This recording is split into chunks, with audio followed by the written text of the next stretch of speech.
Hey family, welcome back to my video. Today we will see. What if Naruto taken small Rin every day forcefully? Before we start, I would like to extend my sincere thanks to the original author of this story. Your generosity is greatly appreciated. Now enjoy the video. Rin had been sitting in her apartment for the last 3 weeks. 3 weeks ago, she had been rescued by her teammates, Kakashi and Obito. 3 weeks ago, Obito had been crushed by a Chunin. 3 weeks ago, she transplanted one of his eyes into Kakashi. 3 weeks ago, he told her that he loved her. She felt terrible at the moment he said those words. She had never been kind to him since the formation of the team. She treated him like trash and swooned over Kakashi, who just ignored her. But he still loved her. Ever since his death, their team had been coping in their own way. The fourth had taken up reading his sensei's books. Kakashi showed up late for everything. And Rin, she just shut out the world and relived every moment of the time she spent with Obito, looking for the few moments she had shown him kindness. Why her? How could he have fallen in love with her? She was lost in this train of thought when a knock came at her door. She didn't move. She just sat there staring at her feet. Suddenly, the door opened and there stood her sensei, the yellow flash. "Rin," he said softly, "you can't keep this up. People are worried about you." "I'm less than trash," she replied. "Why didn't I act more like a teammate to Obito? Why didn't I do more?" The fourth just stood there letting her pour out all her emotions. "Sensei, I want to go away. I can't stay here anymore. Everything just reminds me of him." "I'm sorry but no," said the Hokage. "We are at war right now. If you leave, you will be considered a traitor by the village and declared a missing nin. If you stay here, you can do more for his memory." "Missing nins get killed on sight, right sensei?" she asked with a small smile. She turned to fan her sensei, the look of defeat in her eyes. Maybe that wouldn't be so bad. The fourth raced over to her and grabbed her. This startled her. He had never done anything like this before. But then again, nothing like this had ever happened before. "Don't think like that," he said in a stern voice. "Obito gave up his to save yours. Don't throw it away after he did something like that." He let her go and began to walk away when a thought came to his mind. "Rin, if in a week you still can get over this, come and see me by the cabin in the woods. I think I might have an idea for you to disappear for a while and not be declared a missing nin. Just try to think of the good things in life." With that, he gave her a small smile and left her to her thoughts. A week passed by and there he stood waiting for Rin by the cabin. It was late at night, so no one was around. He stood there with a large scroll that he had recently finished. And it contained all of his jutsu knowledge. Soon, he would place one last item in it. Rin came running up to him. She was wearing a purple guy with a fishnet clothes underneath and black pants. On her back was her survival gear along with a few personal items. She looked overjoyed when she saw her sensei. "I'm here," she said with a grin. She was happy that she would be able to go away and work out her problems. "Well, let's do this," said the fourth as he unrolled the scroll. "What's this for, sensei?" "I'm going to seal you into this scroll." Rin's sweat dropped. This wasn't what she had in mind. "Come again. If you leave, you are a missing nin. However, this scroll isn't going to be leaving the village. While you are in the scroll, time will stand still. No matter how long you are in the scroll, you will not feel hunger, get tired, or age. Basically, you will have all the time you need to get over Obito and any other feeling you might have." He hands her a picture. "If someone else undoes the seal, just show them this and they'll have an understanding." "Seal? Someone else?" "I've worked out a seal with the help of Jiraiya. The seal will only allow someone of my bloodline or his to unseal it. The picture is a safeguard, so if something happens to me, just show it to the new Hokage and he'll believe you are who you say you are and what happened. Who knows, I might die fighting a demon and my son will be the new Hokage and awaken you like in those fairy tales." He said the last part with a laugh. "I pity whoever is related to you, sensei. Why? You're a little nutty and you like ramen too much, sensei." He shrugged and told her to stand in the middle of the seal. She did as she was told and was soon engulfed in a bright yellow light. The next thing she knew, she was in a world of whiteness. A few years later. "Ah, crap," said the fourth as he saw Kyuubi attacking the village. "I just had to tempt fate. Did I just say fate? Damn, I'm sounding like a Hyuga. My wife is going to kill me." He knew this day was coming for the last couple of days. Reports had been coming in that the Kyuubi was coming closer and closer to the village each day. Now, he was here. Destroying the village he had sworn to protect. A medic soon came into his office. "Sir, your son was just born." The fourth just stared at the medic for a second and then began to bang his head onto his desk. "Sir, is something wrong?" "B, bang, head, bang, 2, bang, B, bang, born, bang, now." Another medic stepped into the room and looked at the sight. He took a deep breath. "Sir, I'm sorry but your wife has slipped into a coma." The fourth looked up and stared at him. Well, at least she can't object to this. With that, he went down to where his son was and began to place a seal on the baby's chest using his blood. A few seconds later, the third came into the room, looking angry. Don't even think about it, he said. Think about what? Replied the fourth, trying to look innocent. Kind of hard when you are making a blood seal on your son. We talked about this. You are not going to be placing the demon inside your son. Think about what his life will be like. He will be considered a hero to the people. He alone will be the one to keep the demon at bay. He will be the one responsible for giving the people of this village their futures back. But what if? What if tomorrow ends and this was all for nothing? You worry too much. Have faith in the people of this village. With that, he walked out of the room as a teardrop fell off his cheek. He felt cheated. He wanted to do all the things other fathers get to do with their sons. Teaching his son how to ride a bike, how to throw a kunai, how to dispose of an enemy corpse. He just hoped to Kami that someone will be there for him to take his place. Take care, Arashi, said Sarutobi. Well, here is the first chapter. I hope you all enjoyed it. Like I said above, I know little about Rin and made some alterations here and there. For the future, Naruto's mom will be in a coma and will wake up after Rin is unsealed. Yes, Naruto is the son of the fourth and will be gaining help from his mother regarding his training. So, read and review. Chapter 2. Hi everybody. Hi Valgiv. Well, I hope this next chapter will meet your expectations. Also, be nice and check out my other stories. Before we begin, I like to share with you all with short story called Footsteps. One night a man had a dream. He dreamed he was walking along the beach with the Lord. Across the sky flashed scenes from his life. For each scene, he noticed two sets of footprints in the sand, one belonged to him and the other to the Lord. When the last scene of his life flashed before him, he looked back at the footprints in the sand. He noticed that many times along the path of his life there was only one set of footprints. He also noticed that it happened at the very lowest and saddest times in his life. This really bothered him and he questioned the Lord about it. Lord, you said that once I decided to follow you you'd walk with me all the way, but I have noticed that during the most troublesome times in my life, there is only one set of footprints. I don't understand why when I needed you most you would leave me. The Lord replied, my precious child, I love you and would never leave you. During your times of trial and suffering when you see only one set of footprints, it was then that I carried you. We all go through hard times, some more than others. It's nice to know that someone is there to help carry us even when we don't know it. And, no matter how long that pain and sorrow lasts, someone will be there all the way. Well, I hope I didn't offend anyone with this. Well, on with the show. Naruto, get back here, shouted an angry Chunin as they chased an orange-clad boy. No way, yelled Naruto. You can't catch me. It had been 12 years since the Kyuubi attack, however the people had not lost its fear of the great beast. To vent their anger and fear they turned on the boy who contained the beast. Many believed that he could be influenced by the Kyuubi or that he was the beast's reincarnation. Because of that, many of the people in the village gave him icy stares. Some of the people tried to kill him from time to time. Without any real attention, Naruto tried to get it any way he could. Like today, painting on the Hokage monument. Naruto was able to outrun his pursuers and hide from them effectively.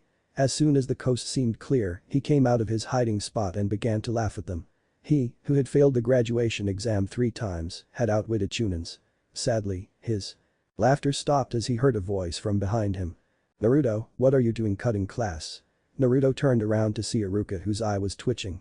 Soon, Naruto found himself back in class. Tomorrow is the graduation exam and you do this? If you have so much free time you should be studying so you don't fail it again. Yeah. I was just trying to have a little fun, commented the blonde. For that, we are going to have a pop quiz on the henge. Everyone, to the front of the class. Everyone began to complain, but did as they were told. One by one, each of the students began to transform into Iruka. Of course, all the girls went all over Sasuke. When he went up. When it was Naruto's turn he did his transformation, just not into Iruka. Instead, he turned into a naked girl with pigtails. Like any straight man, hey, I'd fall for this jutsu. Who wouldn't? He fell backwards as a stream of blood gushed out of his nose.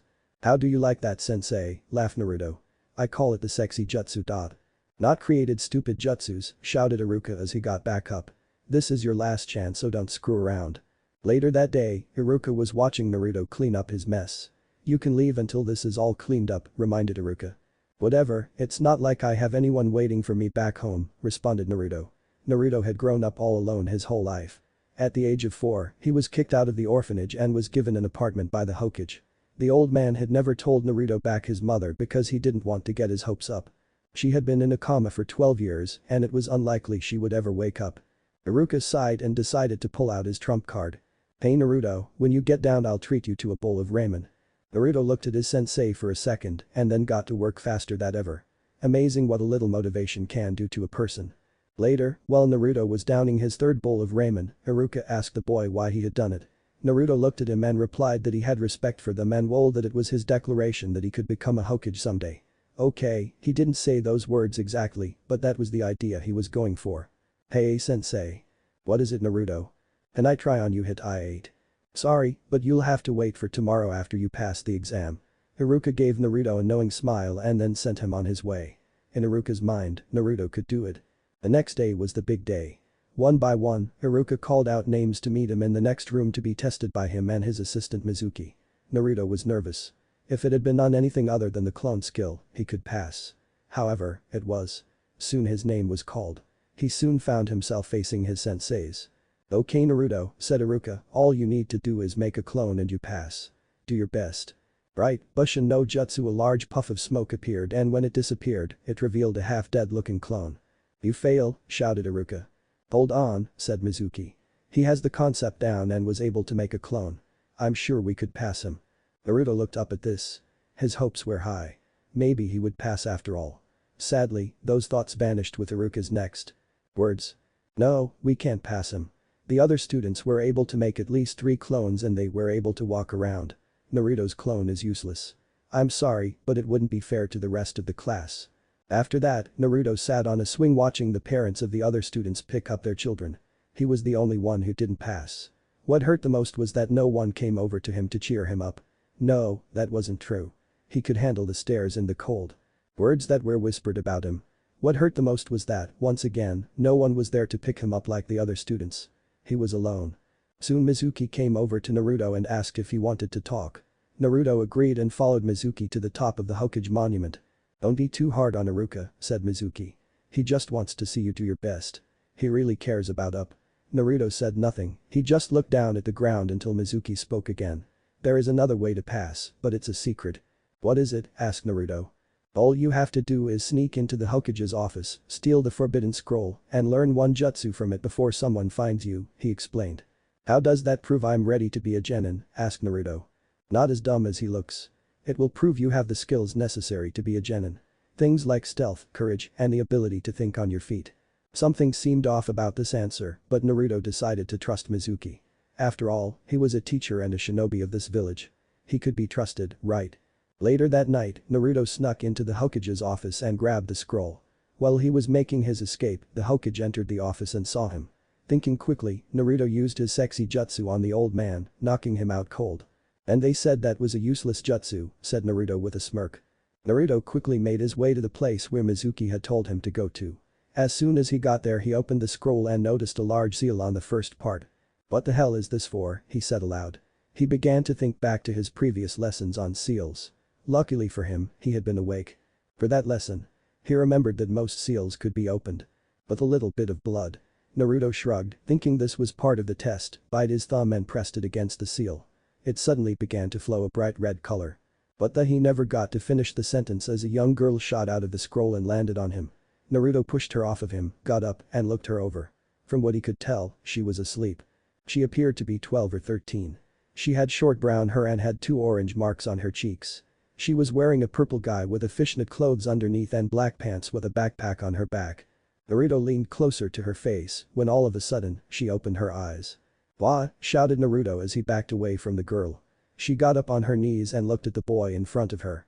He was wearing an ugly orange jumpsuit, goggles, had blonde hair, and blue eyes. "Sensei," was all she said before she passed out again. To say Naruto was confused would have been an understatement. Part of him wanted to run away and the other wanted to stay to find out who she was. Making up his mind he went over to the girl and made sure she was alright. After checking her vitals, he decided that she was just tired and asleep.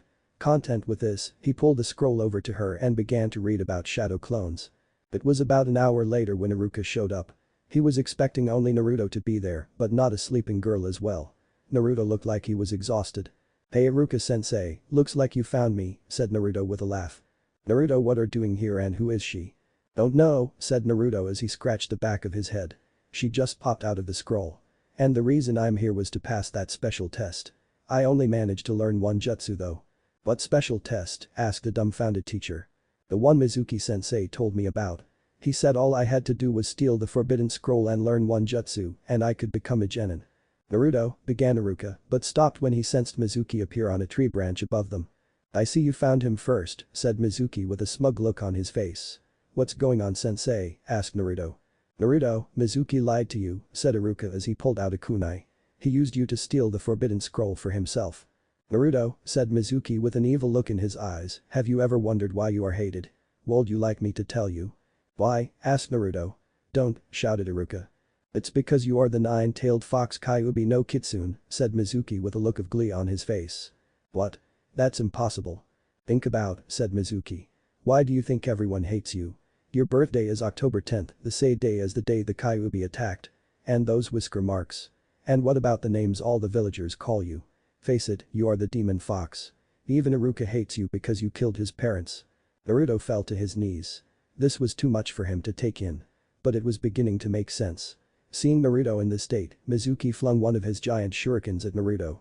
However, it impacted the back of Iruka. Iruka-sensei, why? Asked the demon vessel. Naruto, I'm so sorry. I was the same as you. I know what it feels to be all alone.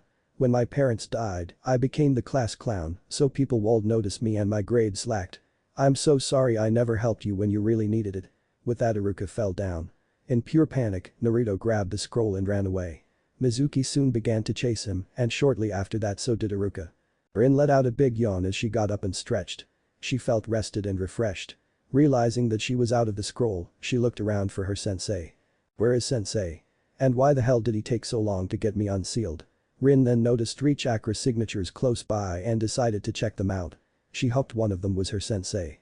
When she caught up to the signatures, she saw a person in a Chunin vest with brown hair and a scar on his nose turn into a Chunin with blue hair.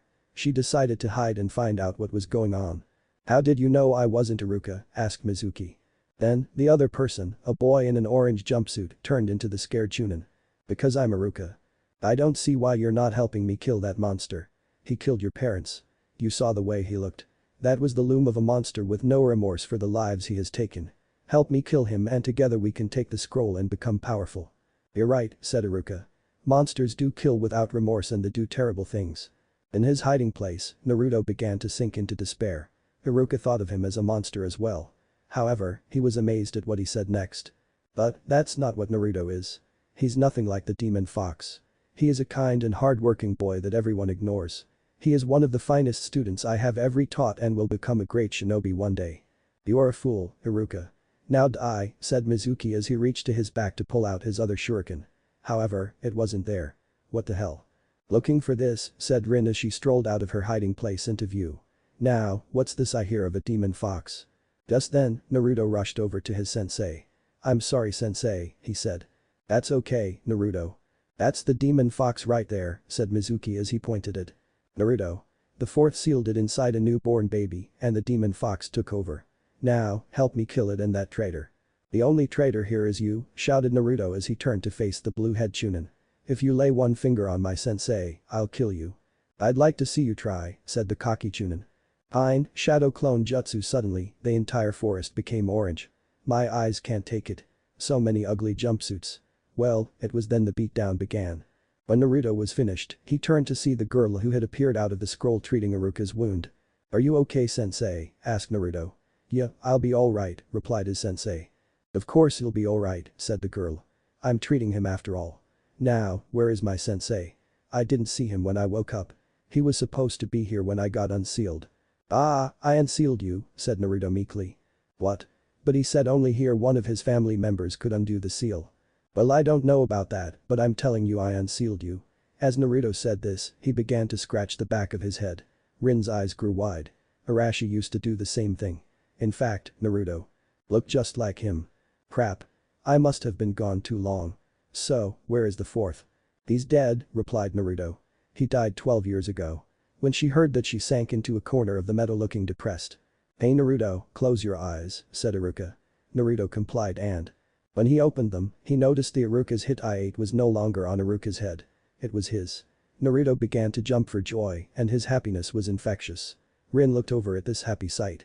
"I'm glad you became a shinobi," she said as she walked over. "My name is Rin. I'm Naruto Uzumaki, the next Hokage." Sarutobi looked at the scene unfolding in his crystal ball. The girl did look a lot like Rin, but she should have been much old. Suddenly, a medic burst into his room. "Lord Hokage, something incredible just happened." "What is it?" "The fourth's wife just woke up." The old man just stared at him. "Oh shit," was all he said.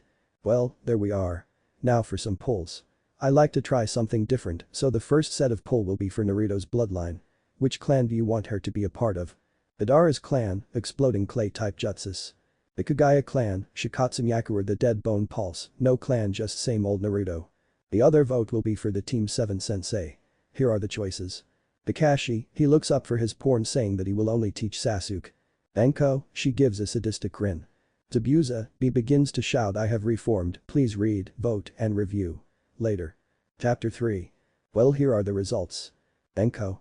20. Zabuza. 19. Kakashi. 6. Madara's clan. 5. The Kagaya clan. 26. No clan. 11. Everything else that was suggested. 4. The winners are Anko by 1 vote and the Dead Bone Pulse by a lot. I had hoped you all would have gone for the clay bombs. Just imagine those bombs pull Kyuubi's chakra. Can anyone say mushroom cloud? Lol. Well, let's get on with the story, shall we? Neji Uzumaki opened her eyes for the first time in 12 years. She slowly looked to her right and then her left. She then let out a sigh. The last thing she remembered was the Kyuubi's attack and her going into birth. Talk about stressful. Wait a minute, birth. She quickly looked at her chest area and her eyes became dish plates. How long was she out? Where was her baby? "Oh Kami, you're awake," cried a nurse as she entered the room. "Where's my baby?" asked Neji softly. The nurse, who wasn't there at the time of Naruto's birth, walked to the end of the bed and looked at her chart. Her eyes went down and read all the information till she got to the name of the baby. Her eyes narrowed. "Sadly madam, the demon brat still lives." Neji's eyes narrowed. A flood of killer intent filled the room. "What is that supposed to mean?" she asked. Fair question for a woman who had been in a coma and didn't know why people hated Naruto. I'm afraid I can't answer that," replied the nurse. "The third Hokage has forbid anyone from talking about the reason." "The third forbid it? What happened to her husband? What was so bad about her son? Did Arashi do know? He promised her he wouldn't seal the demon in a child. He had given her his word. Get a wheelchair and take me to see the Hokage," she demanded. "He and I need to have a little chat." "Ma'am, you just got out of a coma. You shouldn't move for at least." She was cut off as a bone spear shot out Neji's arm and hit the wall next to her. A bead of sweat dripped off her chin as she stared at the angry mother in her hospital bed. "I'm feeling much better," she said coldly. "Now, get that damn wheelchair and tell the Hokage that I'm coming." The Hokage was cringing in his office. "They say hell has no fury like a woman's cord. Well, that fury is nothing compared to a mother's rage." The Hokage knew this and the mother he was currently dreading, when angry, made Anko seem like a sweet little schoolgirl. In short, he was screwed. "Arashi, why do I get the feeling you died just to escape her wrath?" said the old man looking up at the ceiling. Just then, the door to his office began to open in slow motion. The old man began to sweat bullets. He clenched his heart. His skin started to pale. This was it. The door was fully opened and Naruto ran into the room followed by Iruka and the girl called Rin. Sarutobi let out a sigh of relief. "Sorry for barging in," said Iruka. "I brought Naruto as quickly as possible and he really wanted to see you." "Hey old man," said Naruto suddenly. "You should have seen me. I mastered the shadow clone jutsu and beat up Mizuki." "Yes, I know all about that Naruto," replied the third. "I was very impressed that you were able to learn that jutsu in such a short amount of time. I approve of Iruka's decision to make you a genin." Naruto was grinning from ear to ear. Sarutobi then looked at Rin. "Now, who are you and where did you come from?" "I'm Rin, you old man. My sensei was Arashi and my teammates were Obito and Kakashi. You must have gone senile since I've been gone. I mean, how could you forget about me?" "That impossible," he replied. "If you are who you say you are then you should be at least 27 years old. That's thanks to Arashi. He sealed me in his giant scroll to give me some time off to get my head together. He told me that time would basically stand still for me while I was sealed away and that the only people who could unseal me were people in his bloodline. Here, he told me to give this to anyone other than him unseals me." She hands the picture to Sarutobi. He looked down and was shocked at what he saw. It contained his 3 students and their best student at their trip to the beach. Tsunade was with Shizune smirking at Orochimaru who had gotten a bad sunburn. His apprentice, Anko, was applying ointment to his once white skin. Jiraiya and Arashi were laughing their heads off. Those were better times, happier times. Only the people there that day have a copy of this picture. I should know since I was the one who took it. The only way you could have gotten this is if someone gave it to you. So, do you believe me? Asked Rin. I do, he replied. It seems impossible, but Arashi did the impossible a lot. I take it you want to be reinstated back into the Shinobi program? Of course, she said. I want to get back out there and do my best for this village. If possible, I would like to work with my old teammate. Well, that's a problem. You have been gone for so long that no one will recognize you and will have a hard time believing who you say you are. Also, you earned your rank during wartime circumstances. In order to be placed back into the program, you will have to start over as a genin. What? Was heard all over the village. Rin was trying to attack the Hokage, but was held back by Naruto. Let me at him. This senile old man is going down. Wait, said Naruto as he felt his grip begin to slip. You made it to Chunin once, can't you just do it again? Rin stopped and calmed down. I could do that. Everyone face faulted. I got a question. She points at Naruto. Is he a nephew of Arashi's or something? Iruka and Naruto perked up at this. Sarutobi sighed. He wanted to wait to tell Naruto about who his father was for a bit longer. He didn't want Naruto to get a big head and start yelling at the streets. But, it looked like his options were none. Naruto is started Sarutobi, however he was interrupted by a voice of a very angry woman. I don't need an appointment to see the Hokage, he heard the woman yell.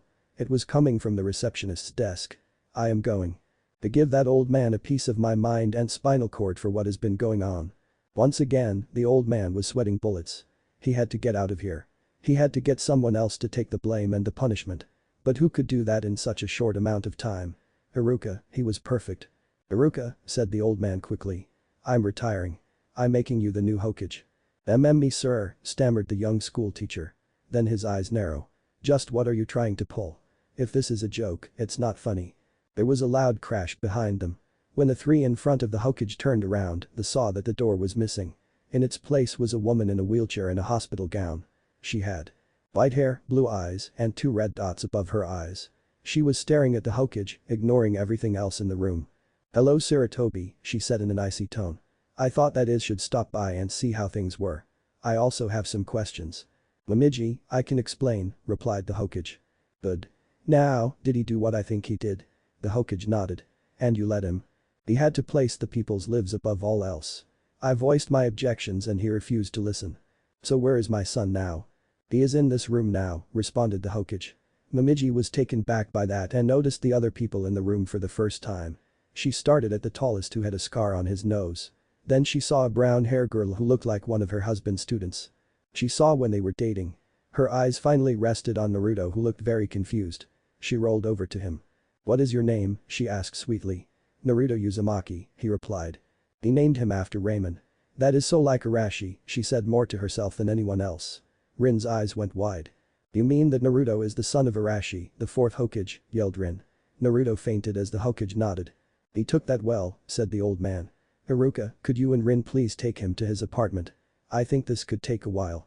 Iruka nodded as he picked up Naruto and left. Rin followed looking like she was in a daze. Apartment, said Mimiji questionably. Who is taking care of him? No one would take him in, replied the Hokage. All they ever saw was the Kyuubi. I did my best to keep him safe. I forbid people from talking about what really happened that day to give him a chance. But the younger generation. However, the hate that the parents had has rubbed off on the children. No matter where he went, he was hated. He was eventually kicked out of the orphanage and so I gave him an apartment to keep him safe. Nobody would take him in. What about Kakashi? Kakashi didn't because he felt that he was too young. Also, I didn't want Naruto picking up on his bad habits. Momiji nodded, no son of hers would be caught reading porn. To be honest, there was only one person in the village who wanted to take in Naruto. I refused to allow it. What? Give me one good reason why. It was Guy. Momiji stopped and thought back to her encounters of Guy. She then began to think of her son acting like Guy.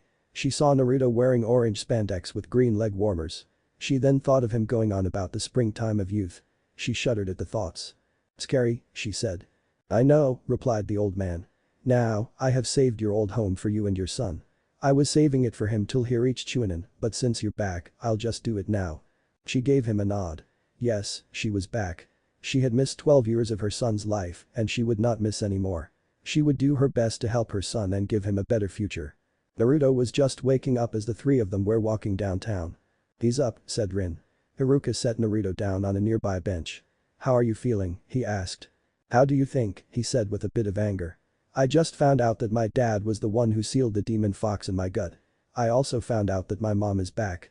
Where has she been for the last 12 years?" "That's a good question," said Rin. "Well, I heard that she was in a coma," said Haruka. When Naruto heard this, he brought his head down in shame. He had thought that his mother had simply abandoned him. Hell, he thought they both had. Haruka decided to continue. "I'm sure that the Hokage is telling her how strong you have been. Not everyone could take the abuse you have had to endure all these years." This made Naruto smile. "Well, now that he's up, let's go shopping," she rin with a wide grin. "I mean, that jumpsuit is awful. How can you stand to wear it?" "I wanted something that would make people notice me," replied Naruto. Yes, it does," said Rin. "People can't help but see you and think how can he go outside like that. Now I'm going to find you something better to wear." "I can't," said Haruka. "I got some paperwork to take care of and a few other things. You two, be a class on Monday for team assignments." With that he walked away. He knew that Naruto could make it the rest of the way to his place. "Alright, it's you and me," said Rin as she grabbed Naruto's arm and began to drag him into a store. "Can't we talk about this?" he said. Sadly he had no luck. They were in a store in a matter of seconds and Rin was going over each of the items. She thought blue would look the best on him. It looked good on her sensei, and Naruto was like a clone of him. After an hour of trying out outfits, Naruto stepped out of the store in his new clothes. I don't know the names, so just think of Ichigo's Bankai outfit, but light blue. He was carrying several boxes of clothes that Rin bought as. "Well. That looks good on you," commented Rin. "So, do you want to get something to eat?" "You bet," said Naruto as he began to drill. "Do you mind going to Ichiraku's?" "No, I haven't been there in forever," replied Rin. "I wonder how Tucci is doing in his old age. Last time she had seen the man, he was worried that he was going bald." They later reached the raiment stand and chatted with AM and Tucci before placing their orders. Rin was surprised that Tucci now had a daughter, but as the saying goes, things change. Naruto placed an order for 3 miso and 2 beef, while Rin simply asked for a shrimp. When their orders came, Rin was surprised by Naruto's bad table manners. "Why do you eat like that?" she asked. Naruto looked down at his bowl with a hint of sadness in his eyes. "When I was younger, people were always attacking me whenever I sat down to eat.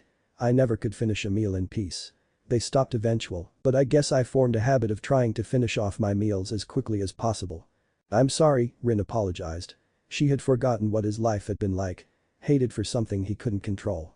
Despised and never knowing the reason why. Growing up without anyone to guide him. She was amazed that he could still smile and laugh. Just then, a hand fell on Rin's shoulder. They looked up at a man wearing a mask. His hit eye covering one of his eyes. He was wearing a Chunin uniform and had silver hair. "Rin, is that you?" asked the man. His one visible eye was wide. Kakashi. "Damn, I hoped it wasn't true," he said as his eye went lazy. He then pulled out an orange book from his back pocket and began to read it. "I was hoping you would have at least come back with bigger breasts." An angry aura surrounded Rin. Her eyes turned blood red. Everyone in the vicinity thought that she had some kind of bloodline limit. "Is that so, pervert?" Rin sent a powerful punch at Kakashi, sending him ricocheting off several buildings. Naruto found it odd that the man named Kakashi never let go of his book the whole time. Rin went back to the stand and asked for several more bowls. "Who was that?" asked Naruto as Rin finished her 4th bowl and had calmed down. "My old teammate," she said. "I used to have a crush on him, but he just ignored me. Kami, I was so stupid." "I know how you feel," said Naruto. "I had a crush on this girl in my class. She would always turn me down and only talk about Sasuke. That's all anyone ever talks about, how great Sasuke is." "Wow," said Rin. "It looks like history is repeating itself." Naruto looked confused and Rin decided to explain better. Kakashi was always the center of attention back at the academy. He was the one all the girls wanted. I stalked him everywhere. She gave a light chuckle. "I was such a fool. He never cared about me or anyone, not until someone died, that is." Naruto began to think of Sasuke following Kakashi's footsteps. He began to laugh at the thought of Sasuke carrying porn wherever he went. He turned to Rin and saw that she was looking a little down. "Hey," said Naruto suddenly as he paid for the meal. "I want to show you something." Later, Rin found herself on top of the 4th's head on the monument. The scene was beautiful. "This is where I like to come and think about things. Not that many people like to come here because it's a long walk. Also, at night it gives you the best view of the stars." Rin was staring at Naruto as he said this. She had to admit, it was an amazing sight. Also, she found it odd that he chose this spot to sit on. Naruto, why this head? Well, I want to be more like the fourth. I mean, my dad. Why? He was the strongest Hokage ever.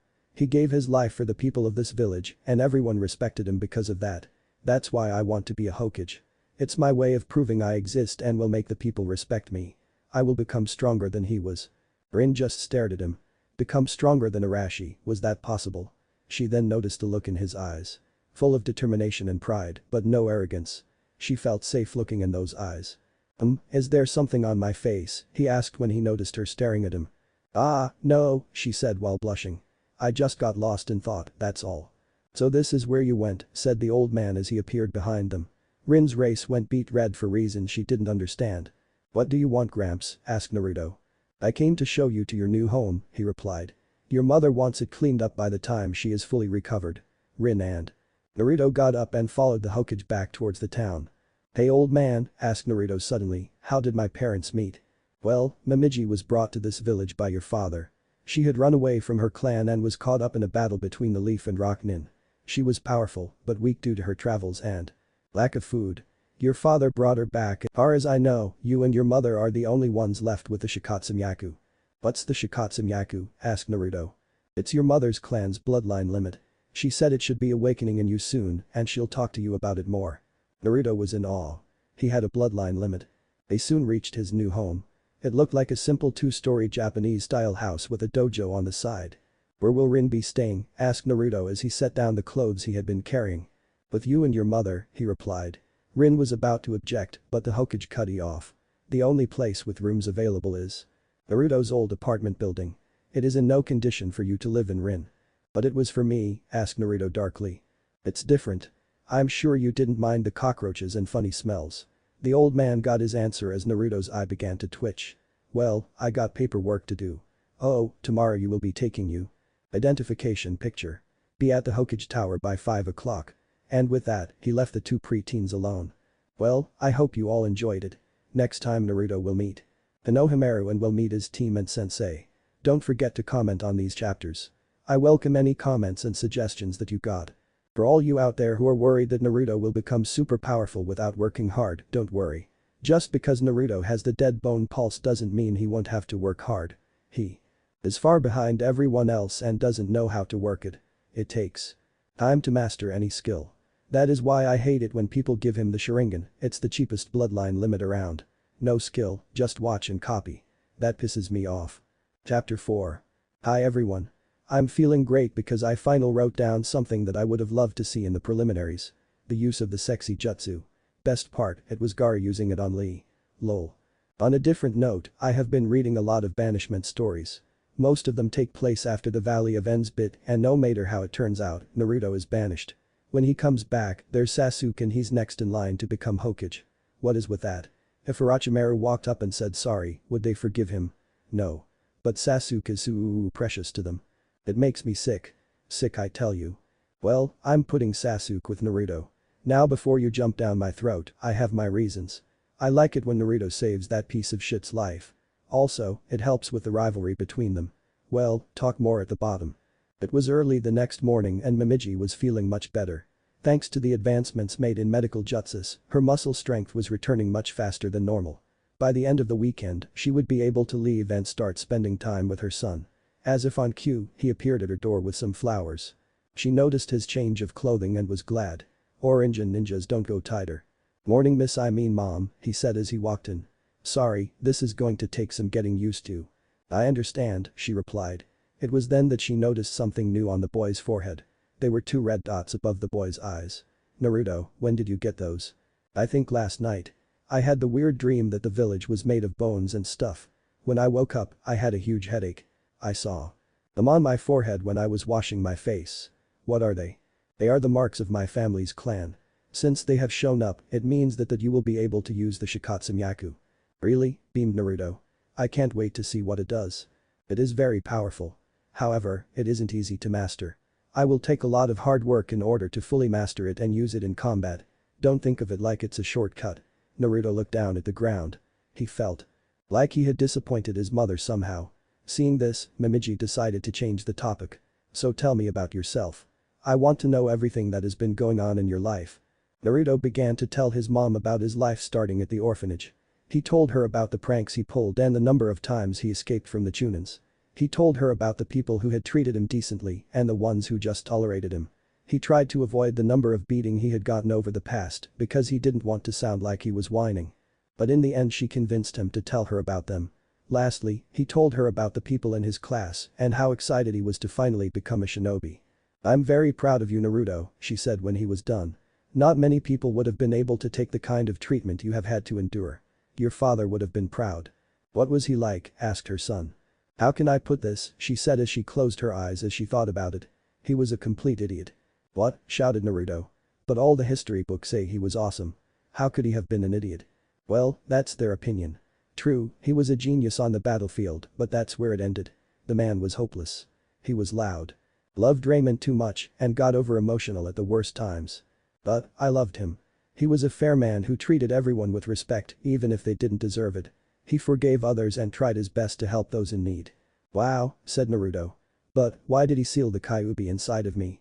Believe me, I did my best to talk him out of it. When we first heard that demon was coming, he decided that sealing it in a newborn child was the best way to go. I argued that it would be unfair to the child. He said that the people would see the kid as a hero. I was more rational. But I also had a bad feeling that you would be the one he would choose. Arashi would never force something like this on someone else unless he would be willing to do it himself. So, you knew that whoever got the Kyuubi sealed up in would be mistreated. It was the same thing in Water Country. People with bloodline limits are shunned there for something they couldn't control. I knew it. Would be the same thing here, so I put my foot down and made his swear that he wouldn't do that." After that, the two talked for hours. After all, they had a lot of catching up to do. Naruto soon learned about his mother's clan and its bloody history. He also learned more about his father and couldn't help but notice the comparisons between them. Soon, it was 4:30 and Naruto had to get going. "Sorry mom, but I have to go. I have to get picture taken." He gave her a big grin. "Well, you have fun. Also, I want you to be careful once you start going on missions." "You don't have to worry about me," he said with the utmost confidence in his voice. "I'm awesome." With that he left. Later, Naruto saw in the waiting hall after getting his picture taken. He had wanted to put on some cool makeup, but Rin convinced him otherwise. Instead, he opted for make the peace symbol with his foxy grin. Iruka started to yell at him for making his picture look stupid. Naruto, wanting to get out of there, decided to use his sexy jutsu and caused both men to faint. This caught the attention of a small boy who was watching them. "So, that's the sexy no jutsu," said the old man as he got back up. He explained to Naruto that the picture was a serious matter. But the damage was done and it wasn't as bad as Iruka made it seem, so he didn't have to retake it until he was older. As they got up to leave, a small boy entered the room. "Not again. Today's the day that I defeat you, old man," shouted Konohamaru. His attack was short-lived as he tripped halfway into the room. Soon, a jonin with sunglasses entered the room.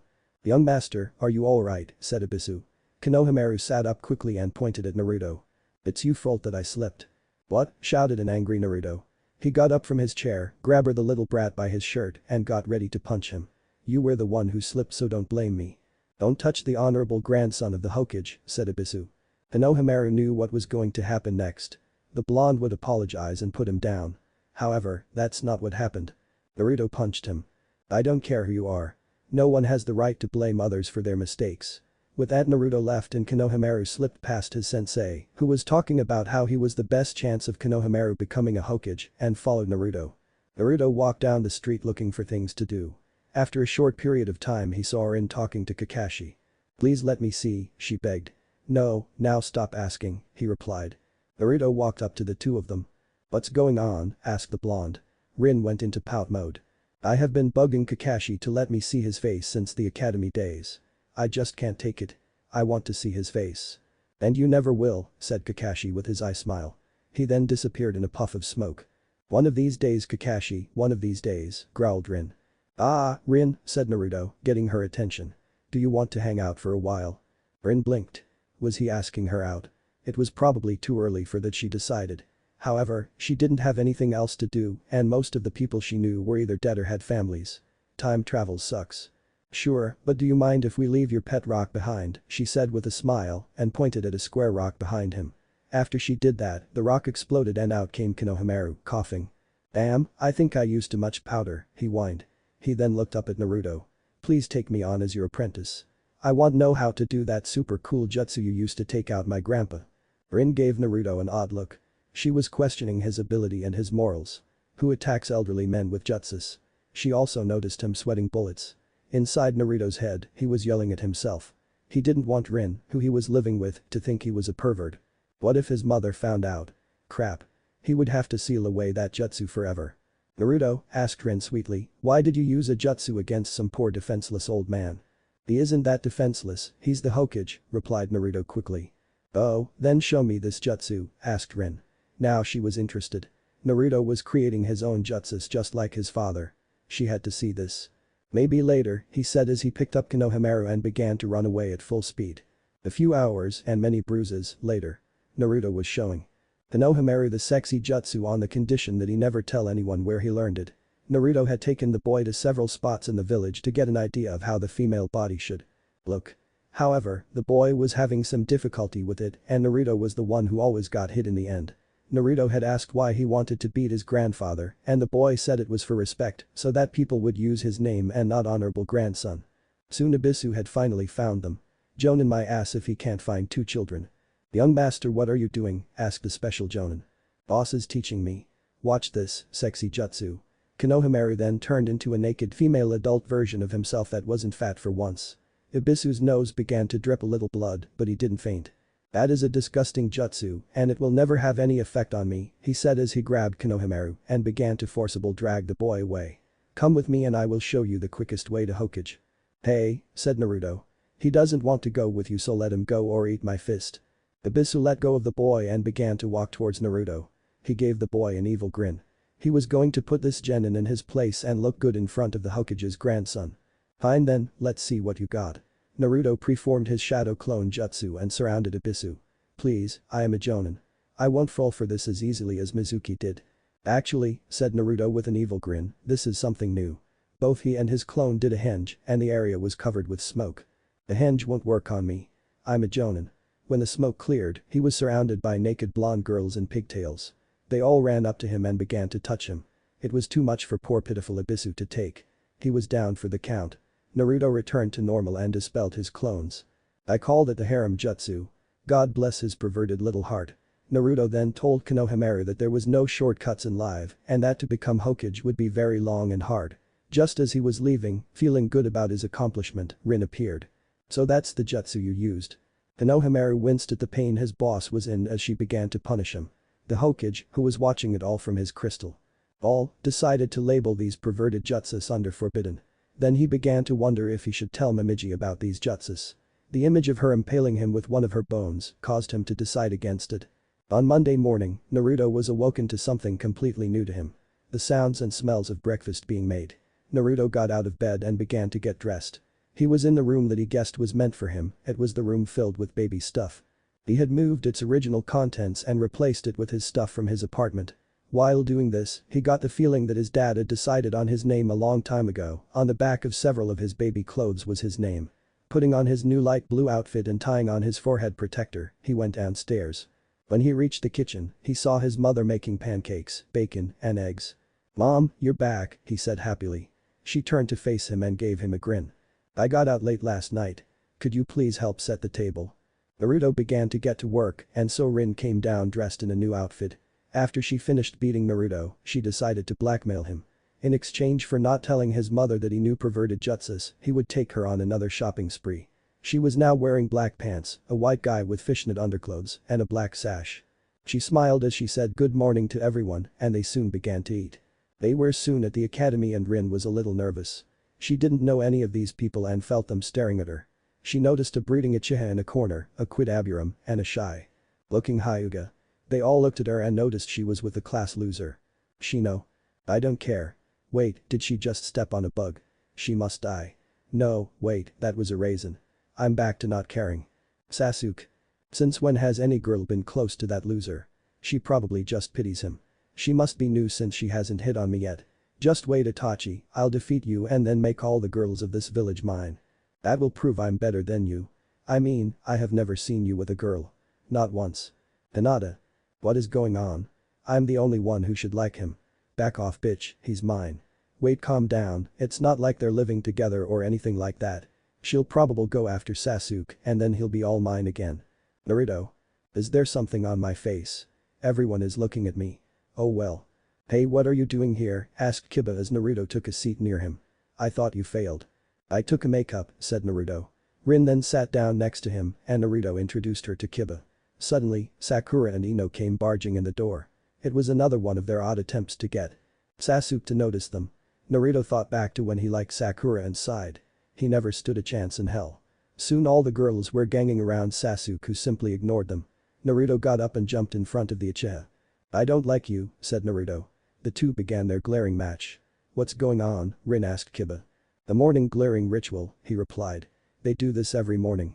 Sakura, who was angry at Naruto for getting in the way of true love, tried to push him out of the way. Sadly, Naruto landed on Sasuke and their lips touched. Gagging soon followed. Naruto. That was disgusting. Damn him, he stole my first kiss. Why him of all people? He takes all the attention, all the girls, and now my first kiss. He's dead. Sasuke. Why did that feel good? Calm down, this doesn't mean anything. I mean sure I have never kissed a girl, even though I am surrounded by them 24/7, but that proves nothing. You'll pay. Uzumaki. I'll take that girl you were with and rub it in your face. I will have my revenge. Still, the kiss was nice. Rin was having a case of deja vu.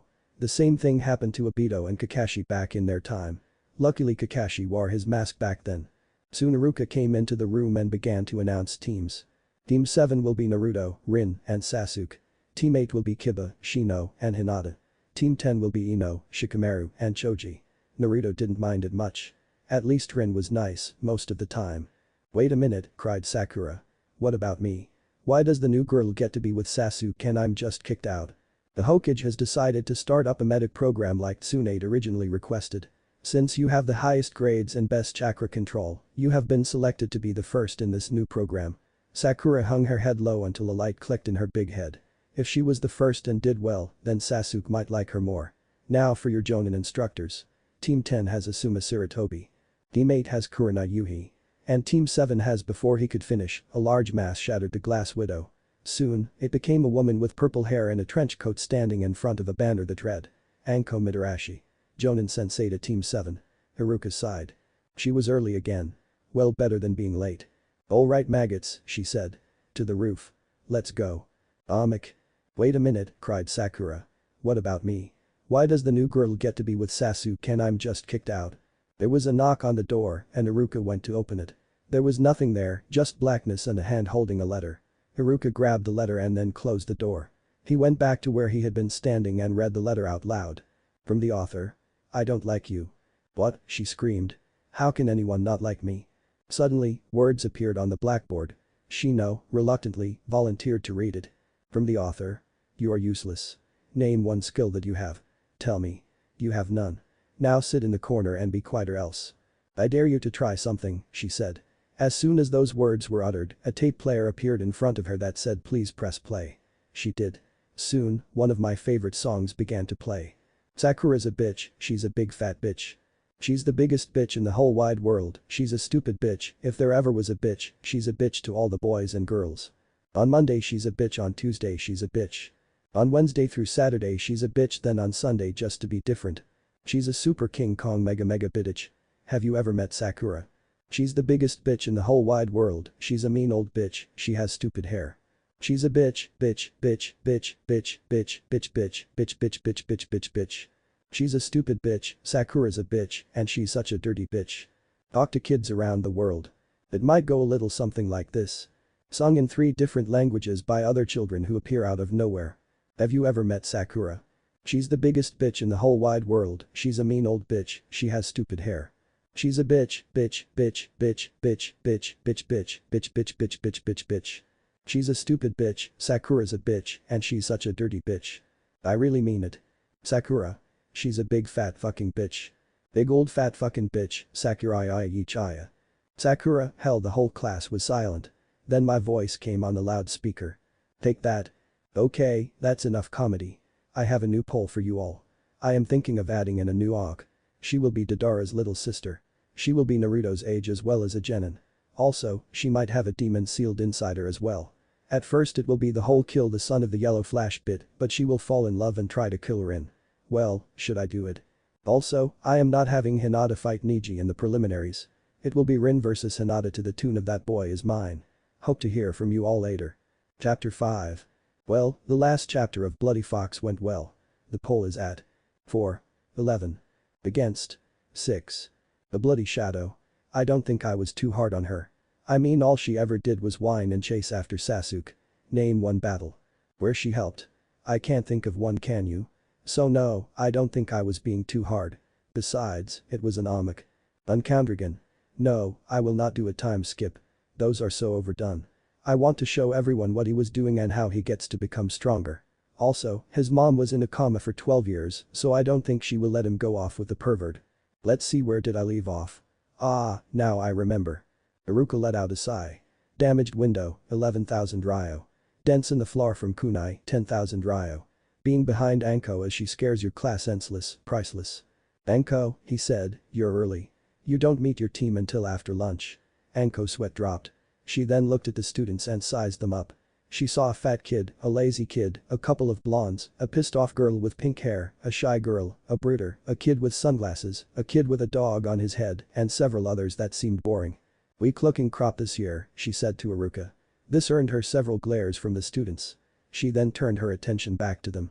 Well, go eat lunch and then get your asses back here. But that they began to leave. As the last one went out the door, she smirked in Iruka's direction. So, want to go get lunch? Sorry, stammered Iruka, but I have to meet with a new teacher today.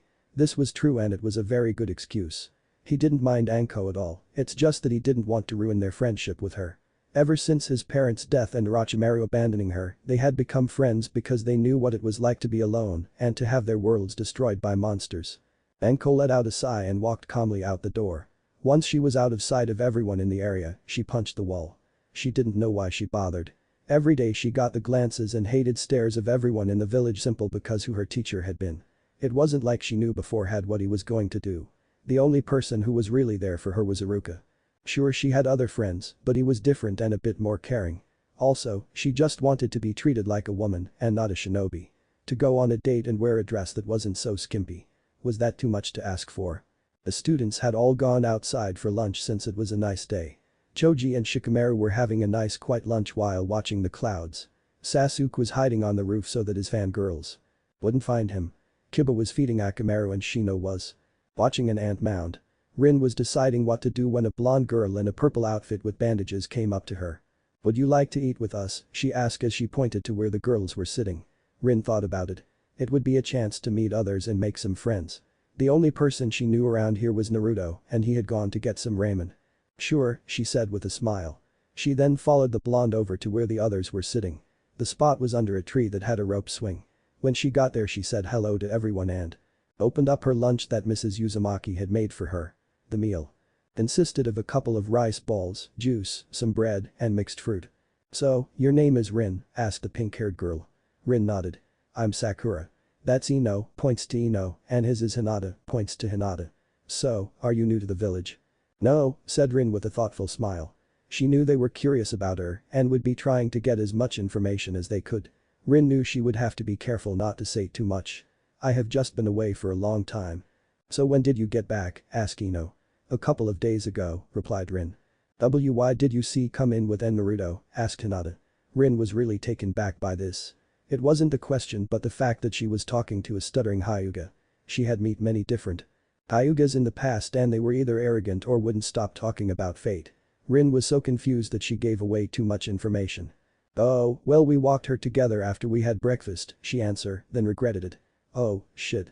Now they are really going to be going at it. Damn that girl, she threw me off my game. She was right. All the girls were amazed by this. Naruto had breakfast with a girl. This did answer a few questions like why he wasn't wearing that orange jumpsuit. Of course, other questions came to mind. How did they know each other? Did she like him? Why didn't she like Sasuke? And so on and so on. So how did you two meet? Asked Ino as she moved behind the girl to keep her from escaping. Well, I ran into him when I got back into town and we just hung out afterwards. So you took him shopping, said Sakura. Rin nodded as she took a bite out of her rice ball. It's about time someone did. I tell you that he is just so hopeless. The way he acts sometimes really gets on my nerves. I mean, the only reason he gets away with half the stuff he does is because he doesn't have parents to ground him. Rin looked at her and let out a bit of killer intent. That's unfair. His mother was in a coma and his father died the day he was born. Wait, said Ino, his mother was in a coma. Did she wake up? Yes, said Rin. She woke up around the same time I got back. She's really a nice lady and having her back takes a huge load off Naruto's shoulders. He now has someone to care for him and give him what he has been missing. Why you sure seem to know a lot, stated the Hyuga girl. I was an orphan as well, replied Rin. I used to dream about having parents, but it never came true. I guess that's how I know how it feels to go on in life with no one watching out for you. No one saying good night to you when you go to bed. No one helping you when you are stuck on a homework assignment. It's nice watching them as they try to make up for lost time. Also, Naruto may seem like a pain at times, but he's very nice once you get to know him. But he's not as cool as Sasuke. Also our parent she was cut off as Rin grabbed her food and stood up. He may seem cool with the I don't care attitude, but trust me, he's just being a jerk. Also, have any of you ever tried to get to know him? Do you know why your parents don't like him? No, well fine then. Just follow the crowd and don't think for yourselves. With that, Rin stormed away to finish her lunch in peace. At that time, Naruto had finished his second bowl of ramen. He had eaten the lunch his mother had made him on the way to class and was now hungry again. Damn the ramen monkey of his shoulder. He decided to order one more bowl and then hurried back to meet his new sensei. Iruka was at his desk waiting for the new instructor to show up. Mizuki was supposed to have taken this job, but now that was no longer possible. As he sat there, he began to worry about Naruto. Having Anko as his sensei seemed like a bad idea. What if he started to pick up her bad habits? How would the villagers react when they found out about it? What if Anko lost her cool around him and decided to use him as target practice? More and more question came to his head as he buried his head under his arms. Sleeping on the job, said the voice of a woman. Not a good sign. Iruka looked up and saw Momiji Uzumaki standing at the door. She was wearing a bright yellow kimono and her hair was tied up in the back. Mrs. Uzumaki, what can I do for you? He asked as he stood up. I came because I will be working here, she replied. The Hokage and I had a talk yesterday about what I could do to support my family and he suggested this. I'm going to be taking over the Kunoichi training program. She gave him a smile at the end of that sentence. I don't see a problem with the current system, replied Iruka. When will a Kunoichi use flower arranging in a battle? Or how to conduct a tea ceremony? I have never seen these in battle, have you? Iruka shook his head. Good, I think I made my point. Can you please show me around and where I'll be teaching? With that they left the room. Lunch was over and everyone was waiting for their senseis. Officially, lunch wouldn't be over for another 6 minutes, but the genin couldn't wait. Naruto, who had just walked in, saw Rin sitting by herself in the top row. He went over and sat next to her. Have a good lunch, he asked. Not really, she replied, not looking at him. I remember when I was a student here and it's sad the way things haven't changed. Oh well, said Naruto with a grin. Now we get to do missions and leave this place. Rin sighed. Don't get your hopes up, she muttered. Before Naruto could ask what she meant, the door exploded. When the smoke cleared, Anko was standing in the doorway with a grin on her face. Yep, that's much better than flying through the window. Alright maggots. Team 7 to the roof. Naruto, Rin, and Sasuke got up and began to follow her to the roof. Each one was wondering why she had to make such dramatic entrances. When they got to the roof, she sat down in front of her students and they in turn took their seats as well. Alright, my name is Anko Mitarashi and I will be your new sensei. Let's start with introductions. My likes include dango and sweet bean soup. I also enjoy tea ceremonies and the chance to gut my enemy. I dislike spicy foods and a certain snake. My dream is to decapitate that snake, clean out his skull, and use it as a bowl. Okay, who's next? All three of them were shocked at this introduction. Maybe it was because she was letting out killer intent during that last part. Or perhaps it was the way she said it so calmly. Eventually, Rin spoke up. My name is Rin. I like medical jutsus and people who take care of their friends. I dislike arrogant people who are too hung up on the rules, people who never give others a chance, and Kakashi's perverted books. I have 3 dreams. The first is to find out what Kakashi looks like under that mask. The second is to become as good at medical jutsus as Tsunade. And lastly, to find out who writes those books and break his hands for writing that filth. Anko gave her a nod. Okay, we got an aspiring medic. Not bad. I wonder if she'll let me help with the mask removal. I swear, I need to know what he looks like without it. My name is Naruto Uzumaki, he said loudly. I like ramen, training, and my mother because she is awesome. I dislike the dirty glares I get, the 3 minutes it takes to make ramen, and arrogant people. My hobbies are pulling pranks, and my dream is to become Hokage. Anko smirked at him. I know how you feel, kid. I don't think you can become Hokage, but you may just surprise me. Now for the last kitty. My name is Sasuke. I have no likes and dislike everything. I have no dreams, but I do have an ambition to kill a certain man. Enko frowned. This brat thinks he's too good to tell me about himself. Well, let's see how smug he is when I give him my test. Now which one should I give? The bell test. No, been done too many times. I know, I'll do that one. Okay, thank you for giving me your information. Now, tomorrow you will meet me at training field 10 for your assessment test. What assessment test? Asked Naruto. To see if you should become Genin.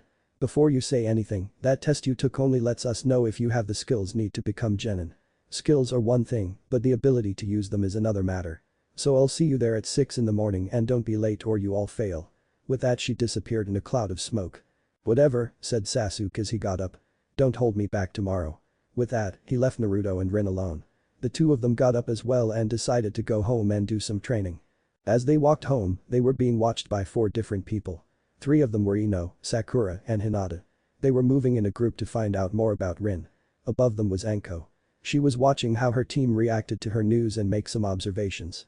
Also, it looked like it would be fun watching the 3 girls make fools of themselves. I think he's walking her home, said Sakura who was hiding behind garbage can. I agree, said Hinata. And Naruto lives in the other direction.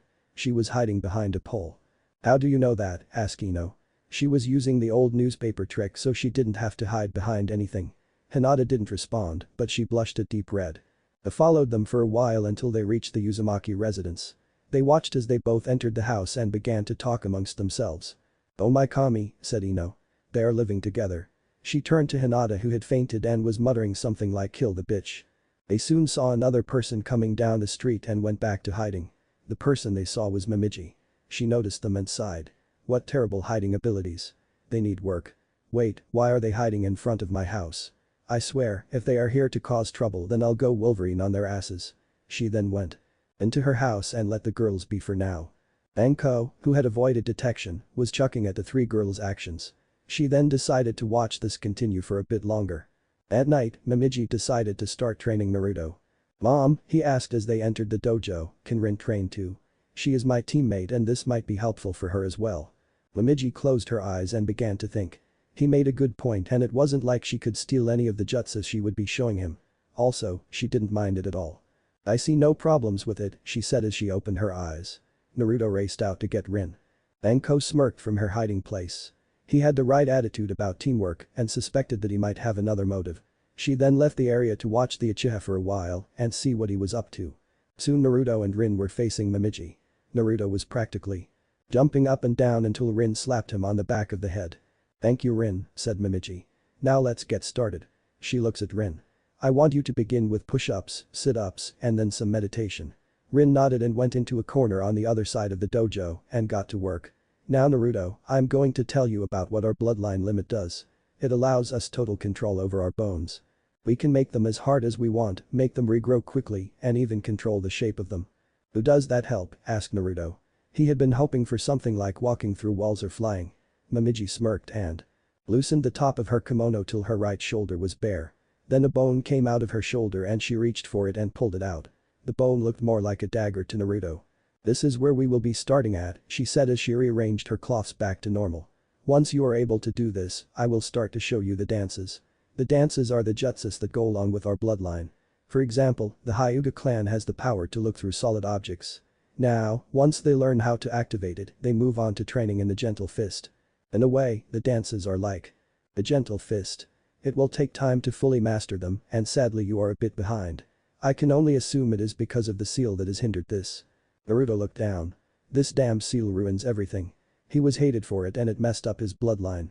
Seeing this Momiji decided to put a different spin on the situation. On the other hand, the Kyuubi did give you some powerful benefits. I have heard about your stamina which will let you train longer than most. Also, you have much more chakra than most Chunins and some Jonins. And that's where you are now. Add to that your healing powers and you got a dangerous combination. For your enemies at least. Naruto grinned at that comment. He then undid the button on his long jacket and tossed it aside. He was ready to begin. Momiji noticed his small gut and decided that she would help him work it off. Now, the first step is to focus on the bone or bones you want and push some chakra into them. Start with your shoulder bone. She Waited a few moments before continuing. Now, imagine a blade and focus that image onto the bone. Once you do that, use your chakra to push it out. As she said this, Naruto's humerus began to poke out. Then, a second later, it shot out like a rocket and sank into the wall, catching everyone by surprise. Neji went over to the wall and examined the bone blade. It looked too soft and the blade looked dull. It's a start. He simply didn't put enough chakra into the bone for it to harden. He didn't concentrate enough so the blade wasn't sharp enough. Lastly, he used too much to push it out. That much chakra is used for the finger bullet drill. Not bad, she said as she turned back to Naruto. Now let me tell you what you did wrong. The rest of the night continued like this. Naruto worked on make his bone blade until he got it right. After that, he and Rin did a few spares. Rin beat him each time. Neji noticed that he had jerky movements and would work on that later so that he would be a bit more fluid. So after that, they called it a night. At 5:56, Team 7 was at training field 10. Sasuke was leaning against a tree while he stared at Rin. She and Naruto were having a pleasant conversation about how to improve themselves when Anko appeared. "Good, you're all early," she said with a grin. "What, run out of explosives to make a big entrance?" asked Naruto with a grin. "No, light Anko. Now then, you have until noon to complete the test. It is very simple. All you have to do is find me. I will be somewhere in the village either hiding or in plain sight. The first one to find me will stay. The other two will be sent back to the academy." This caught Sasuke and Naruto off guard. Rin knew it was a lie but played along. "Ready, set, go." With that she disappeared. Sasuke began to run out of the training area. Rin called out to him. "Sasuke, wait, let's do this together." "No way," he shouted without stopping. "That loser and you would only hold me back. Besides, it's everyone for themselves." Naruto was about to start running too, but Rin grabbed his arm. He turned to her and gave her a worried look. "What are you doing?" he asked. "We have to find her or it's all over." He would have said more, but Rin brought up a finger and silenced him. "Naruto, the village is big and she can be anywhere. We need to calm down and think." But she said only one of yous will become a genin. "And I really like this headband." "We'll cross that bridge when we come to it," she said. "For right now, let's find both Sasuke and Anko." Naruto nodded and they were off. Watching them was a shadow clone Anko had left behind. It smirked and puffed out of existence, sending all of its knowledge back to Anko. Sasuke was running down every street. I had been 2 hours since the exam started and he still couldn't find her. He knew he could do this without the others slowing him down. They were only burdens compared to him. He raced down another street looking for his sensei. Naruto and Rin were walking calmly down a street. Rin told Naruto to make about 10 shadow clones and have them look in different areas of the village. The two of them were thinking of places she might be hiding at. "Let's she," said Rin, "what do we know about her?" "She likes dango and hates spicy foods," said Naruto as he remembered their conversation. "She hates a snake for some reason. She also said something about tea ceremonies." "Good. That narrows down the places she could be at. Let's check out places that have her likes in them." "Maybe we should also check out weapon stores," said Naruto as he miraculously used a bit of his brain power. "We saw the way she likes to make entrances and she might be running low. She also mentioned liking to gut things." Rin smiled at Naruto. "Good idea." With that they were off. Back with Sasuke, he was checking out the most likely place anyone would hide at. Well, in his mind at least. He was in the Uchiha district. She has to be hiding here. This is as close to greatness as anyone can get. If I was as pathetic as her, I would hide here.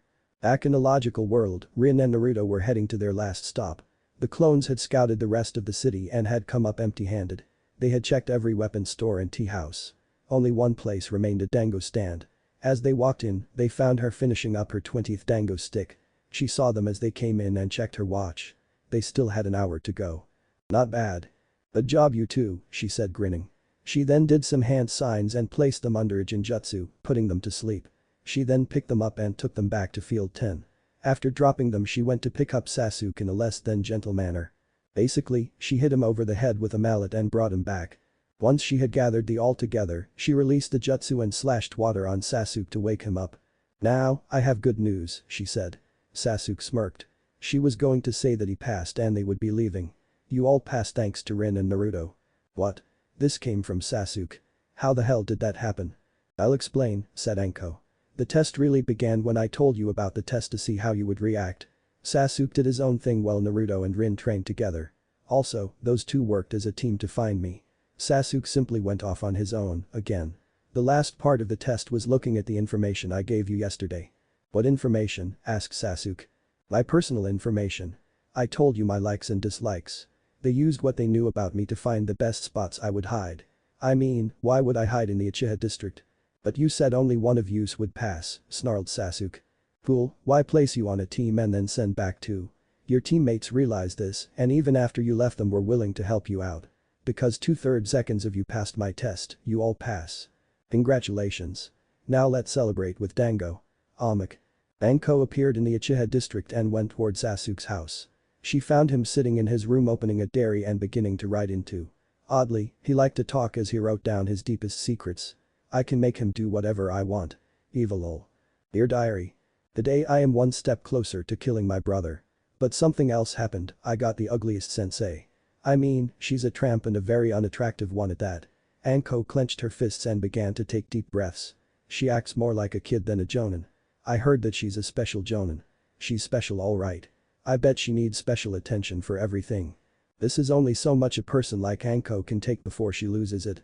She broke into his room and hit him over the head with a mallet. I like mallets. Got a problem with that. Now what can I do to you, she said as she looked at the unconscious body on the floor. An idea sent from heaven, me really, appeared in her head. She smiled her most sadistic smile ever. When Naruto and Rin entered the field the next day, they saw Sasuke and were shocked. He was tied to a cross and nothing but a diaper. In red letters on his chest was arrogant baby. Don't mess with Anko. Ah, I should do this more often. Hey, do any of you know any good fanfics where Naruto is raised by Anko? I know a couple. A Family of Foxes and Snakes, The Snake Sannin, The Story of Naruto Mitarashi, and A Reaper's Heaven are all the ones I know. No one ever finishes them. Well, maybe I'll do that one day. Anyways, starting next week we will be meeting the new Awk. If I get a lot of bad comments about her, I'll have her killed off. I hope that makes everyone happy. Keep reading and reviewing. Chapter 6. Hi, I'm back. Sorry there hasn't been more updates.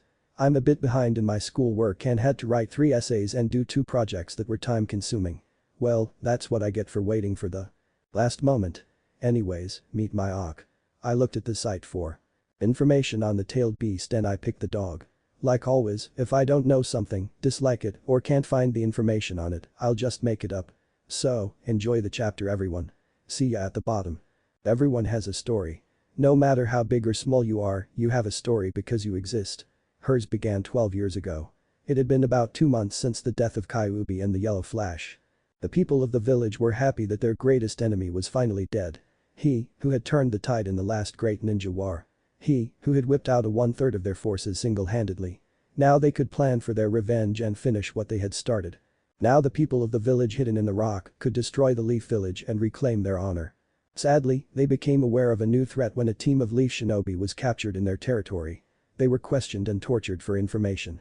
The information would be useful to them. One member of the group broke quickly and began to tell them everything. When he started talking about guard duties, he mentioned guarding a demon brat. This got the attention of the interrogator and began to question him more. Why was one child so special that he needed to be guarded by 2 Anbu and 2 Jonin? Why was he referred to as a demon? Soon the answers came and the interrogator rushed to speak with Tsuchikage. Tsuchikage was a man of caution. When he heard that the Yellow Flash died and sealed the Kyuubi into a child made him worry. In the past, this village had a few demon vessels before and they were very powerful. To think that their greatest enemy now had the strongest demon of them all was too much. They had tipped the scale of power. But then a thought came to mind. There was a chance that the village wouldn't see the potential of this new child. No matter how strong the child would grow up, it would be useless if he couldn't fight or lacked the spirit to fight for his village.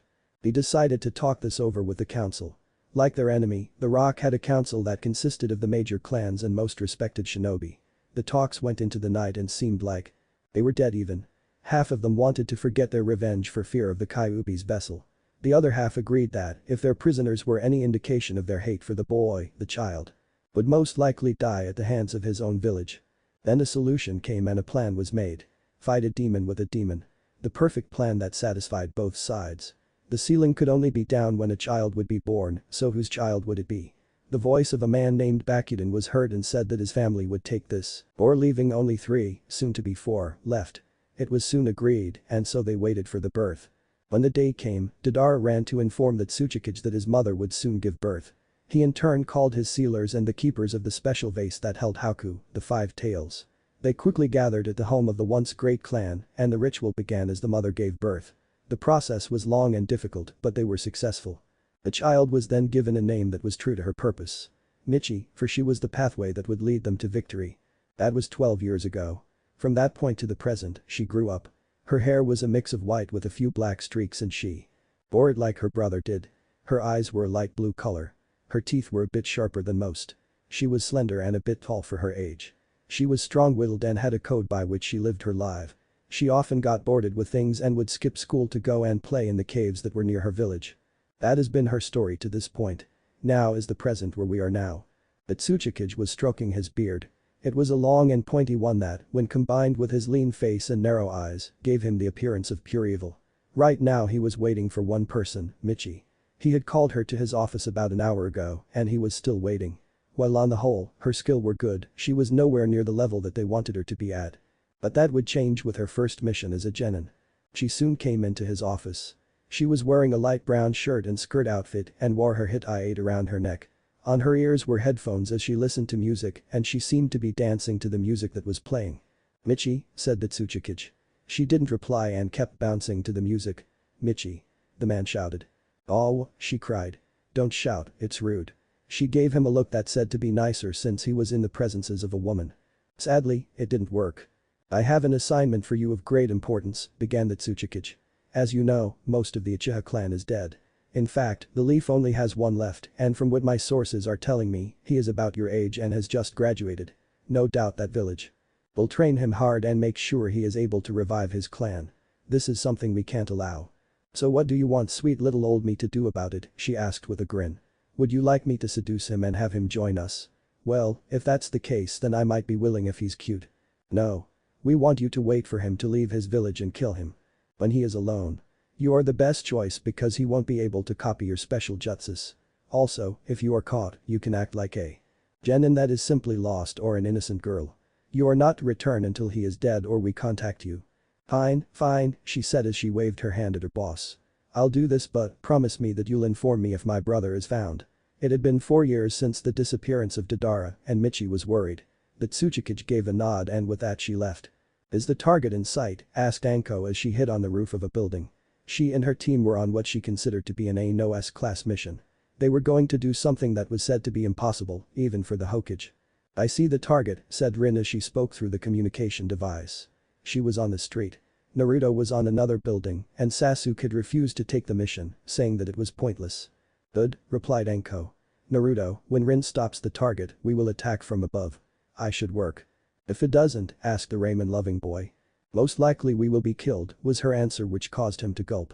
Down on the street Rin was waiting to approach the target until he was in the right spot. It had to be perfect or else the whole plan would fail. Then, he came into his position and she made her move. "Hey Kakashi," she said with a grin. Kakashi, as usual, was reading his book and didn't bother to look at Rin. "Rin, is there something you want?" he asked. He was anxious because he was getting to the good part. "We all know what that is and if you don't get out of my fanfic." Well, I was wondering if before she could say any more, Anko and Naruto came flying down towards the late Jonin. He sensed the attack and used Rin as a substitute. The three of them fell on each other in a dogpile-like fashion. Kakashi didn't even look up from his book. "What was that about?" he asked. Rin, who was on the bottom, summoned her strength and threw off Anko and Naruto. She then turned to stare at her former teammate. "I told you. I want to see your face. It's the greatest mystery in the world," she said as she held up his baby pictures. It turns out even then he wore a mask. "Oh," he said simple as he walked away. Rin's eyes became dish plates and her face turned red. She was pissed. She then let out a scream that was heard all the way in Wind Country. When she was down, Anko, who had gotten up and dusted herself off, decided that training was over. "Okay you two, let's get one of those real missions," she said with a tear in her eye. About 20 minutes later, the whole Team 7 was washing the dogs of the Inuzuka clan.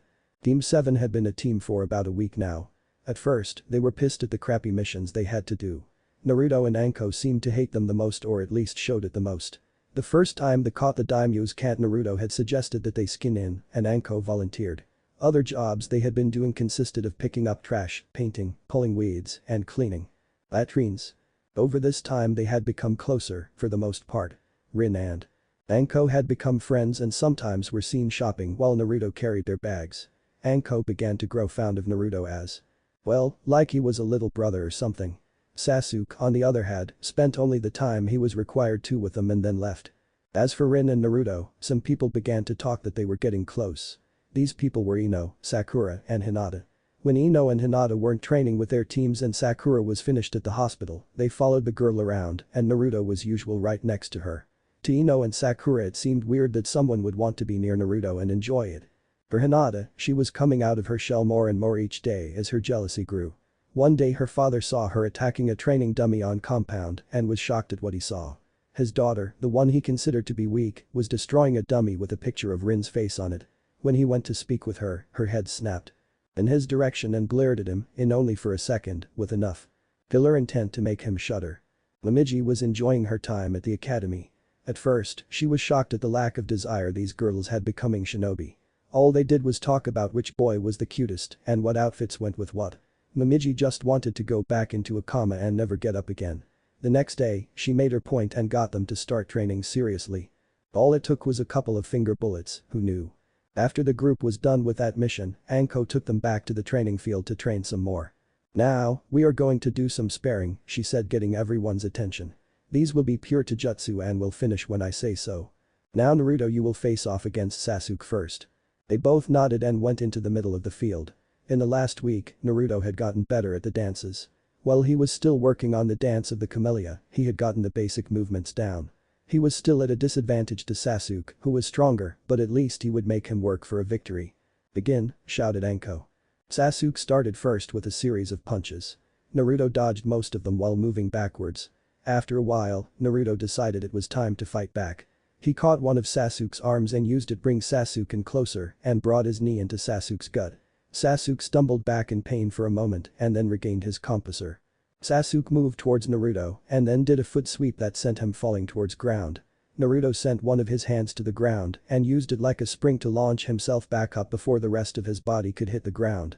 Seeing this, Sasuke moved over to Naruto's side and punched him in the gut while he was in midair.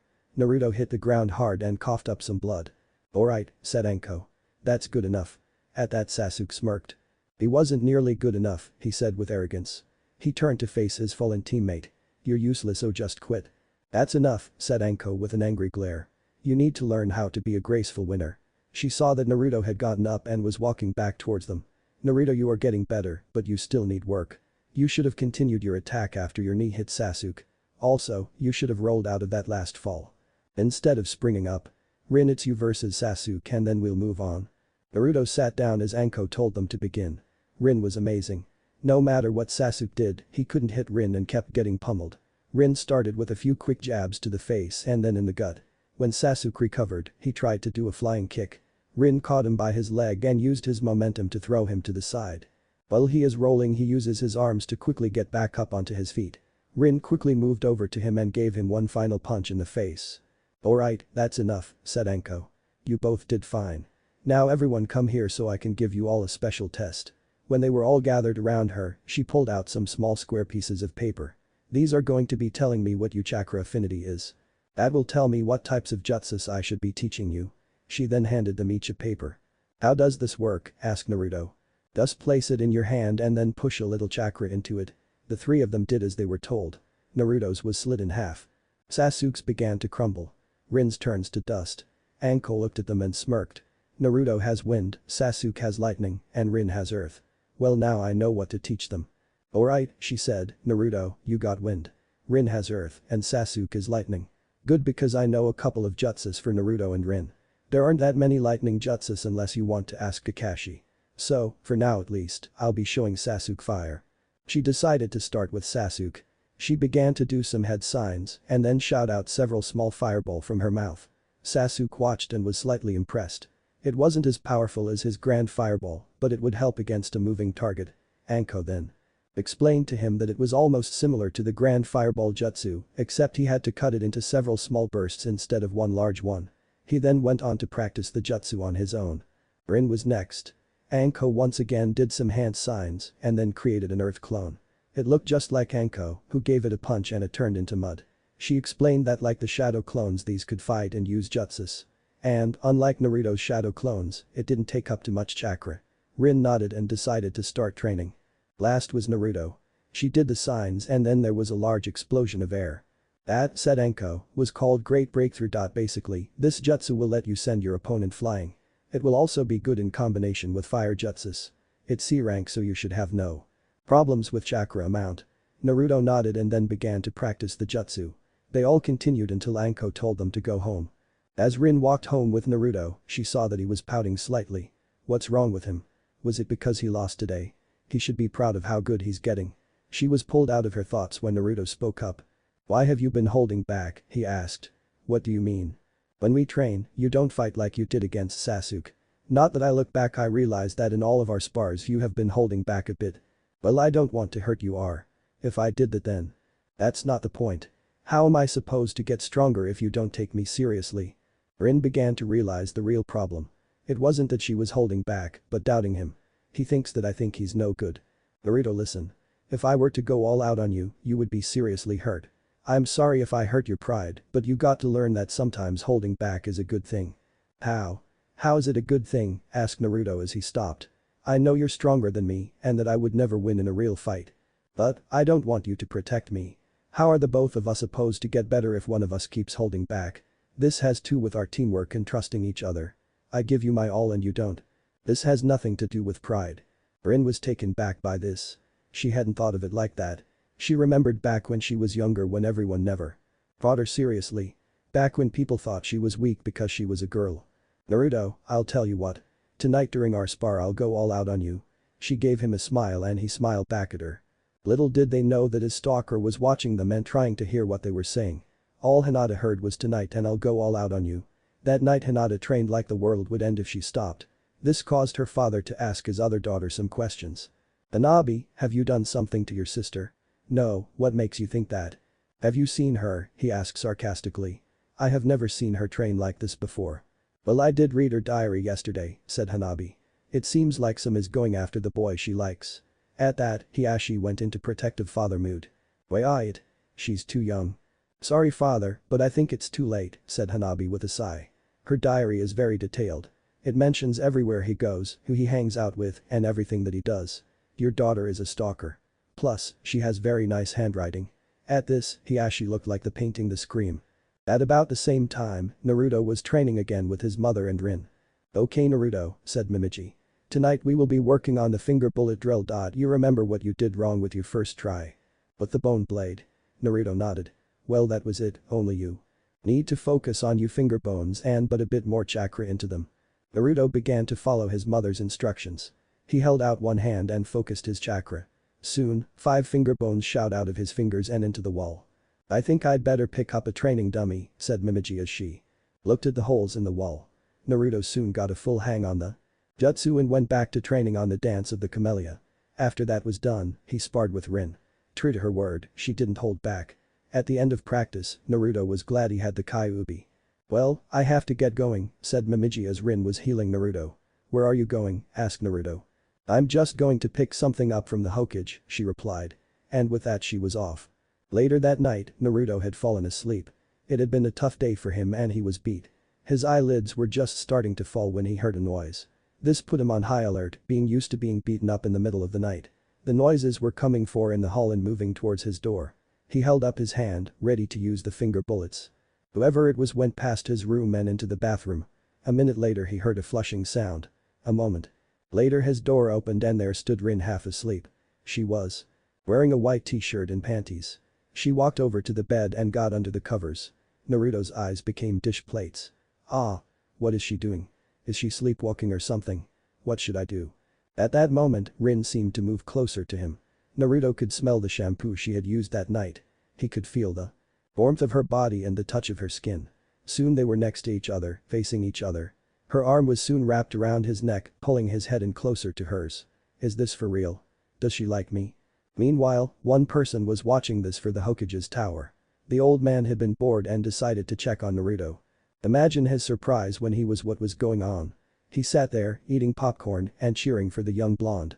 I wish I could get some like he can, said the Hokage. What was that? Said the voice of Mimiji. The Hokage turned around and saw Mrs. Uzumaki giving him a death glare. Oh shit, he said.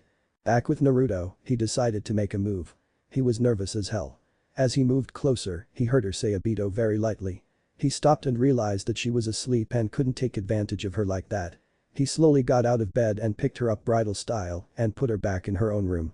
"Are you spying on couples?" asked Momiji as she slowly walked over to the old man. He gulped and did the first thing that came to mind. Shift the blame. "Momiji, I was just checking on your son when I saw him doing perverted things. Take a look for yourself." As he said this he pointed to the orb only to find Naruto in his bed alone. "Oh, this isn't good." Old man," said Momiji. With that, the hurting began. "I would like to tell you all about it, but it's a bit graphic and too bloody.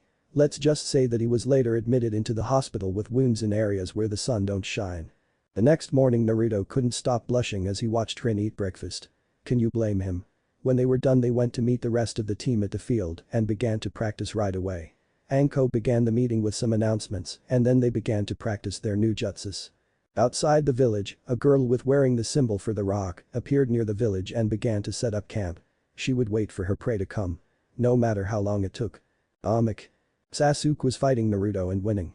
He decided to show off his power to impress his teacher. Grand Fireball. Naruto was hit by the blast and thrown back several feet. "Ah, what a loser," said the Kakuya. "Hey, Anko-sensei said no jutsus," yelled Naruto as he got back up. "Like I care what she says." The veins on Anko's head became visible. "Don't talk about her like that," shouted Naruto. He threw off his jacket and pulled out a body from his shoulder. "Dance of the Camellia," he shouted as he charged at the team. Sasuke was soon sliced and diced. Before he could more again, Anko was behind him. "It's time you and I had a heart-to-heart talk," she said with a grin as she pulled out her mallet. Before she could do anything, I walked in. "Stop," I said. "You can't do that to him." "That's right," said Sasuke. I reached into my pocket and pulled out a green spandex suit and some scissors. "I have a better idea," I said with my own evil grin. "You're an evil man," said Sasuke. Soon, the village hidden in the leaves had 3 people wearing green spandex. "Well, I have a new poll for you all. The first one is for an idea for an attack. Ribsage missile. How does that sound? Also, which of these styles would you like Naruto to learn from his father's scroll? Rixui no Yagoki and Kaiten Kenbu Rakurin from Rurouni Kenshin Rasuken from Yu Yu Hakusho. None of the above. Well, till next time. Please read and review. P.S. In Bloody Fox the last part of the exam begins and Neji is in deep shit. Chapter 7. Hey all, how's it going? I just read a fanfic where Naruto and Hinata ask Jiraiya to babysit. I ask you, who would do something like that? He mentally scared those 2 in less than an hour. Oh well, I hope it wasn't a one-shot. Now, to the poll. Almost everyone voted for Rixui no Yagoki and Kaiten Kenbu Rakurin from Rurouni Kenshin. I'll also give him the other moves so he will have the complete set. One more thing, Ribsage missiles is in. I also have people calling in with their own ideas. Here are some of them. THENEWGUY 15. Creating shin guards, arm guards and chest armor from highly condensed bone tissue. Think Gar is soon annotate only on the chest, forearms and shins. Shinji the Good Sharer. Bone armor jutsu. A bloodline technique similar to the armor of sand used by Gaara. This ability allows the user to reform their bones into protective plating that completely covers their skin and bone plates, forming an exoskeleton of armor. Atlaking. Bone clone, a type of clone that can only disappear by killing blows, not sissy blows like shadow clones. Just so it's not too powerful, the drawback could be that he can't create as many bone clones as he can shadow clones. The limited number for bone clone could be 1, 2 or whatever you feel the number should be. The IGKYLE 990. It's called Bone Yard. He sends bones through the ground to come out as large bone spikes in any direction he chooses. Send me your ideas and I'll pick out the ones I like and give credit. Where it is due. If I don't pick yours, it doesn't mean I hate you, it's just other people came up with a similar idea or it's similar to one of the jutsus that are already goes with this bloodline limit. Now, on with the show. The cat with a ribbon on its left ear was alone in the forest. Or so it thought. 3 pairs of eyes were staring at it. One of them was very pissed and the other 2 were just tired of this mission. This was the 12th time this week that they had caught this cat. This pissed one jumped out of the tree he was hiding in and tore the cat. Said cat responded by clawing at its attacker. "Ouch, stupid cat," muttered Naruto. "That's what you get for scaring it," said Rin as she and Sasuke appeared next to him. She took hold of the cat and he seemed to calm down. "Hat Tora captured," said Sasuke into his headgear. "He's not dead?" asked a disappointed Enko. "No, the owner wanted him brought back," replied Sasuke. "She never said what condition he had to be in," said Enko. She then began to laugh and Sasuke began to shiver. 20 minutes later, the daimyo's wife held her Tora tightly in her arms. This caused mixed reactions on the team. Rin felt sorry for the poor cat. Sasuke looked at the scene with indifference. Anko and Naruto sent looks to the cat that said, if we have to catch you again, it will be the last time. They then heard the Hokage cough that was meant to bring them to attention. Well done Team 7, said the old man. We have a couple more missions for you. He begins to shift through his papers. We have picking up dog poop, weeding gardens, cleaning my garage, helping old ladies cross the street, and he stopped when he heard the daimyo's wife call out to Tora. It seems like we need to get the cat back. No, shouted Naruto and Enko. I tired of all these chores old man, shouted Naruto. We are ninja, not the cleanup crew. How about we get some real missions? I agree with the kid, said Enko. I haven't killed anyone in weeks. Just one real mission where I can feed my bloodlust. Stop acting like children, said Iruka. Team 7 has only been active for about 2 months now and you 3 are still too green. Till we feel that you are ready you will be given simple missions. Anko crossed her arms and began to pout. Please, she said trying to sound innocent. No dice. No, was Iruka's response. Allow me to explain, said the Hokage. Missions are based on a letter system with A being at the top and D at the bottom. A-ranked missions are for Jonin and Anbu. B-ranked missions are for rookie Jonin and high Chunin. C-ranked missions go to Chunin and experienced Genin. D-ranked missions are for you rookies so that you can work on teamwork. We will get the occasional S-ranked mission, but that's not for you to worry about. Naruto let out a sigh. He had hoped that the old man might back them up at least a little. Then Anko walked over to him and whispered in his ears. The look on his face when it began looked like he was confused or surprised. At the end, he was giving the Hokage and Iruka a wicked smile. Are you sure sensei, he asked Anko. That seems cruel. Do it Naruto, said Anko with a gleam in her eye. Naruto began to do some hand signs and when he was done smoke filled the room. Iruka was in a bit of a panic. Then he felt someone press against his back. The Hokage could feel people on both his side. No, thought the old man, not this jutsu. When the smoke cleared, the room was full of naked female Narutos. Please, they all said at the same time.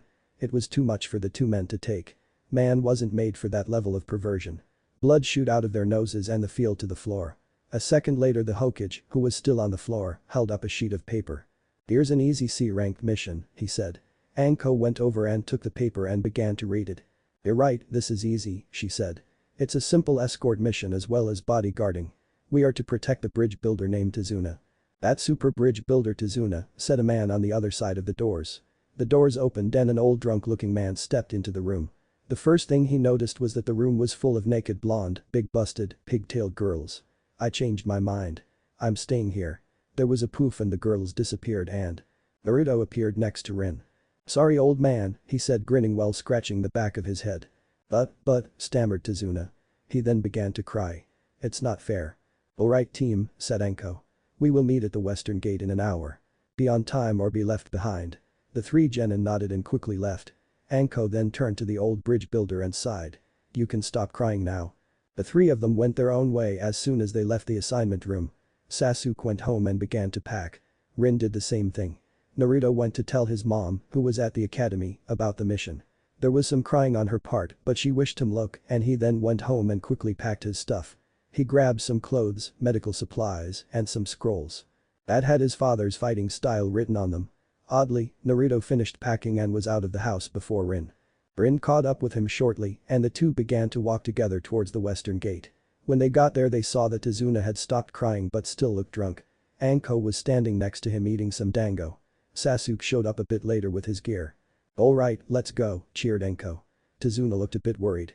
Are you sure you all can handle this, he asked. Don't worry, said Sasuke. This team may be made of a dope, Naruto glares at him, and weak Kunoichi, big glare from Rin, and a Jonin that dresses like a tramp. Anko reaches for her mallet that is under her trench coat, but don't because you have an Uchiha here. Before he could say anything else he was pounded on the head by Anko's mallet. Naruto held up a large sign that had 9.1 on it.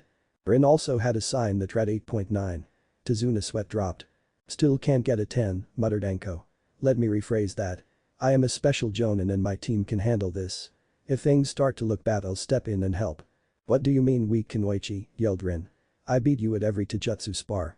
That's only because we aren't allowed to use ninjutsu and I'm going easy on you, responded Sasuke. I hope so, said Tsunade as he watched the people who were supposed to protect him fight with each other. Meanwhile, the Hokage and Iruka were starting to pick themselves up. Why had it taken so long? Well, they lost a lot more blood than usual. At least the blood was only on the floor. It had landed on the files, then they would have to get more and explain how it got there. No way were they going to do that. Soon, there was a knock on the door. "Come in," said Iruka. Sakura then entered the room looking a little nervous. "You wanted to see me?" she asked. "Yes," replied the Hokage. "Sakura, I have heard that you are doing well in your medical training.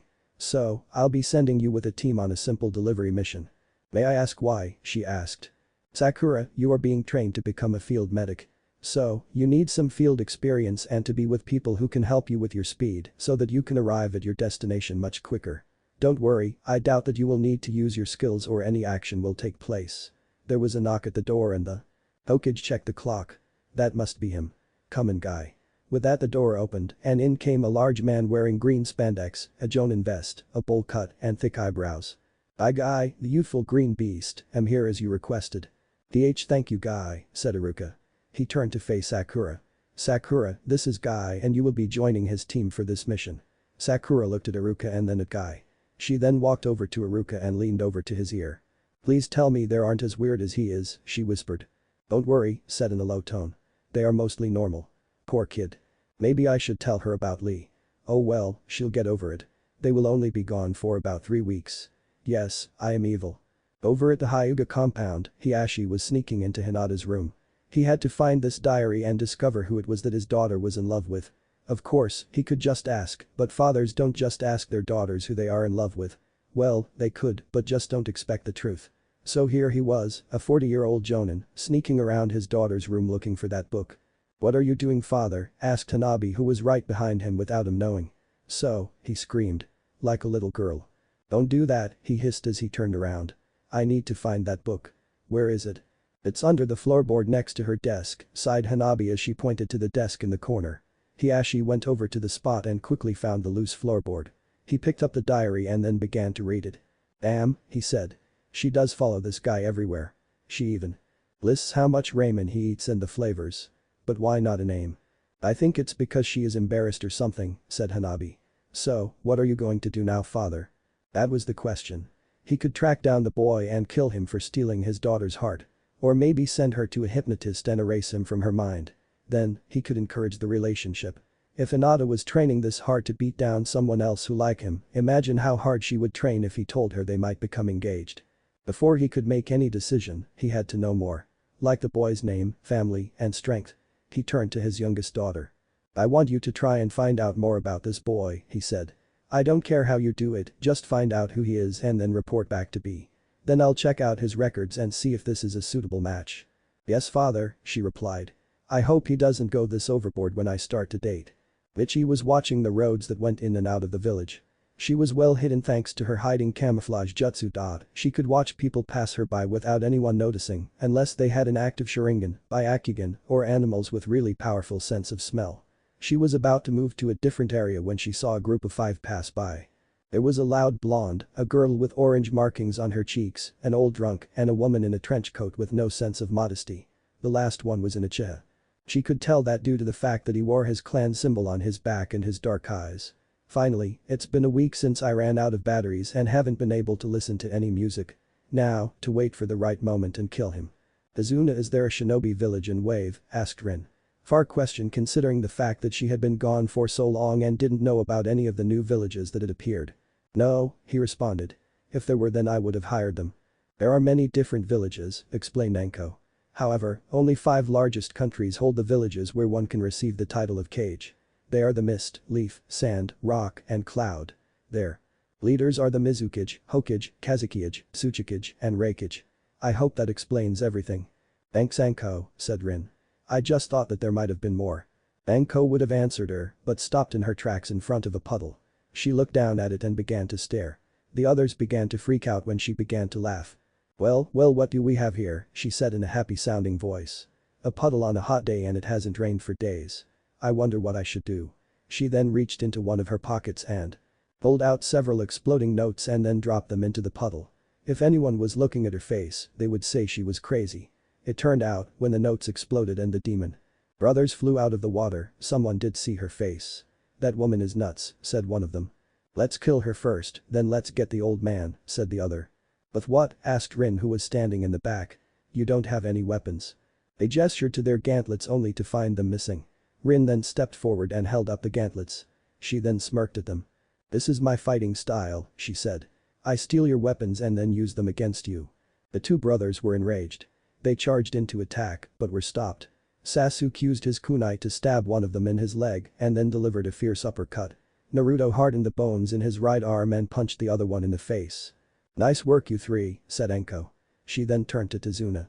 "Why were they after you?" Tsunade sighed. "I guess I might as well tell you. There is an evil businessman named Gato who is after me. Publicly, he owns a shipping company, but that's only a cover. He's a smuggler and drug dealer. He came to Wave a few years ago and took over the country. He controls all the ports and has caused our land to become isolated and impoverished." "So why is he after you?" asked Naruto. "Because I'm building a bridge," said Tsunade. "When it is finished, it will connect our land with the outside world and we will be able to trade freely once again and our economy will recover." "So, if you knew this then why didn't you ask for better ninjas?" asked Naruto. "Too expensive. If I told them all of that, then I couldn't afford you guys. Please, I'll pay you all back once our economy recovers." "I don't see why we should," said Sasuke. "It's not our problem and since you lied to us that means that the mission is terminated." "No way," yelled Naruto. "Come on, this is our first real mission and you just want to walk away. We can do this, right, Rin?" "I have mixed feeling about this," she replied. "I want to help but he did lie to us. What do you think, sensei?" Enko turned and faced the road leading towards Wave. She closed her eyes and began to think. "Please help us," said Tsunade. "But, if you don't my daughter will hate the leaf forever and my super cute grandson will cry." "I was going to say hell yeah let's do this before you interrupted me," said Enko. "Don't worry, we will see this mission through. But you better pay us back later or else." Tsunade thanked her and soon they were on their way. Watching them, Michi made some mental notes. The Uchiha was an ass, simple put. The girl seemed to be every capable and well as her sensei. Something was off with the blonde though. When he got close, she felt restless and wanted to fight him. That and the demon inside her began to stir. She decided to wait and get more information on the Uchiha's teammates before acting. They traveled for a couple of days until they reached Wave Country. A boat was waiting for them and snuck them in. Once they got to shore, Tsunade told them that they would be staying at his place. As they walked in the forest, Naruto heard a noise in the bushes and threw kunai at it. A white rabbit jumped out of the bush and ran away. "Shit," said Rin. "Sorry," apologized Naruto. "No, it's not that," she said. "It's just that rabbit was used as a decoy. I mean, it's summer so its fur shouldn't be white. It's as white because it's been kept in a cage." That when they heard a noise. "Get down," shouted Enko. They hit the ground hard and fast. A blade flew above them and was caught by a man in a tree. He had dark hair, no eyebrows, bandages covering his face, and dark pants. He was shirtless showing the world his muscles. "Well, so these are the people who defeated the demon brothers," said the man with amusement in his voice. "Zabuza Mamachi, I never thought someone like you would sell out to Gato," said Enko. "The snake mistress of the leaves, it is an honor to meet you," said Zabuza. "My target is only the old man so if you don't want to die then just step away." Enko raised a hand and put on her chin and made it look like she was thinking about it. "Nope," she said after a minute. "Not happening anytime soon." She turned to her team. "Listen maggots, get around to Zuna and let me handle him. He's a missing nin from Mist and was known as the Demon of the Bloody Mist. He got that name after he killed his entire graduating class. All without any previous training," added Zabuza as he chucked at the memory. He then decided to have a look at the genins. The black-haired boy looked cocky and the girl seemed to be the most intelligent of the three, having seen through his distraction. His eyes stopped on the blonde and then they grew wide when he saw the two red dots just above his eyes. Naruto noticed him staring at him and became nervous. "Hey," shouted Naruto. "Stop staring at me you eyebrowless freak." Zabuza ignored him and faced Enko once again. "How did you get your hands on a Kagaya?" he asked. "They were wiped out years ago." Enko smirked at him. "Seems your village missed one," she replied. She had read Naruto's file and knew about his bloodline and his mother's history. She also knew about the incident with the Kagaya clan and the Mist Village. Zabuza grinned. He hadn't been this excited since he found Haku. Now he had a chance to add another to his collection. First he had to take out his opponent. Hiding mist jutsu. With that, a heavy mist covered the area making everyone's sight worthless. He then let out a powerful killing intent. What a powerful killing intent, thought Sasuke. If I make a single mistake, I'll die. I can't stand this. I'd rather kill myself than take this much longer. Before he could carry out his plan, "Sorry people," Enko stopped. "Hey have a little confidence in me will ya," she said. Her eyes then narrowed and disappeared. The three genins heard the sound of metal hitting metal, and when they turned around they saw Anko holding back Zabuza's sword with a kunai. Then, in an instant, Anko grabbed a second kunai from her jacket and threw it at Zabuza.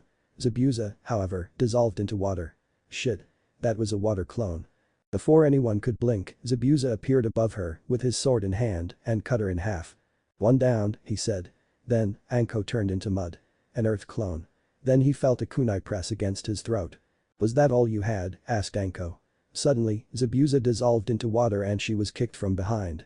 She was launched into the lake that happened to be nearby, and as she swam back up to the surface, she saw Zabuza standing over her. Water prison jutsu. With that, Anko was trapped in a sphere of water.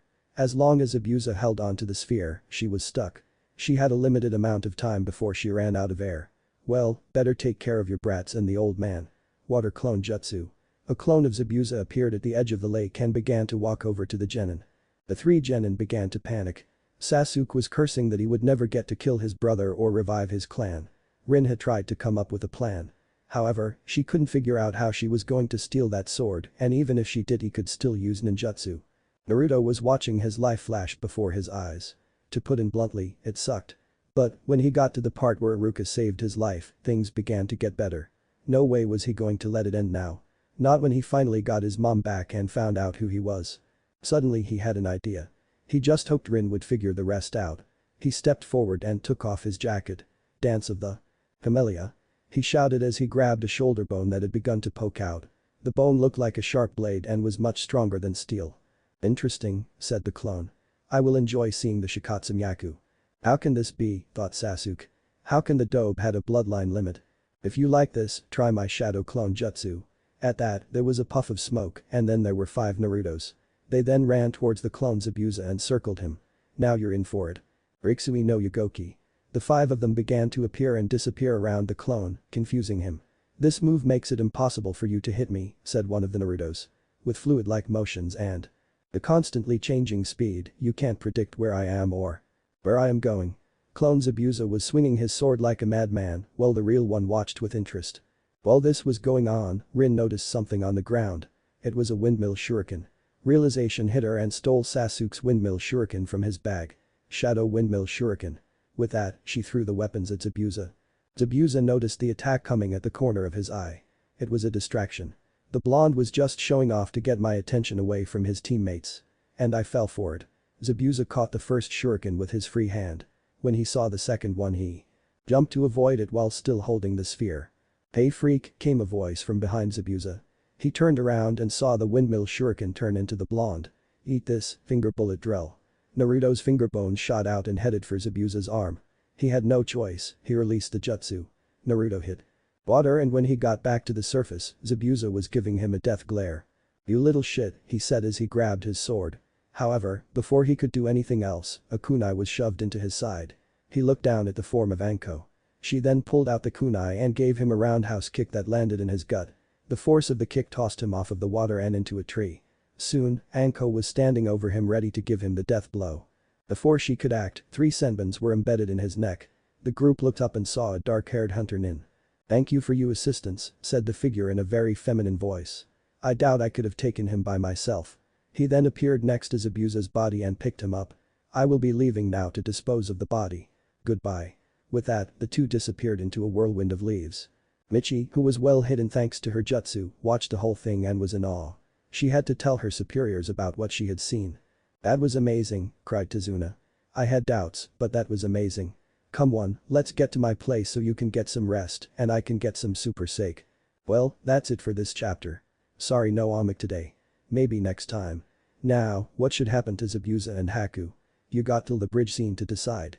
So, let me know in the review section as well as your ideas on future bone-based jutsus. Oh, wait a second. I also want to know what you think about Rin getting snake training. Basically, I plan on Tsunade to teach her medical jutsus and Anko to teach her poisons and summoning snakes. Just a thought. Chapter 8. Well, welcome to the next exciting chapter. So far I am disappointed. And the voting. So by the next chapter we will find out if they live or die. If they live, I got something nice planned for Zabuza and Haku will be seen again. If they die, well, they die. It's all or nothing people. Now, on with the show. It was about an hour later when our heroes, well, them plus Sasuke, arrived at Tsunade's house. The house was a simple two-story house that was set next to a lake. The inside had a simple layout. On the first floor were a kitchen and an empty family room. The second floor held all the bedrooms. Tsunade was overjoyed to see that her father was both alive and sober. He quickly introduced the leaf nins while he went looking for a bottle of sake. Once he found one, everyone sat down at the kitchen table and he began to tell them about what had happened. Well, he left out the part of the harem jutsu, but other than that it was what happened. While this was going on, Sasuke was fuming inside. The Dobe and the Kunoichi had done all the fighting in the last battle and he just stood there. How could he kill his brother when he couldn't even handle a simple missing nin? Then, there was what Naruto had done in his fight. What was that? He had known the blonde for years and he had never done anything like that before, not even in practice. These thoughts began to burn away in the back of the Avenger's mind. Finally, he couldn't take it anymore. "Dope," he said, getting everyone's attention. He looked at Naruto with anger in his black eyes. "What was that power you used? How did you get it?" "What you mean by Shikatsu-myaku?" asked Naruto as he scratched the back of his head. "It's my bloodline limit. It awakened a couple of days after the graduation exam and I got these spots to prove it." He pointed to the spots above his eyes. Sasuke, being the self-absorbed ass that he was, had never noticed them till now. "What? I have never heard of it. How did Zabuza know what it was?" "That's because the bloodline isn't from our village," said Anko. She had never allowed Naruto to use his Shikatsu-myaku in practice because she didn't want him to rely on it so much. "Excuse me, but what is a bloodline limit?" asked Izuna. Anko sighed and then gathered her thoughts on the subject. "The bloodline limit is basically a genetic mutation that gives its owner special abilities that can't be copied or duplicated under normal circumstances," she said. "There are many different types and powers, but we can categorize them into 3 groups. The first are the Dijutsus, or eye techniques. Examples of these are the Uchiha clan's Sharingan, which allows them to predict their opponent's moves and then copy them, and the Byakugan, which gives the Hyuga clan the power to see through solid objects and gives them a 360-degree field of vision. Then there are people who can be classified as elementals. These are people who can control over a certain element and can do jutsus that we can't. An example of this is the first Hokage's power to control plant life. There are others who could create water out of nothing and use magnetic powers as well. The last group belongs to the body manipulators. These are people who either have unique body parts or have control over a certain part of their body. Naruto falls under this category because his Shikatsu-myaku gives him the power to harden his bones till they're stronger than steel, reshape them into weapons, and regrow them immediately. The only way for someone outside of a clan to gain one for these powers is surgery or genetic manipulation, said Rin, adding her 2 cents. After all, she was the one who gave Kakashi his Sharingan. He still hasn't said thank you. "So, how did Zabuza know about Naruto's power? And how come I have never heard of it?" asked Sasuke. "My mother used to live with her clan in Water Country," said Naruto. "She said she left because she didn't like how much the clan liked to kill people. She ended up in our village during the last Shinobi war." He then let out a yawn. It was late and they had just come back from a huge battle. "I think we should get some sleep," said Anko. "I'll show you to your rooms," said Tsunade. She got up and motioned the group to follow them. They then went upstairs and were placed into the 2 spare bedrooms. Naruto and Sasuke took the first and Rin and Anko took the other. Aku, meanwhile, was busy removing the needles from Zabuza's neck. Unfortunately, the swordsman became tired of waiting and simply yanked them out at once. "Yes, for all you newbies out there, he's alive." "Aku, you sure waited long enough," complained Zabuza. "And take off that mask." Haku complied and revealed his girlish face and his chocolate-colored eyes. "Sorry, but I have so many fond memories of this mask," he replied. He then went to work at treating Zabuza's wounds. As Haku worked, Zabuza thought about what had happened over by the lake. He was shocked to learn that there were still people who could use the Shikatsu-myaku. When he and Haku left the Mist Village, the Kagaya clan attacked as was defeated. To Zabuza, they were excellent weapons that could have been useful during his attempt to seize power. Now, he had the perfect chance to get one. "Alright," said Haku, "let's get you back to the hideout." Zabuza just nodded. On the way there, he began to think of a way to obtain the blonde. In Hidden Leaf, Hanabi was busy looking for her sister's hidden crush. She had created a list based off the information she found in her sister's diary. So far she knew that he was a guy who was loud, liked ramen, was kind, energetic, a hard worker, and looked very handsome. She had started with the members from the graduating class first and had only met a few of them. She crossed off Shikamaru and Shino because they didn't seem weren't loud or energetic. When she met Choji and Kiba, she put them on the maybe list. Choji seemed very nice and liked ramen. Also, she didn't know what her sister considered handsome. Kiba, well, he was loud and energetic. Plus, he looked better than Choji and was her teammate. Then she began to wonder about her cousin's teammate. She had only met Lee a couple of times and he seemed to fit the bill as well. He was loud, kind, energetic, and was a hard worker. But did her sister find him handsome? Hanabi shuddered at the thought. "Why dad?" she asked the sky as she began to walk home. "I'm a 7-year-old girl, so why do I have to do this? Maybe I'll just ask that blonde girl and her fiend with a huge forehead." In another part of the world, Sakura sneezed. This caused two things to happen. The first was her wondering if people were talking about her and her hoping it was Sasuke. Fat chance. The other was two green spandex wearing people to going off their rocker. "Sakura, what an unyouthful cold you have," shouted Guy. "We will help you get rid of it with the springtime of youth." "Guy-sensei is correct," said Lee, the mini-me of Guy. "I will use all of my love to help you get better. And if I fail I will read every medical book I can find. And if my adorable student can't go that, I will carry you both to Tsunade for treatment." Cue the hugging. "And the evil genjutsu that no one can figure out. Guy-sensei. Lee. Guy-sensei. Lee. Guy-sensei. Lee. Guy-sensei. Lee." Meanwhile, the rest of the group was doing its best to coo.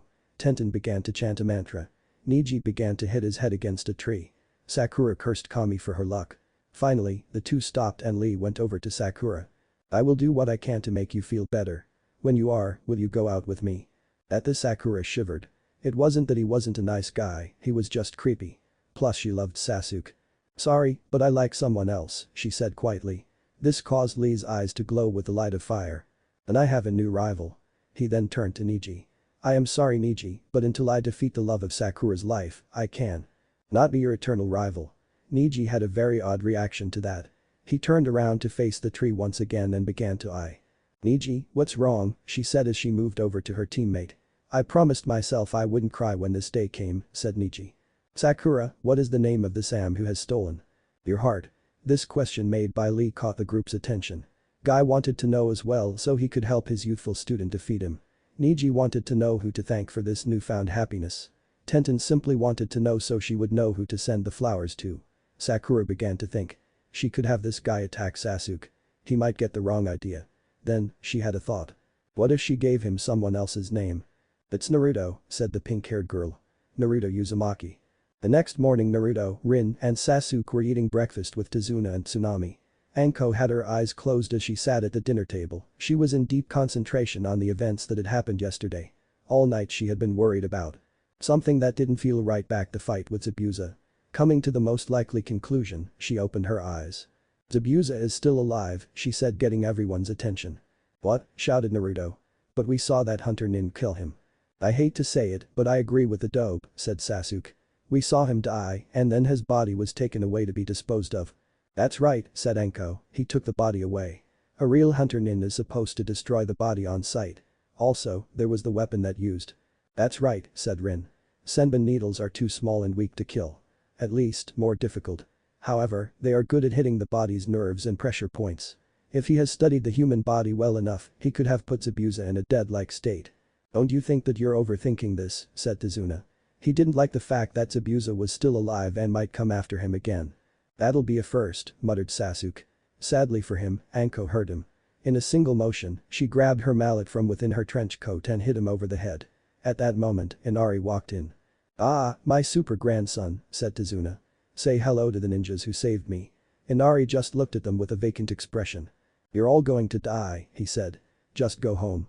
And with that he left. This caused Anko and Naruto to get very pissed off and began to yell things that would make someone like Taiya blush. "Yeah, that bad." "Okay," said Anko as she calmed down a bit. "I believe they'll attack again as soon as his injuries heal. That will give us about a week. So, I'll have to step up your training. Follow me." With that, she got up and led the genins outside.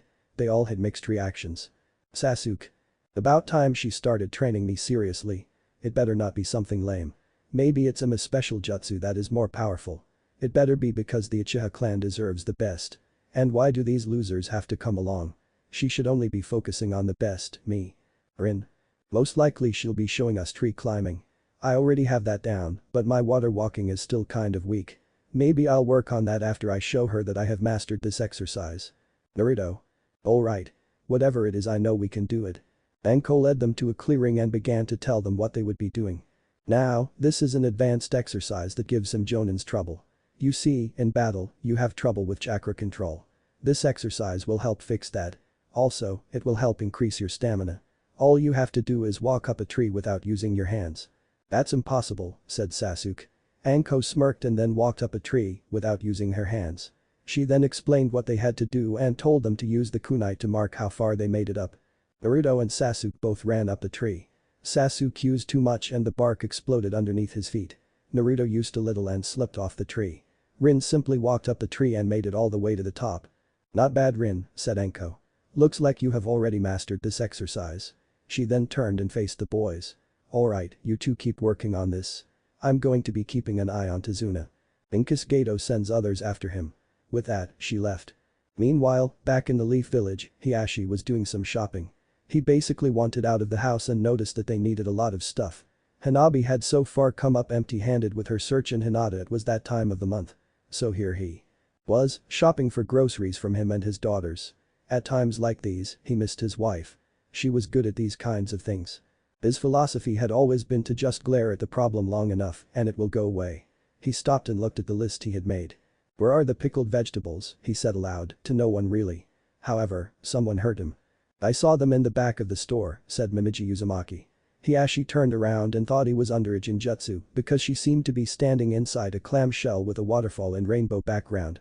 She was wearing a dark blue kimono and her white hair was let down and touched her shoulders. His skin was pale, but not in a sickly way.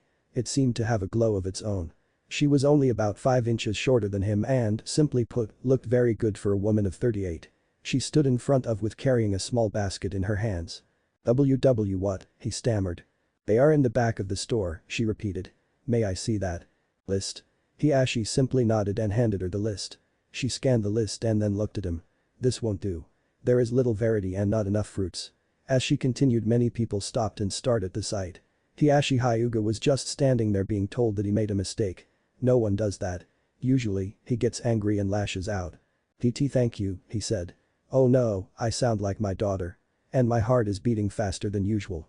You're welcome, she said with a smile. Hiashi felt his face go red and she began to walk away. At this point in time, his mind was in total confusion. He didn't want her to go. What to do? Should he ask her to help him out some more? Yes, screamed a voice in the back of his head. It told him to be a man and ask a woman to help him shop. Miss, he called out. She stopped and turned around. Now people were beginning to notice. Even the Hokage, who was watching this in his crystal ball, was placing bets with his attendants on what would happen. I was wondering if you wouldn't mind giving me a hand. I don't mind at all, said Momiji. In a short time, Momiji helped Hiashi with his groceries. While they did this, Hiashi asked her about herself and she responded as such. When it was over, Hiashi wanted to ask her out. But there was a small problem. He didn't know how to do it. It had been so long since he had been in the dating pool. As he just said the first thing that came to mind, it was the same thing he did when he asked his late wife out. Would like to have a sparring match, he asked as they exited the story. Many people face faulted and a certain Hokage was collecting lost bets. Sure, she said. I would love to. I'll see you later, Lord Hyuga. With that she walked away. Back in Wave, Naruto was having trouble with the exercise. Rin had given him some pointers before she went off the train on her own. Getting up from his last attempt, he took a deep breath and followed Rin's instructions. He gathered chakra to his feet and began to concentrate. Then, he charged up a tree and was able to catch up with Sasuke before falling down. Realization hit Naruto that this was similar to the way he manipulated his bones. Sasuke began to watch this and saw that he was improving. Now, his two sides began to bicker. One side told him to ask him what he did so that power could be his. The other side said that he just got lucky and that he was in a Uchiha. In the end, Sasuke decided to swallow his pride. Our little baby is growing up. Naruto, what did Rin tell you? Asked Sasuke. Kami, this is so embarrassing. I'm not telling, said Naruto with a grin on his face. It was now 2 days before the attack on the bridge and the two boys were almost done with the exercise. At night, Naruto practiced the moves from his father's scrolls and worked on turning his rib bones into missiles and launching them from his chest. Sasuke, after he was done, felt that he had done his share and decided to simply wait for his Sharingan to awaken. Rin at this point had finished water walking and was working on some more difficult medical jutsus and some earth jutsus that Anko had taught her. Why do you all do it? Shouted Inari who was standing in the doorway of the kitchen. What you are doing is pointless. Gato will just kill you no matter what you do. Well, at least we aren't going to take it lying down, said Naruto. He was tired and needed his rest. You don't get it, do you? Shouted the boy. You don't know what it's like to suffer and to lose people you love. This hit sore spots on both Rin and Naruto.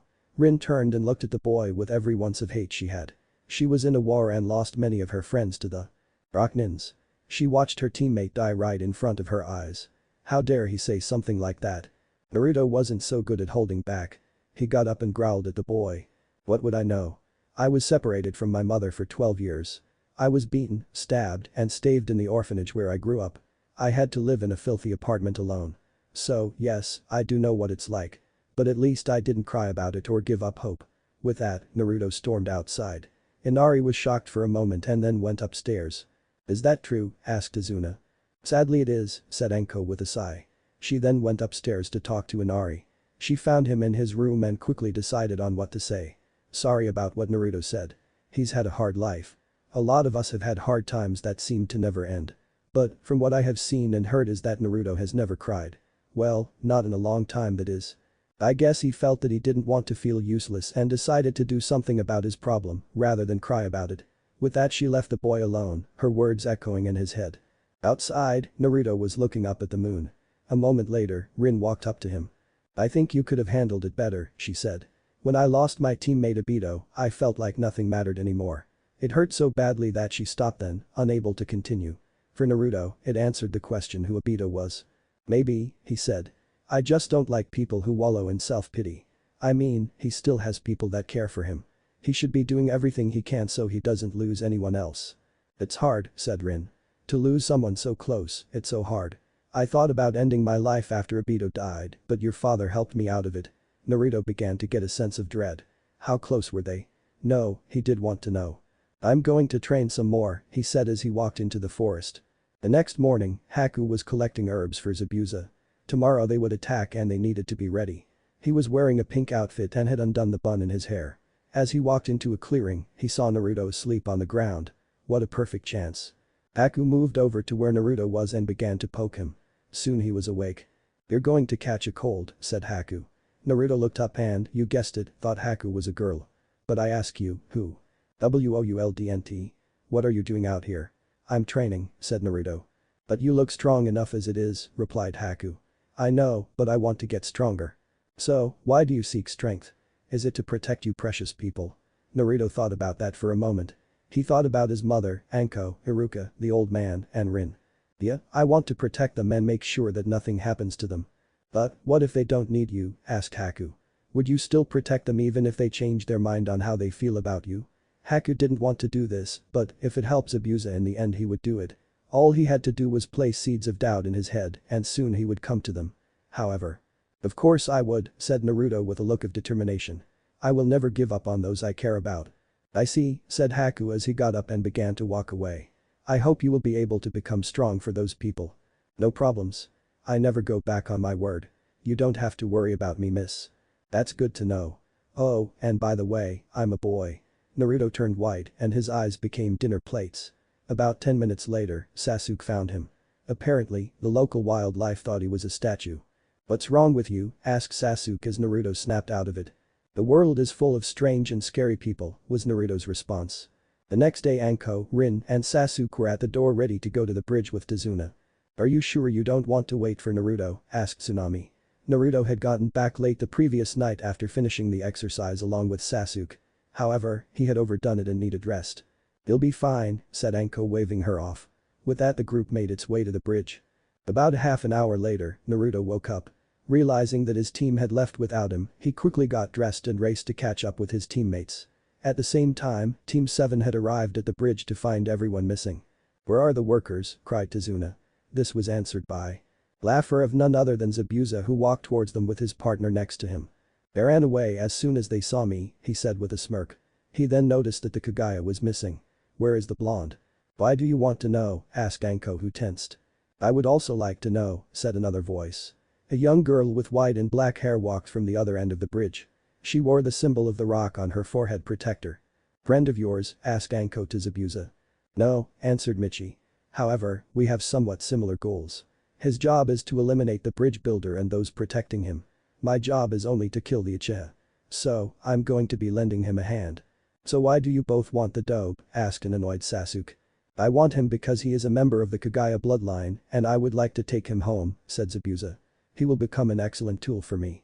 I just need to confirm my superior's suspicions, said Michi. I saw the fight on the lake and reported it. Now I need to confirm something for them. And we all just get along? Asked Azuna. Nope, said everyone. Well, that will do for now. The fights next time will be Haku vs Rin, Michi vs Sasuke, Michi vs Naruto, Anko vs Zabuza. I have been watching Slayers lately and I think the Lee and Amelia would make a great couple. Those who have seen the series know that they are very similar. Scary. So, what other crossover lovers can we make? Send in your ideas. Chapter 9. Well, I'm back. I have started another fanfic. This makes 4 in the making. I can't help it. I'm a flood of ideas. Tales of the Fox Age is my retaliation to all those banishment fics. In the first chapter 1 have sentenced Sasuke into the worst kind of punishment that my mind could think of. After all, there are some things worse than death. Now, on that note, I want to talk about all these kill Sasuke ranks.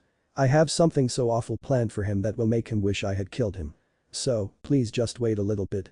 I know it's hard, but it will pay off. Also, Konohamaru's evil jutsu. Double sexy guy jutsu is evil. And Sasuke, how could he defile a grave? Has he no shame? What are you waiting for?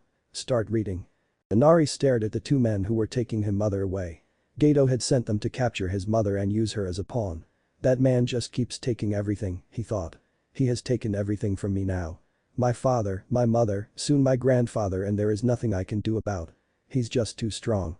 Then, the image of Naruto came to his mind. Flashback. What would I know? I was separated from my mother for 12 years. I was beaten, stabbed, and staved in the orphanage where I grew up. I had to live in a filthy apartment alone. So, yes, I do know what it's like. But at least I didn't cry about it or give up hope. Then flashback. Then he remembered what Anko told him. Flashback. He's had a hard life. A lot of us have had hard times that seem to never end. But, from what I have seen and heard is that Naruto has never cried. Well, not in a long time that is. I guess he felt that he didn't want to feel useless and decided to do something about his problem, rather than cry about it. Then flashback. Inari began to think about his father.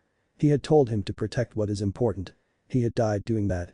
Now, here he was, crying like a little baby instead of following in his stepfather's footsteps. He then got up and charged. The men saw this coming and chucked. When he got close enough, they struck him down in an instant. Their amusement ended quickly as the boy turned into a log. Further down the dock was the blonde shinobi with Tsunade and Inari. That was the last thing they saw as they were both knocked out from behind by 2 of Naruto's shadow clones. Inari looked at Naruto, who just smirked back. Why did you come back? Asked the boy. While I was on my way to the bridge, I saw a boar that was slashed up. Then I noticed that the trees leading up to your place had slashes on them as well. So I decided to check it out. Good job, by the way. Because you distracted these goons long enough, I was able to grab both you and your mother in time. Well, I'd better be going. With that, Naruto ran towards the bridge to where the real battle was beginning. Alright, said Michi. Here's how it's going to work. I'll take the guy with the stick up his ass, Sword Boy can have the Snake Lady, and Mask Boy can have the leftover. Who put you in charge? Shouted Zabuza. Michi gave him a sad puppy dog look. You, Sniff, don't have to be so mean, she said. Zabuza's sweat dropped. Just do what she says, said Haku with a sigh. It'll be less of a headache for us, and this could be beneficial as well. You should really listen to the kid, said Michi as she went over to give Haku a hug. He's so sweet. Can you guys take them? Asked the scared bridge builder. I can take that idiot Chunin, said Sasuke. He turned to Rin. Don't get in my way. Attack the Miss Nin or my teammate. That was a though question for Rin. She then turned her attention to her opponent and got into a fighting stance. Anko and Zabuza said nothing. They just stared at each other. One could smell the bloodlust on them. Anko knew he would be a difficult opponent, but she was confident with her skills. Soon, the 6 ninjas charged at each other. Anko and Zabuza were the first to start their fight. Anko pulled out 2 kunai out of her jacket and used them to block Zabuza's sword. Rin charged at Haku. When they connected, Haku Senbon meet Rin Senbon. I never expected you to use the same weapon as me, commented Haku. Actually, this is my first time holding one, replied Rin with a grin. Haku wondered what she meant for a second until he realized that he was missing about half of his needles. No matter, replied Haku. I still have the advantage. Your hand is tied up. 1,000 flying needles of death. Around them, the moisture in the air was chilled and became, well, a lot of needles that shot at Rin. Using her training, she focused chakra in her feet and was able to get out of harm's way. I never expected someone to be able to use one-handed signs, said Rin. You're not bad. You're skilled as well, said Haku. However, I will win. Sasuke and Michi were busy exchanging blows. This was a pure taijutsu fight and was pushing both of them to the edge. Sasuke punched her in the gut after a few minutes and she jumped back a couple of feet. So, is this the best that your weak village can do, taunted the Uchiha. Michi glared at him and charged. She threw a punch with her right fist and he caught it. She then tried with her left and he caught that as well. Looks like you lose, pathetic. I don't think so, replied Michi with venom in her voice. With that, she kneed the Uchiha Avenger in the groin. That was for insulting my village. He released her and fell on his knees and covered his vitals. Michi, with a smirk, punched him in the face. That's cheating, said Sasuke as he started to get up. He gave her an evil glare. Looks like you don't get it, said Michi as she got into her taijutsu stance. There is no such thing as cheating in the ninja world. If you can't understand that then you won't last long. Both fighters began to fight once more. Sasuke was slower now due to that last attack. Haku decided to use his most powerful attack. Demonic ice mirrors. Soon, Rin was surrounded by the ice mirrors. Haku then stepped into one of them and his image appeared in all of them. He then reached for some senbon needles, only to find them gone. Sorry, said Rin as she dropped them to the ground. Looking for those. It is no matter, said Haku calmly. I have more. With that, he went to his other side pouch. A sweat drop appeared when he realized that they were missing as well. I took those as well, said Rin. It appears we are at a standstill. Over with Sasuke and Michi, the fight was getting bloodier. Sasuke had awakened his Sharingan, however he didn't know how to use it properly. Also, it was eating up a lot of his chakra. Deciding to make this the last attack, he did his fireball jutsu. Michi saw this coming. When he made the tiger hand sign and jumped back at the last moment, Sasuke then fell to one knee, panting. So you want to play with fire, said Michi. She then reached into a pouch on her hip which held her clay. Fine, I'll play too. She then pulled out her clutched hand and opened it to reveal a clay pig with wings. Sasuke's sweat dropped when he saw the thing try to fly. That's pathetic, commented Sasuke. The pig thing seemed to look upset. Hey, shut it, yelled Michi. I'm still working on birds. This is harder than it looks. Now, get him. With that command, the flying pig flew towards him and exploded near Sasuke's stomach. Not enough chakra, she muttered when she saw that he was still alive. Sasuke's shirt was torn and his skin had several cuts and burns. It'll pant take more than pant that too, pant kill an Uchiha, he said. Michi smiled. Arrogant till the end it seems, she said while reaching for some more clay. I was hoping for a better challenge. Oh well, at least I accomplished my mission. This time, her clay had become 6 shurikens. These will explode on contact and I have put much more chakra into them. She then threw them at the Uchiha who braced himself. This is it, he thought. So many things I haven't done yet. Kill Itachi, make the dobe look bad in front of Rin, revive the clan, take the dance class. The sound of Naruto yelling finger bullet drill. Snapped Sasuke out of his pity party. He watched as Naruto's attack cancelled Michi's. Don't worry about her Sasuke, said Naruto as he walked into the battle area. I'll take it from here. With that, he took off his jacket and stepped in front of Sasuke. By the way, who is she? Oh, can't you tell by her forehead protector? She's a Rocknin and you can't handle her, said Sasuke. Meanwhile, said Rocknin was searching through her pockets. Looking for something. She had pulled out gum, a couple of coins, the keys to her house, and lint before she found what she was looking for.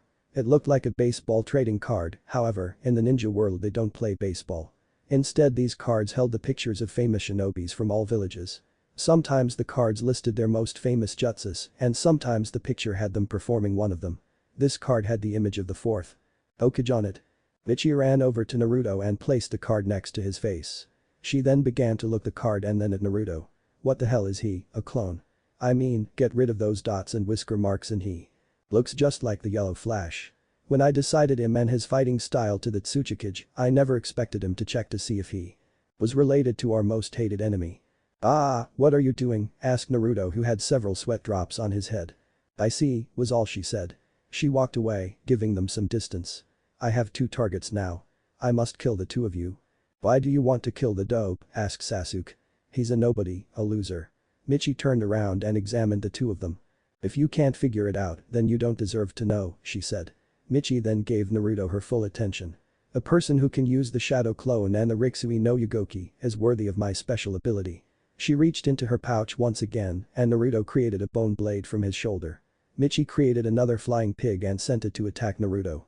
Naruto slashed it with his blade and was shocked that when it exploded, it sent out blades of wind in all directions. He now had several slashes on his body, but they were healing quickly. I have the power to add any of the 5 elements to my clay bombs, said Michi as Naruto got over the shock. I am the only one in my clan that can do this. My turn, said Naruto.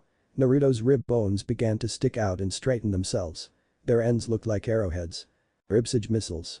The rib bones shoot out and flew towards Michi who dodged the attack. Not bad, she said with a grin. But when I saw them popping out, I was able to guess what would happen next.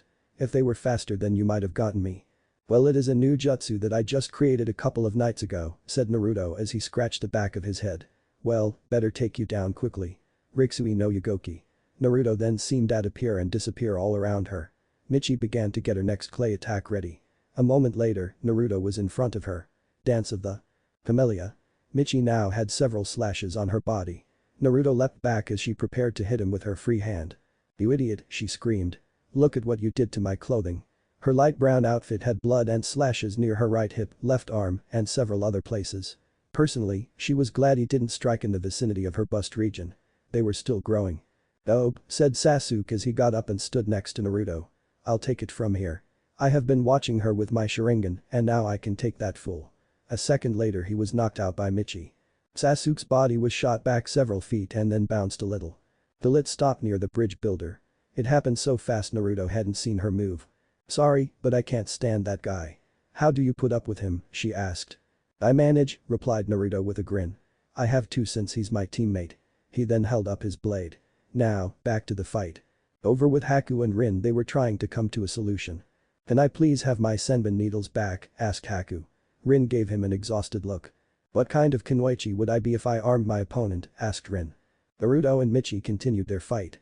It turned out to be a lot easier than before without Sasuke around to badmouth them and get in the way. Naruto continued to use his combo of Rixui no Yugoki and the dance of the Camellia. Michi had pulled out a kunai and was doing her best to block him with one hand while the other was getting clay ready. Michi jumped back and threw several clay spiders at him. Which became enlarged and clung to him. One was on his chest, another on his left arm, and a third on his left leg. Naruto tried to pry them off, however Michi made a hand sign and they exploded in a large ball of fire. Well, that's done, she said as she looked at the tower of smoke where her blonde opponent once stood. When the smoke cleared a shocked look appeared on her face. Naruto still stood. The flesh seemed to be missing from the areas where the spiders had went off, but in its place was a white mass.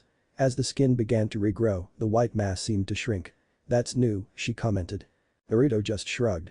I guess I did it on instinct, he replied. To be honest, I don't know what was going on in my head. Well, let's see how your bones handle this, she shouted as she launched a clay centipede at Naruto which wrapped around his body. She made a hand sign and, instead of exploding, it began to send a large amount of electricity into Naruto's body. He screamed in pain and then it stopped and he heard a deep voice in his head. You're weak. It looks like I will have to take over to get you out of this mess. Red chakra began to surround Naruto as he broke free from the clay centipede. His whisker marks became deeper and his eyes became slit and blood red. His hands then turned into claws. Kyuubi decided to add the finishing touches by giving him a tail.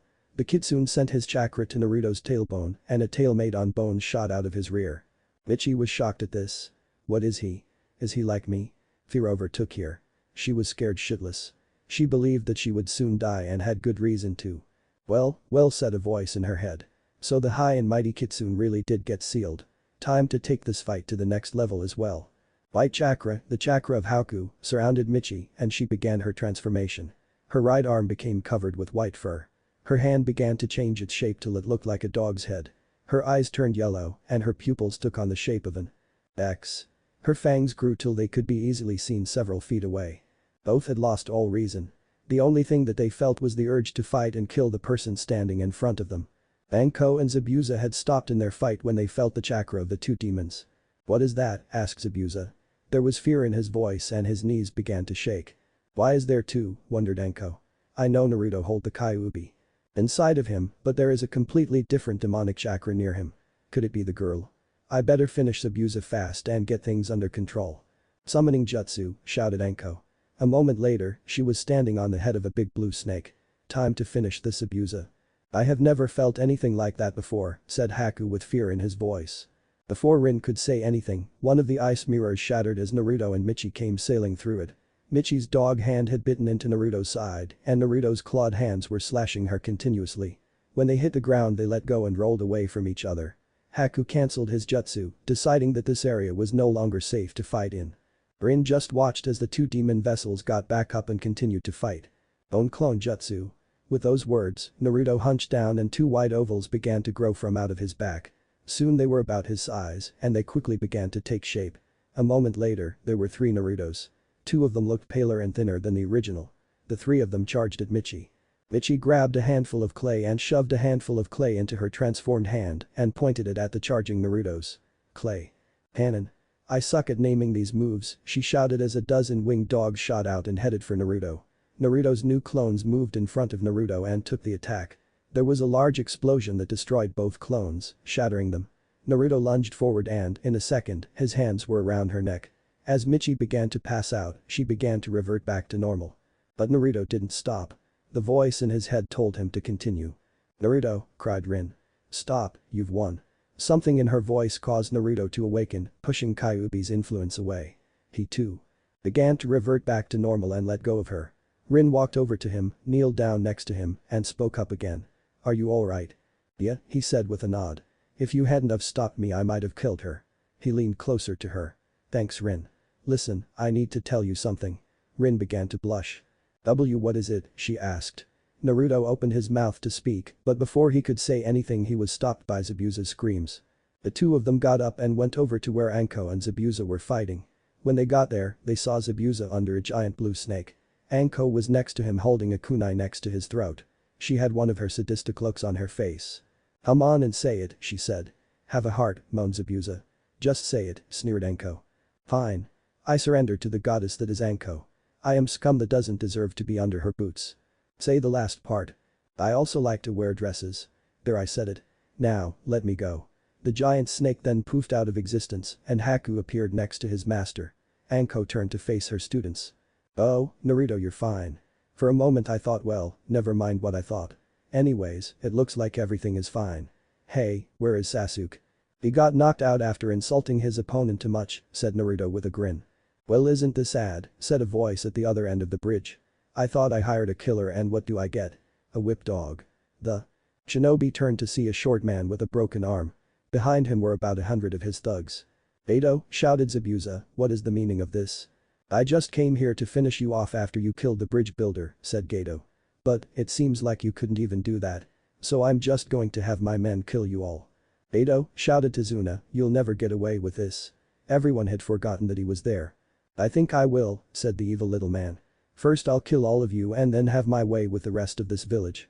Maybe I'll sell your grandson to some slave traders I know and send your daughter into one of my brothels. At that, Naruto's eyes narrowed, think Kenshin when he gets pissed in his battle mode, and he let out a massive killer intent. Gato had gone too far. Tsunami and Inari had suffered enough. He created another bone blade from his shoulder and disappeared and then reappeared in front of Gato. Kaiten Kenbu. He shouted as he spun around 3 times in less than a second, killing the greedy businessman. Naruto looked down at him and then walked back to the others. Anko was shouting things like hell yeah and that's the way kid. Rin was shocked that Naruto had killed him so easily, that being his first kill and all. She remembered how hard her first one was, but then realized that this man deserved it. Zabuza and Haku just nodded. Hey, shouted one of the men. Don't think you're off the hook. Since you killed our meal ticket, we'll just have to take it out of this town. Just then an arrow landed in front of the goons. Team 7 and company turned around and saw the villagers with many sharp and pointy objects. You'll have to get past us fist, one of them shouted. Get out of here, said another. Leave our village or else, shouted Tsunami. Zabuza looked at her and suddenly his eyes turned into hearts. Haku looked at him and tried to snap him out of it by slapping him, but it did nothing. Well, since that bastard betrayed me, said Zabuza to Tsunade, how about I make it up to you by getting rid of these guys for free? Ah, thanks, said Tsunade wondering what was going on. I'll help, said Anko as she summoned another large snake. This was all the warning that the thugs needed. They quickly began to retreat, so even jumped off the unfinished bridge to escape the shinobi. The villagers began to cheer and no one noticed that a certain rock nin had slipped away. Back in the Leaf Village, Hiashi was eating his lunch while crying. Hanabi noticed this and decided to find out what his new problem was. "What is the matter, father?" she asked. "Did you find out who Hinata is stalking?" "No," he said with a sniff. "I asked a woman to have a sparring match and I forgot to tell her when and where it was to take place. Hanabi, could you?" "I'm going," said Hanabi as she got up. As she left she muttered something about slave drivers. It was a week later and Team 7 was on the bridge saying their goodbyes. The whole village was there along with Haku and Zabuza. Haku was wearing his pink outfit again and Zabuza was wearing jeans and a white t-shirt. "So Zabuza," said Enko, "are you sure you want to stay here? You could come with us and become a leaf nin."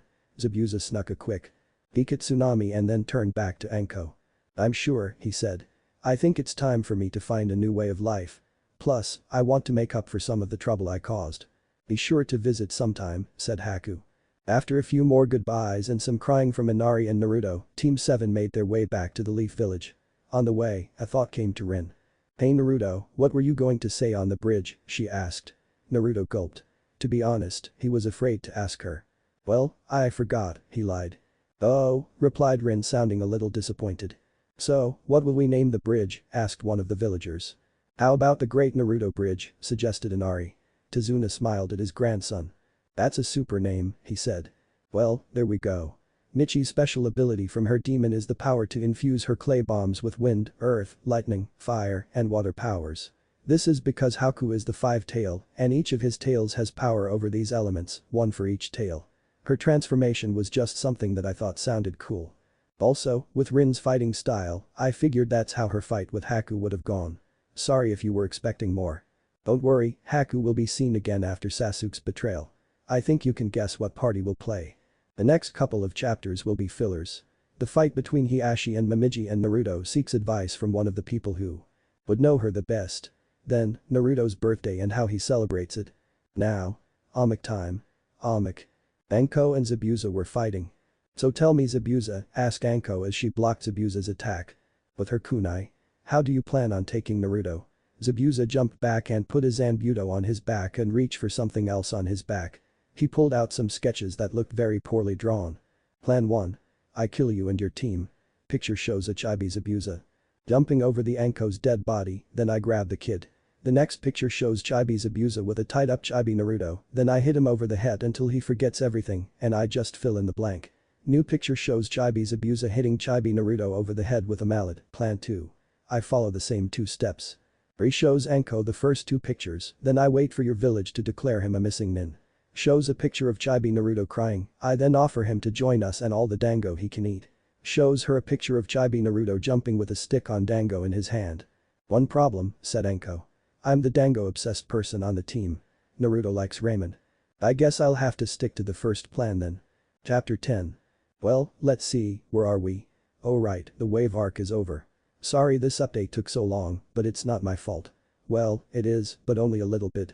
My computer is down again, stupid thing, I have other stories to update, exams are coming up, some of my favorite stories aren't being updated, and I'm getting really pissed off, I can't find a date, that stupid black cat won't leave me alone, and just now the site wouldn't let me load my story. Why me god. I'm a good person most of the time when I feel like it once a blue moon. Okay, my ideas of entertainment would make Anko and Ryoko cringe. Is that so bad? Anyways, I begin to smile, I'm ready for some filler episodes. Today will be Momiji's fight with Hiashi. Also, Naruto will seek out advice from someone and then maybe tell Rin how he feels. What? If I told you wouldn't read the story. The next chapter will be Naruto's birthday. I'm doing that for both time frame and I just think it'll be nice. Also, an idea came to me about Naruto learning about how his parents met, their first date, the proposal, and why the third is scared shitless of Momiji. Long till the Chunin exams, but I feel that it would help with the story. I mean, have any of you wondered why the Hokage is afraid of Momiji at every turn? When I was thinking of this story, I had to think of that and it just came to me. I laughed my ass off. Let's just say it involved Jiraiya, Arashi, the old man, the hot springs, and a jutsu gone horribly wrong. If you want to know, I'll write the chapter. If not, then I'll cry a little and keep that nice thought to myself. Now, one last thing before I begin. Should Hiashi and Momiji start dating? I know, she just got out of a coma and all, but she will need a life of her own. She will always be there for Naruto, but she will need a life of her own. What if she wants to have another child? She missed the child development stage and she can't put all the pressure of rebuilding the clan on Naruto. That would be unfair. Fun for Naruto, perverted giggles from Kakashi, but still unfair. All that. Pressure, more giggles from Kakashi. Also, if they do get married it will be during the time skip that I won't be skipping. Also, I don't think Hinata will give up her feeling just because their parent got married. Just think of her reaction. Well, those are my reasons for this little union. What do you mean clone? Asked Tsuchikage.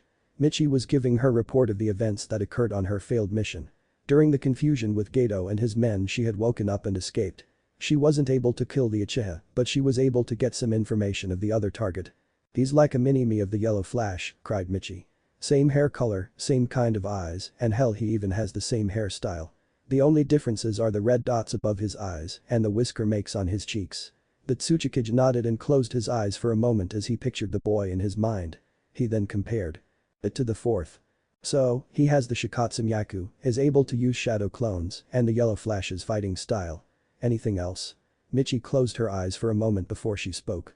He might be the vessel for the Kyuubi. The Tsuchikage just stared at her, realizing now why she lost. She held the 5 tails and went out against one who held the 9. Did he have control? He asked. Neither of us did, she replied. I sent a powerful electric charge clay bomb on him that should have killed him. His demon must have protected him and he couldn't handle all that power at once. When I saw that power coming from him, I thought I was going to die. That's when my demon took over. It was just so much. I understand, said the Tsuchikage. This is the first time you have used that power to that degree. It seems we will need to train you better so you will be able to control it. Team 7 walked past the gates of the village hidden in the leaves. Their journey home had been less interesting. Well, action-wise at least. Anko had noticed that along the way back both Naruto and Rin had been stealing glances at each other. Anko found it cute the way they blushed after one of they would be caught by the other.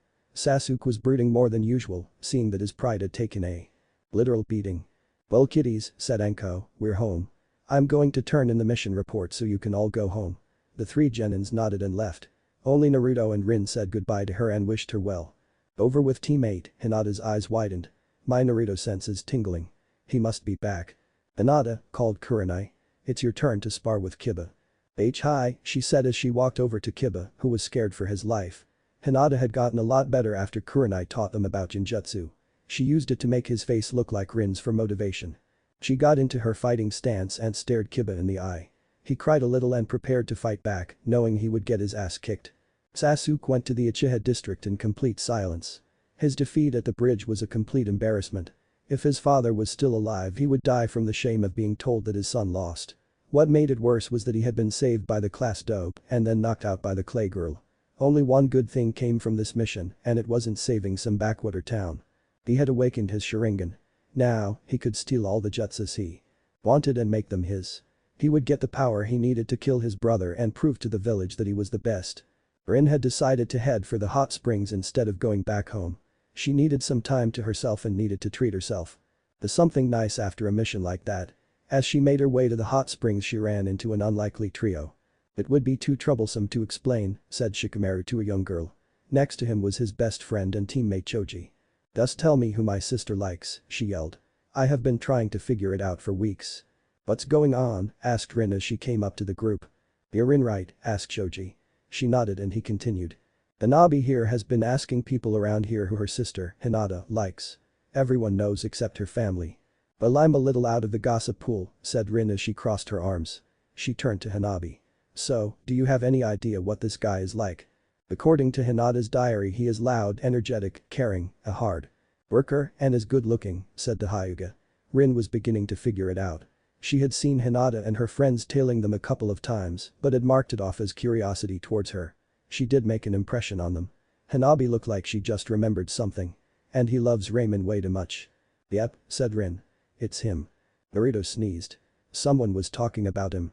But then, everyone talked about him and it wasn't anything nice. It was usually some plot to kill him and he didn't sneeze on those times. Maybe something good was going to happen.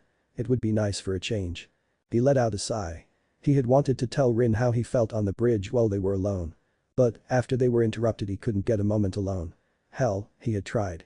He had seen her outside the night before they left and was going to tell her then, but something got in the way. That had been Tazuna looking out his window at them and the radio that was playing as This Love by Whitesnake. Another thing that kept him from asking was Obito. He now knew who he was, but he didn't know his history with Rin. Were they close? What if she only liked people like him? Maybe it was fear holding him back. Afraid of letting her know and then being told that she didn't feel the same way. The just friends bit. For some reason, hearing something like that would hurt worse than one of Sakura's punches. And she punched hard. For a completely useless person. He needed someone to talk to. His mom wasn't home when he had gotten there. He was heading down to Ichiraku's when he saw someone. He blinked. There was someone after all he could go to for advice. And that's what happened, said Anko as she finished her report to the Hokage. I see, he replied as he took a drag. Pity that rock girl got away. It seems like that Tsuchikage has an idea on who Naruto is. Do you think he'll send more assassins after him, asked Anko. No, he'll wait until he can confirm it. A simple resemblance is not enough to risk war. We'll just have to keep our guard up. You may. Oh. Anko gave him a bow and left. The Hokage let out a sigh. He was glad no one had gotten hurt on this mission, but the Kyuubi's chakra worried him. Also, the knowledge that the Tsuchikage had eyed Naruto was unsettling. If he found out how he was treated, he would use it to his advantage to lure Naruto to his village and either kill him or use him against the Leaf. He knew Naruto was loyal to the Leaf, but if something happened he didn't want to think about it. All he could do was put his faith in Naruto's resolve. Out in the hall, Anko ran into Iruka. Heard you just got back, said Iruka. So, how was the mission? Everyone is one piece, she said with a sigh. Then an idea came to her mind. If you want we can talk about the mission later tonight. Sure, he replied totally unaware of her plan. I can meet you later. Great, so your place of mine. Iruka now looked like he was going to have a heart attack.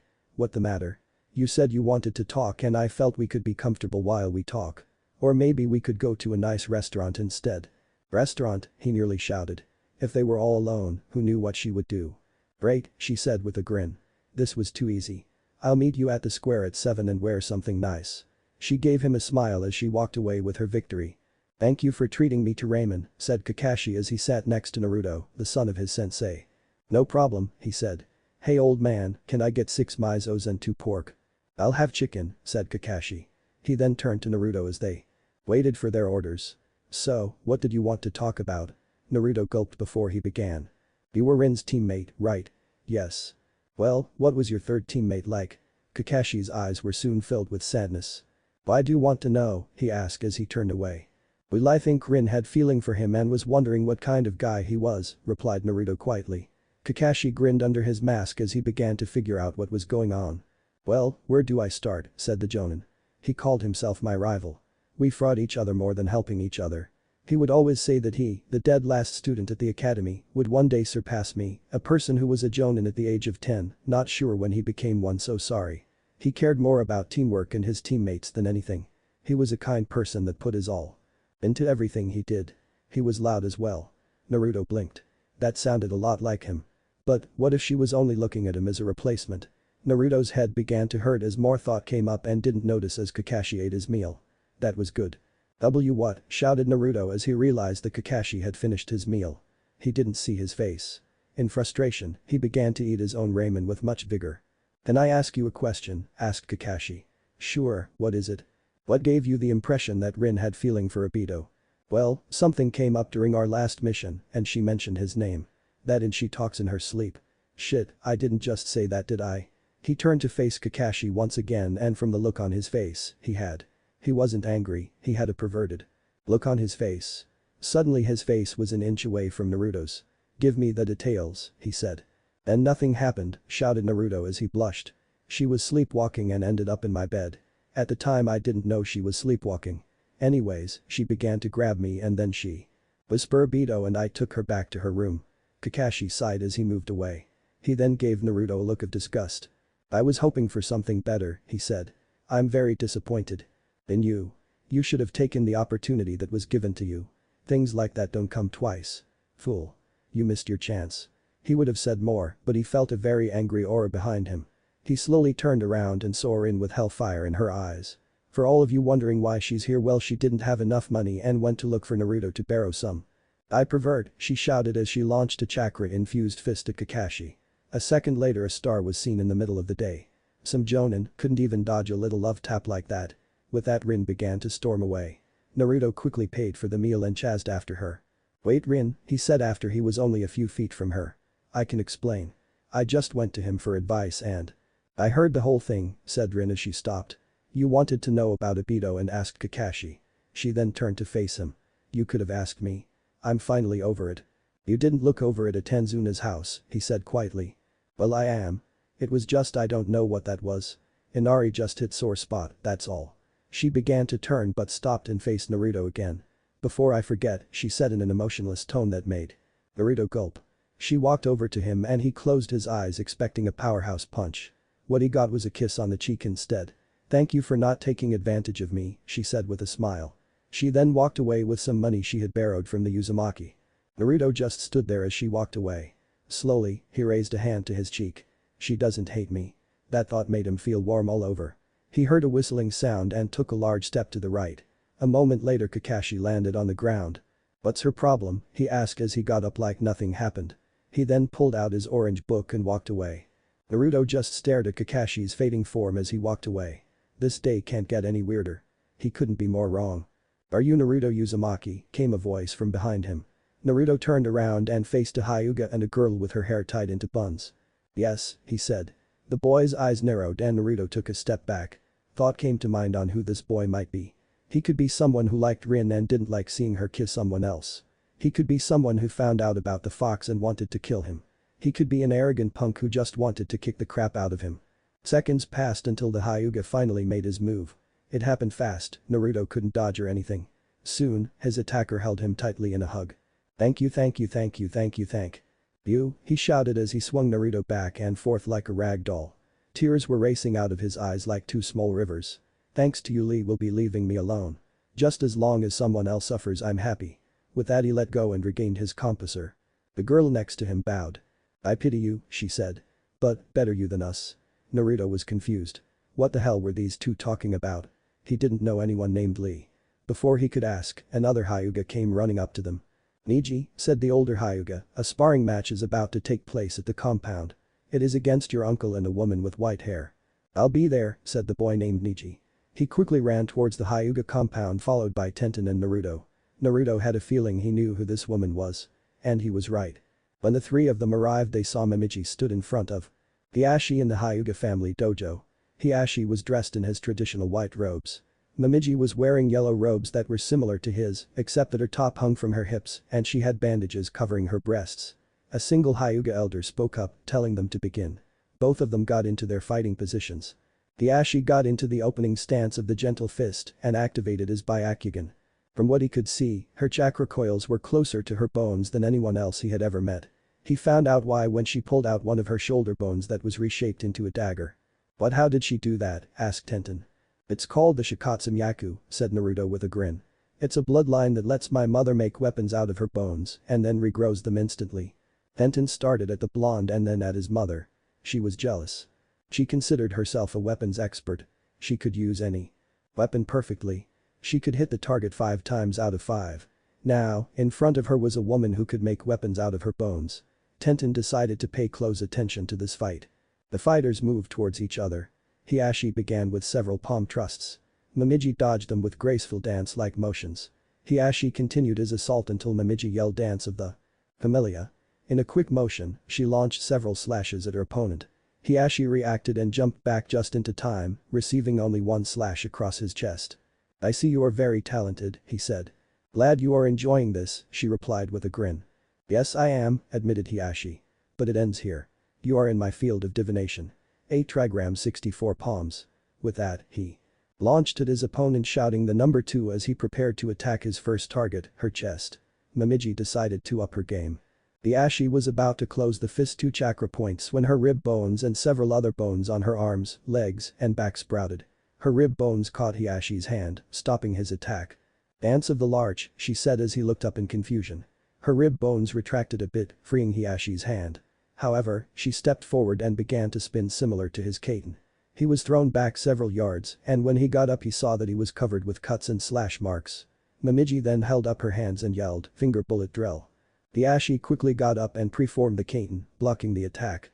As he spun around, Momiji reached behind her neck and pulled out her spinal cord. It looked like a chain staff or a whip.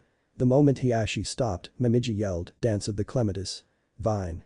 Her new weapon was soon wrapped around Hiashi. This match is over, said the elder in a sad tone. The Hyuga members were shocked. Hiashi, the clan head, was defeated. Momiji undid her chain staff and smiled. "Good match," she said. "We will have to do it again sometime." "Yes," said Hiashi. "We will have to do this again." "Hey mom," shouted Naruto. "You did great." Momiji turned and noticed that Naruto was back. She walked over to him and gave him a great big hug. "How was your first C-ranked mission?" she asked. Naruto scratched his head. "Well, a lot happened," he said. Momiji nodded and motioned for him to walk with her. "Well, I'd love to hear all about it on the way home." Hiashi began to mentally beat himself up. He had let too many attacks go through and didn't fight to the best of his ability. The slash marks and cuts were the proof of that. He then noticed Neji was present. "Neji, who was that boy you were with?" he asked. He looked familiar. "That was Naruto Uzumaki," replied Neji. "I believe that he is the son on the woman you just fought. Who also kicked your ass." Hiashi's eyes widened. That woman was the mother of the demon child. How could this be? Why didn't she hate and scorn him? He was a demon, wasn't he? For the last 12 years Hiashi had believed that the vessel for the Kyuubi was Kyuubi himself. He had never met the boy in person, only through pictures and comments. To see him was different. When he looked at Momiji, his eyes became lighter. It was hard for to describe. His voice didn't sound evil or carried malice as well. This would take time for him to make up his mind. Over at the hot springs, Sakura and Ino were relaxing in the water with their eyes shut. "So Sakura, how was your trip?" asked Ino. "It was hell," was the pink-haired girl's reply. "Lee and Guy are insane and Neji didn't speak at all. I only had Tenten to talk to and she's obsessed with weapons. And that evil Jinjutsu." She began to stutter. "Is it the one with waves crashing on the beach or the sunset?" asked a new voice. Both Sakura and Ino opened their eyes and saw that Rin had joined them. A moment later the door opened and Anko walked in, went into the pool, and sat down next to Rin. "What are we talking about?" asked Anko. "Guy's evil Jinjutsu," replied Rin. "It was both," said Sakura. "Have you met Guy before?" "It was a long time ago," replied Rin. "Let's just say it's a memory I'd like to forget." She remembered it all too well. Guy had accused Kakashi of having stolen the love of his life and that began their rivalry. Or at least in his mind. Kakashi felt it was more of an annoyance. "Well, I can believe that," said Anko. "I've had to work with him several times and they gave me nightmares." This scared Rin. The fact that Guy had gotten worse and could give a person like Anko nightmares was enough to make anyone worry. "Well," continued Anko, "I won't let him ruin my good mood." "What is it?" asked Rin. "I got Ruka to go out with me," she said. "He wants to talk about the mission and I got him to take me out." She then turned to Rin and smirked. "So, when are you going to tell Naruto how you feel about him so you can go on a date?" Rin's face turned beet red. "What?" shouted Sakura. "You like Naruto?" "You should have seen them on the way back," continued Anko. "They kept staring at each other and blushing. It was so cute it made me sick." "Anko-sensei please," cried Rin. "This is personal." "Come on," said Anko as she slapped Rin on the back. "You know he likes you. What's holding you back?" "We have only known each other for a couple of months," Rin said. "I think it's too soon for something like that." "How's Sasuke doing?" asked Ino, beating Sakura to it. "He's been a bit down since the mission ended," said Anko as she closed her eyes. The hot water felt great. He took a beating and the only thing that is broken is his pride. Personally, I think that it's a good thing. Now maybe he won't be so stuck up all the time. She opened her eyes to see that Sakura and Ino were gone. She turned to Rin. "Where did they go?" "They left when you said that Sasuke took a beating. They are probably rushing over to his place to check up on him." "Ah," said Anko as she closed her eyes. Peace and quiet. Some good crosser relationships. Naruto and Karen, from Chibi Vampire. Both are hated for something that they couldn't control and are seen as monsters, simply because for what they are. Naruto and Osmaria Hendrik, from Chorno Crusade. Same as above. Chapter 11. Some of my favorite stories are when Naruto is raised in a different village. For example, Naruto. Greatest Misten is great because in that one he is the son of Zabuza and the brother of Haku. Another good one is Uzumaki of Demon Village. The Tei ones are alright as well. Oh well. I got another idea. I wish I could stop but I can't. What if Anko and Shizune were both 12 and placed on the same team as Naruto? What if Anko was the granddaughter of Orochimaru? What if Naruto was taught how to summon toads earlier on? The Neo-Sannin. My favorite team is Haku, Gaara, and Naruto from Forlorn. Now, I was asked why Naruto is so weak. Kimimaro nearly defeated Gaara and Lee, so why isn't Naruto kicking ass? Well, to answer that he was trained. Also, don't forget that Kimimaro had a cursed seal to tap into. Bloodlines are like guns. If you can't aim it properly, what good is it? Naruto is for the first time in his life getting training and Learning about his bloodline, so it will take time before he reaches the level where he can do that kind of stuff. The next morning, Iruka walked into his classroom, which was noisy, and didn't yell at them. He simply walked over to the blackboard with a grin on his face and began to write down the lesson plan. Soon, the class was quiet from the shock. Normally Iruka would yell at them to shut up by using his demon head jutsu. But he wasn't doing that, instead he was humming. "Sensei," asked Hanabi, "is something wrong?" Iruka turned to her in slow motion. Everyone could see the grin on his face. His eyes were sparkling. "No," he answered, and a field of flowers and a rainbow appeared behind him. "I feel great." Somewhere else, Guy could feel that. Someone had discovered the power of youth. Team 7 got an equally weird greeting from Anko as well. The three of them were waiting at their training field when there was a sudden explosion a few feet in front of them. When the smoke cleared, they saw Anko in the center of the blast, swirling and dancing around. The three genins began to sweat drop. "I think her date went well," said Rin after a while. "Anko-sensei was on a date?" asked Naruto.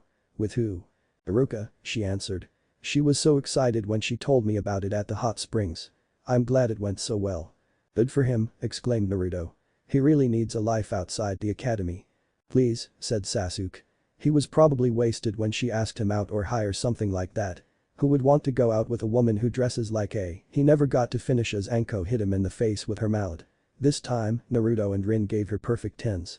Sasuke got up after a moment and continued to talk. He must have been good in bed. Now, everyone was pissed. "Sasuke, why do you have to be an ass?" asked Rin as she cracked her knuckles. "No one talks that way about Iruka-sensei and Anko-sensei and gets away with it," growled Naruto as he took off his jacket and bones began to pop out of his skin. "Get ready to enter a world of hurt, maggot," growled a beat-red Anko. Sasuke's screams could be heard by the entire village. Over the next couple of months, Team 7 trained hard and went on more D-ranked missions. Anko seemed to mellow out a tiny bit thanks to Iruka. She seemed happier and less anxious to go into danger situations. Everyone, especially the Hokage, was praying that they would stay together. A less bloodthirsty Anko is better for everyone. Naruto's training continued to advance. Since he came home from Wave Country, Momiji decided to place a harder training program on him. First, she had him work on the dance of the larch, which was allowed him to produce razor-sharp spikes all over his body. This dance was both offensive and defensive at the same time. Then she had him learn the dance of the willow, a move where he grew bone blades out of his palms and he could even grow them on his elbows, knees, and shoulders. Naruto decided that this dance would work perfectly with the Gokenjai, a scissor move using two blades. Momiji was very impressed that Naruto had created a new bone-based jutsu. His ribsage missiles had potential. She was surprised, however, when she learned about him using the bone clone jutsu. The bone clone, she explained, is very difficult to use effectively. One reason is that it takes up a lot of chakra, even more than the shadow clone. Then there is the limit. No one has ever been able to make more than 3 clones. Finally, there is the time it takes for them to grow and the position it places you in. Since they grow off your back, you have to be hunched over and can't move for several seconds. Seconds where the opponent can take advantage of you. "Are there any benefits?" Naruto had asked. "A few," she admitted. Unlike the shadow clone, bone clones can take multiple hits and keep going until they are completely destroyed. Also, they can use the dances but no other jutsu. Rin's training had been upped as well. Shortly after they returned, Anko pulled Rin over after one of their training sessions. "How are you holding up?" she had asked. "What do you mean, sensei?" replied Rin. "Well, I was thinking it must be hard having teammates who have extra abilities that give them an edge in battle," she said. Rin didn't want to admit it, but it was a bit hard on her. Sure, she was strong and had her medical skills, but Naruto and Sasuke had their skills plus their bloodlines. "It's not like they chose to have them," said Rin. "I know," said Anko. Then she smiled. "Well, I'll get to the point.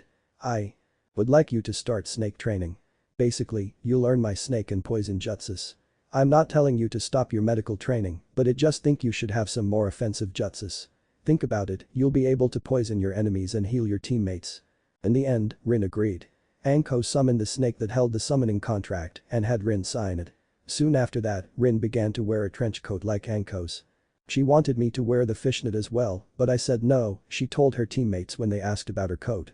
"I just can't picture myself wearing nothing but a fishnet outfit, a trench coat, and boots." A thought bubble appeared above Sasuke's and Naruto's head and did what she said she couldn't. Soon, blood began to drip from Naruto's nose and Sasuke just yawned.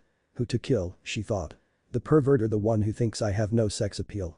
In the end she went with Sasuke after he said it was better for everyone that she didn't lower herself to a whore. Sasuke didn't seem to put any additional effort into his training. He had his Sharingan, so what did he care? The only thing he really did was try to copy other people's jutsus. It was a clear warm day on October 10th as Michi walked towards the Hidden Leaf village. She was dressed in a green civilian dress and she wasn't wearing her forehead protector. There were only 2 times when security into this village was lowered. The first was the Chunin exam which was coming up soon. The other time was during the Kyuubi festival. The guards glanced over her fake papers and let her in. The Tsuchikage had asked her to infiltrate the village and find out more about the Kyuubi's vessel. She would comply and find out what advanced training that this village was giving him. Naruto woke up early to get out of the house. He had told his mother a lot about his life except about what happened on this day. It was the hardest one of the year, his birthday. On this day, every year, he was attacked without fail. Back at the orphanage the headmistress would put him in a room and allow people to beat him for a price. Then, when he got his own place there was always a mob ready to get him whenever he stepped outside. If he didn't go outside, they would break in and beat him anyways. He would always be saved by the old man or an Anbu member, but not until the end. When Momiji entered Naruto's room to wish him a happy birthday, she found the room empty. She frowned a bit. He must have gotten up early for some training. She sighed at this thought and went downstairs to make herself a light breakfast. As she ate, she wondered what present to give her son. He didn't need any kunai thanks to his bloodline, and he had just gotten a whole new wardrobe when Rin showed up. She knew how much he loved ramen, but coupons seemed like a bad idea since she had missed the last 12 birthdays. Bikes were used by academy students and civilians, so that was a no. In the end she decided to ask the Hokage what he usually did and try to get an idea from him. As she walked towards the door, Rin walked down the stairs yawning. "Morning," she said. "Good morning, Rin," said Momiji.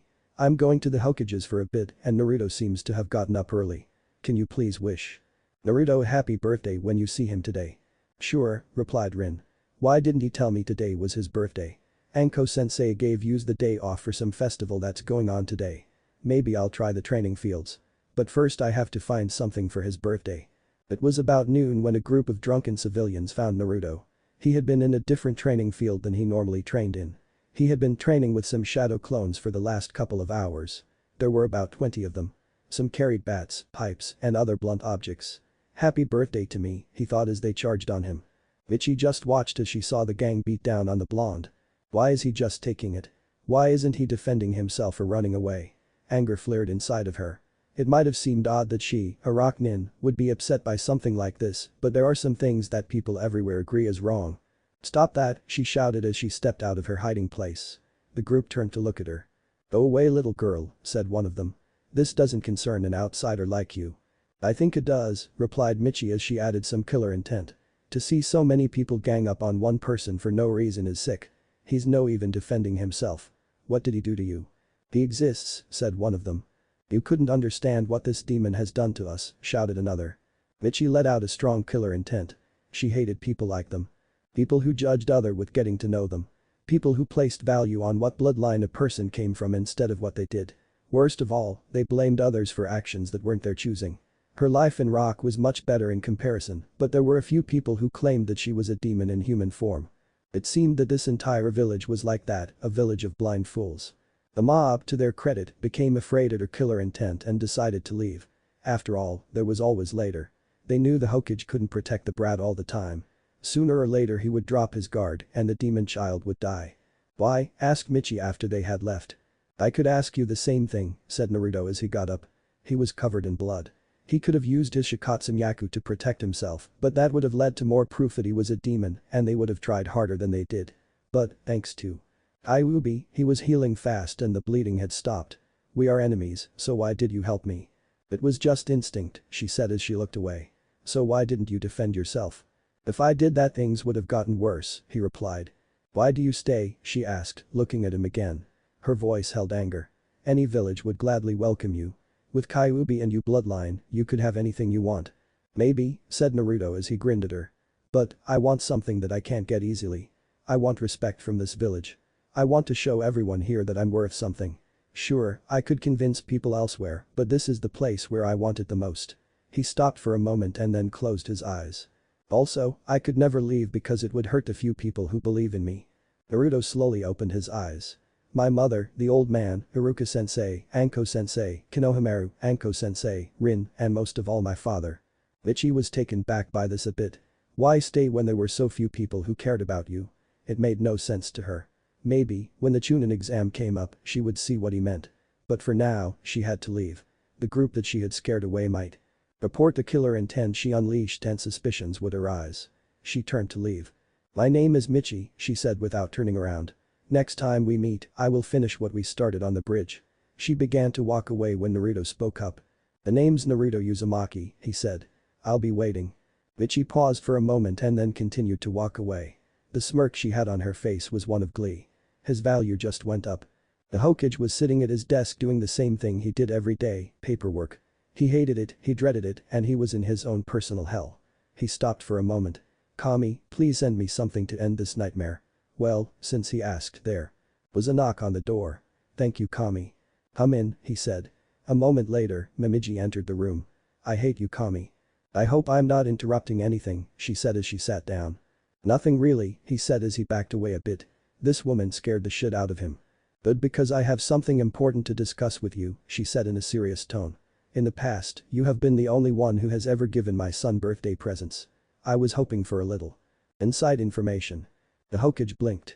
She came here to ask him what he thought she should give her son for his birthday. Well, it was better than being beaten. With a sigh, he began to think. "In the past, I got him things that would help him in the long run. Basic chakra control scrolls, a microwave, a kunai set, his frog wallet. Things like that." "I see," said Momiji with a sigh. She had hoped for something a bit better. At least this was a start. Seeing her disappointment, Sarutobi spoke up again. "I suggest that you give him something that will help him with his dream." "It's not like there is a store that sells stuff that helps people become Hokage," she said with a deadpan look. The old man just chuckled. "I don't mean that," he said. "I'm talking about a boy's true dream, to surpass their fathers. It's the same with every boy when they are growing up. They look to their father and wish to be as good as he is. Then, when they get older, they wish to surpass him. The proudest moment for a father is when that day comes." Naruto, who never knew his father growing up, looked for a figure that he admired. Ironically, he chose his real father without knowing it. Naruto wishes to surpass someone he only knows from history books and what people say about him. Momiji took all of this information in. In terms of strength and power, he could one day surpass Arashi. But, could he surpass him as a man? A person is not defined just on what they accomplish, but how they lived their lives. She had tried to explain what her husband had been like, but it was difficult. Also, her opinion and views might sound biased to him. Then, an idea hit her. "I think I now know what to give Naruto," she said as she got up. "Thank you very much, Sarutobi."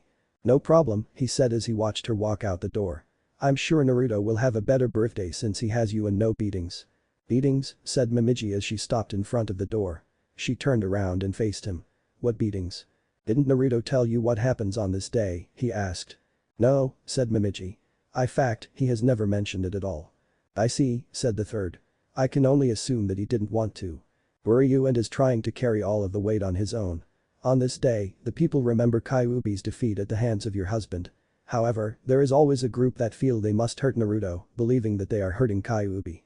There hasn't been a year where he hasn't been beaten or nearly killed." Momiji's eyes narrowed. Damn them all. How can they justify this? How? If he was the Kyuubi, he would kill them instead of taking it. If it wasn't for the memory of Arashi and Naruto being a shinobi of this village, I would have taken him out of here. Rin had stepped into a special shop. In order to get in, she had to go through an hour-long background check and several jutsus to confirm that she was a shinobi of this village, who were the only ones allowed in. But it was worth it. This shop was special. In the entire village, this was the only place to buy jutsus or sell ones that you made or found. The inside looked like a video store, but instead of videos there were scrolls. The store was separated into 3 groups, Taijutsu, Jinjutsu, and Ninjutsu. The Jinjutsu and Taijutsu scrolls were placed along the walls. The Ninjutsu, being the more popular and having a wider variety, were in the center. Each shelf in the middle had a sign on them that said what element the jutsu was. Rin walked to the wind section and began to look around. The Hidden Leaf Village didn't have a high demand due to the fact that most people preferred fire jutsus. Also, people who had an affinity for wind were very rare. She stopped at one of them and read the description. Thobiazuna creates a vacuum of air and is then directed at the opponent. This jutsu requires a sword to use. C rank. Rin sighed. This was one of their best wind-based jutsus. There were only 3 others. One was a wall of wind. Another was the Great Breakthrough and Naruto already knew that one. The last scroll was Elda Jutsu that would cancel out another person's wind jutsu. With another sigh, she picked up the scroll and walked to the counter and paid for it. As she walked out of the store, she saw the group that had been beaten Naruto. She walked behind them, not knowing what they had done, since she was going in the same direction. As she walked, she overheard their conversation. "I can't believe that brat got lucky," said one of them. "If that bitch didn't show up when she did, we could still be over there kicking its ass." "Just be glad it wasn't Anbu that found us," said another. "Last time I was caught, the bastards took me in for interrogation. Can you believe that? Remember last year when that group almost gutted him," said one with laughter. "I heard the demon was begging them to stop." Rin stopped and just watched them walk away. She realized who they were talking about. She turned in the opposite direction she had been walking and began to look for Naruto in the training fields. Naruto was jumping from rooftop to avoid the people down below. He was heading home to wash up and to get the blood out of his clothes. He stopped when Anko appeared in front of him. "Naruto, what happened?" she exclaimed. "I saw you as you passed by my place and I noticed you were covered in blood." "It's nothing," he said. "I was just training and messed up a jutsu." Anko looked him up and down. She then let out a sigh. "Naruto, you don't have to lie to me," she said. "Come with me." Anko led Naruto to her apartment. Despite what most people believed, the inside didn't look like a torture camera. It had a calming atmosphere to it. The dining room had a couch and some tables in it. The kitchen was clean and there was a bowl of fruit next to the sink. He could smell incense burning. After they were both inside, Anko ordered him to take a shower to get rid of the blood. She then told him to leave his clothes outside so she could get rid of the blood. Naruto did as he was told. As he showered, Anko used a blood stain removal jutsu that she learned from Ibiki. Soon, Naruto was cleaned and dressed back in his blood-free clothes. "Naruto," said Anko. "Before you leave there are some things I have to tell you. First is that you don't have to lie to me. I know what it's like." Naruto gave her a questioning look. With a sigh, she began to explain. "My sensei was Orochimaru, a traitor to the village. He was conducting experiments on people and doing other horrible things. After he left, people hated me because I was his student. I was also beaten and nearly killed on several occasions. To the people of this village, I am known as the snake bitch." Naruto's eyes widened at this. "Sensei," he stammered, "I didn't know." Anko waved him off. "It's alright. What I am trying to say is that I understand what you are going through. If you need someone to talk to, my door is always open. You don't have to carry this burden by yourself." Naruto nodded. It was nice to know that there was someone in the village who knew what he was going through. "The other thing," she continued, "is something that I have been meaning to tell you for a while. Thank you." Naruto blinked at this. "Thank you for being born. Thank you for stopping the Kyuubi. If it weren't for you, none of us would be here. This village seems to forget that the only reason they are alive is because of you." Naruto could feel a stinging sensation in his eyes. He was doing his best to hold back the tears. Someone was thanking him for being born instead of cursing the fact. "Thanks," said Naruto in a soft voice. It was about an hour later when Naruto got back to his home. Waiting there was Momiji with a very angry look on her face. "Where have you been, young man?" she said. "I just went out for some training," he said. "Chance you got attacked?" she asked. She continued when she saw the fear in Naruto's eyes. "I had a talk with the Hokage today. He told me about everything. Why didn't you tell me?" "I didn't want you to know," said Naruto as he looked at the ground. "I didn't want you to worry about me." Suddenly, he felt himself in a hug. Momiji's hand was stroking his hair. "Naruto, I'll always worry about you," she said softly. "If there is a problem we'll deal with it together. That's what families do." The hug continued until the door opened and Rin ran in. "This is Uzumaki, I think Naruto is," she stopped shouting when she saw Naruto in front of her. "Ah, never mind." Over at the Hyuga compound, Hiashi was sitting behind his desk in his studies when Hanabi walked in. "Father, I have finally found out who Hinata likes," she said. "Well, who is it?" demanded her father. "He was on pins and needles. His name is Naruto Uzumaki," she said. Hiashi was a mix of emotions. The son of the woman that he had a crush on was the crush of his daughter. Since he had first seen the boy, he had done some investigations on him. While he had committed several pranks in the past, he could see that they were cries for attention. These pranks also stopped when he became a genin. Hiashi had also talked to Iruka about the boy. Iruka said that he was a good kid and would make a fine shinobi if others gave him the chance. The last thing he had heard was Naruto's C-turned-A ranked mission with his team. Not even Neji had gone on an A ranked mission. Now images of Naruto kissing Hinata flowed into his head. Then they were eating from the same plate and feeding each other. Then, he led her into an alley where this caused his protective father's side to take dominance. "I will not let that boy play with my daughter's heart," he said as he slammed his fist on his desk. "Actually, father," said Hanabi, "he doesn't seem to know about Hinata's feelings for him." "What?" he shouted. Does he think she's not good enough for him? How dare he? He should be begging for the chance to be with Tsunade. His rant continued for a while and became slightly violent. During this time Hanabi began to wonder if her father had forgotten that Naruto was Momochi's son. Naruto sat up in bed that night. The day had been better than the ones in the past. The scroll he had gotten from Rin had a decent jutsu that he felt he could use. His mother had given him a box with many small books inside.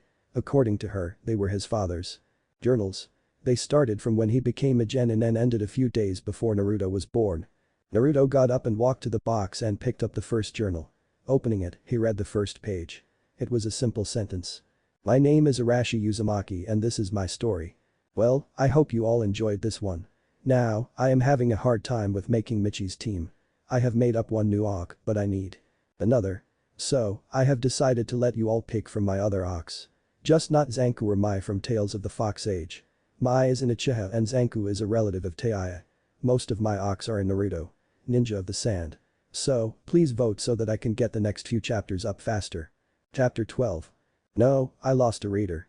That's right, after the last chapter 1 was told by one reader that he's not going to be reading this story anymore because of the Naruto beating. You think I wanted that to happen? It was important to the story and the setup for Anko. Also, as a shinobi he can't hurt the villagers that he has swore to protect. The poll has been going slow. So far I have about 2 votes for you, 1 vote for Kaori, and 1 vote for Shampoo. First off, Shampoo isn't an ox. She's from Ranma 1/2. Kaori is a blind princess from Blind Country. Now, can I please get some more votes? I really need them because I'm having a hard time making up a new ox. Well, for this one at least. Now, for what you all have been waiting for. That's right, Icha Paradise the movie. Just kidding. It's the history of Arashi Uzumaki. Highlighted version. Before I begin I have one thing to say. I am making 99% of this up. So please don't write to me saying that I am wrong. It's my story. My name is Arashi Uzumaki and this is my story. That was the first line Naruto read of his father's journals. They were also the last. It had been a couple of days since Naruto began to read about his father's life. As he read, he couldn't help but see the similarities between them. Now, as he closed the last book, he began to fall asleep. After all, it was midnight and tomorrow he had to another stupid D-ranked mission. As Naruto slept he began to dream. We all have dreams, which is something that isn't new. Humans have dreamed since the beginning of our creation. But this dream was different. It was as if Naruto was watching the life of his father's sensei, and later his mother. It was the day when the genin teams would be announced. In the classroom sat some of the finest shinobi the village had seen to date. Hiashi Hyuga and his twin brother Hisashi sat in the back quietly talking to each other. Shikaku Nara slept next to his best friend Choza Akimichi who was eating. Tsumen Yuzuka and her puppy Kuromeru were yelling at Shibi Aburam for bringing fleas into the classroom. Yoshino, I don't know what clan she belonged to before she got married to Shikaku, was watching the clock as she waited to hear whose team she would be on. Next to her was Inoichi Yamanaka. It was just another peaceful day until Amu Arashi. This was followed by laughter. A moment later a boy with blonde hair and blue eyes ran into the classroom. He wore a blue shirt and gray shorts. On his side was a single kadachi which was used in the Uzumaki fighting style. Behind him was Fugaku Uchiha. He wore the robes of the Uchiha clan, however they seemed a little wet. I'm on Fugaku team, said Arashi with a smile. Can't you take a joke? Burn in hell Uzumaki, yelled Fugaku as he made the hand signs for the grand fireball jutsu. Well, he started anyways when the Orochimaru, who was subbing, walked in. Please stop that Uchiha, said Orochimaru with a smile. Right now you must be wondering why the gay snake pedophile is subbing. Well, this was before those urges came or when they started. Oh, everyone knew he was gay, just not a pedophile. Yes, Orochimaru-sensei, he said as he gave the snake a bow. He then turned to Arashi. We'll finish this later. Sure thing Fugaku team, said Arashi as he took his seat. There was a long history between the Uchiha clan and the Uzumaki clan. The Uchiha clan was the strongest clan with a bloodline limit in the village. They had strict clan rules like the Hyugas did. Also, they were arrogant and a pain in the ass, for the most part. The Uzumakis were the strongest clan in the village without a bloodline limit. They were also a clan of wind users that had originated from Blind Country. Unlike other clans, they had no rules or customs. They welcomed anyone into their home with open arm at any times. Not to mention the best jocksters in the village. So, it was no wonder why the two clans had history being complete opposites. Alright children, said the snake man. They look so cute. I wish I could kuku. Okay, it was now that he was getting those urges. I have enjoyed being your teacher, but now we must part ways. I will now announce your genin teams. Team 1 Team 7. Fugaku Uchiha, Arashi Uzumaki, and Yoshino. Team 8. Hiashi Hyuga, Tsumin Yuzuka, and Shibi Abiram. Team 10. Choza Akimichi, Shikaku.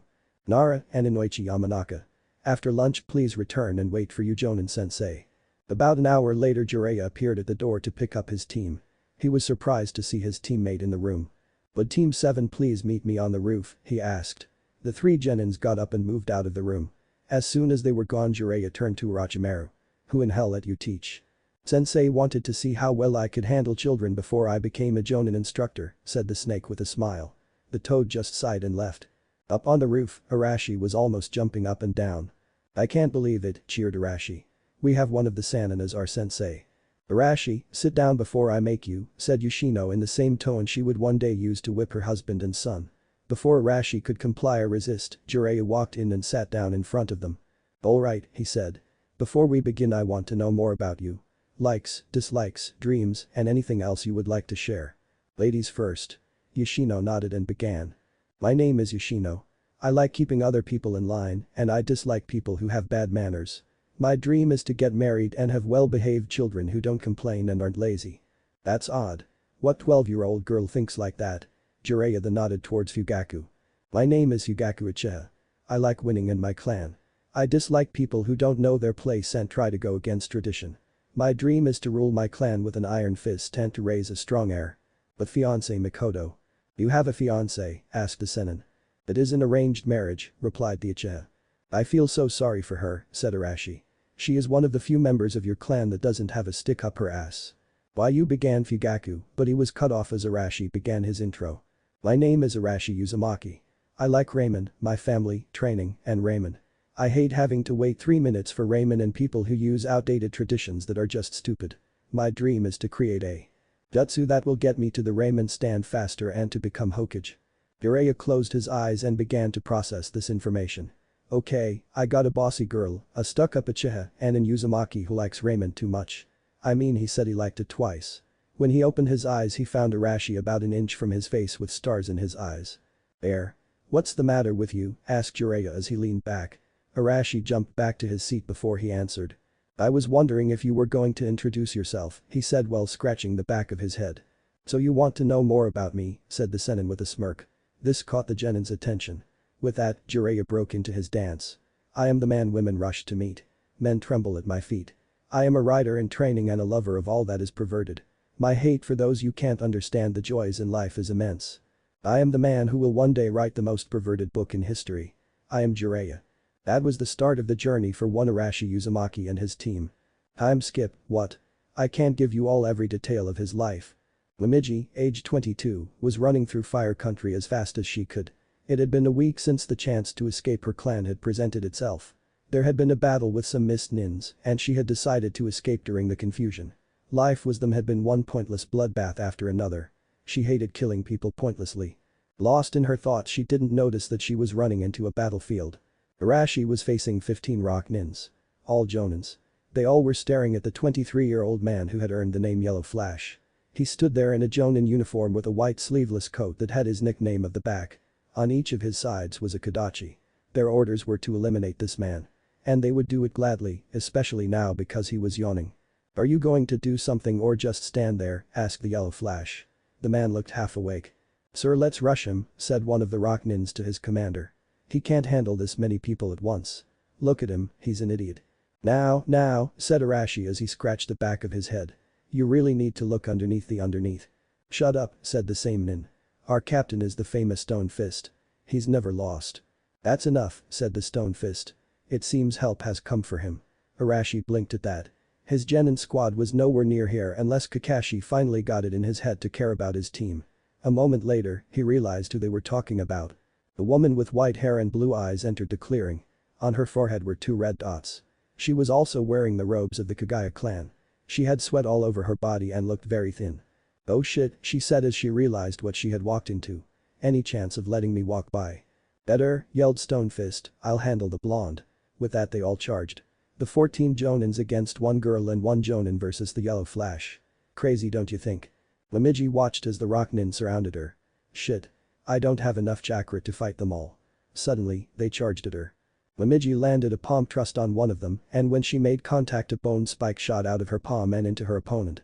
One down and 13-2 before she could finish that thought, she felt a kick on her side. Arashi stared down at the man in front of him. The stone fist was said to be one of the best the Rock had.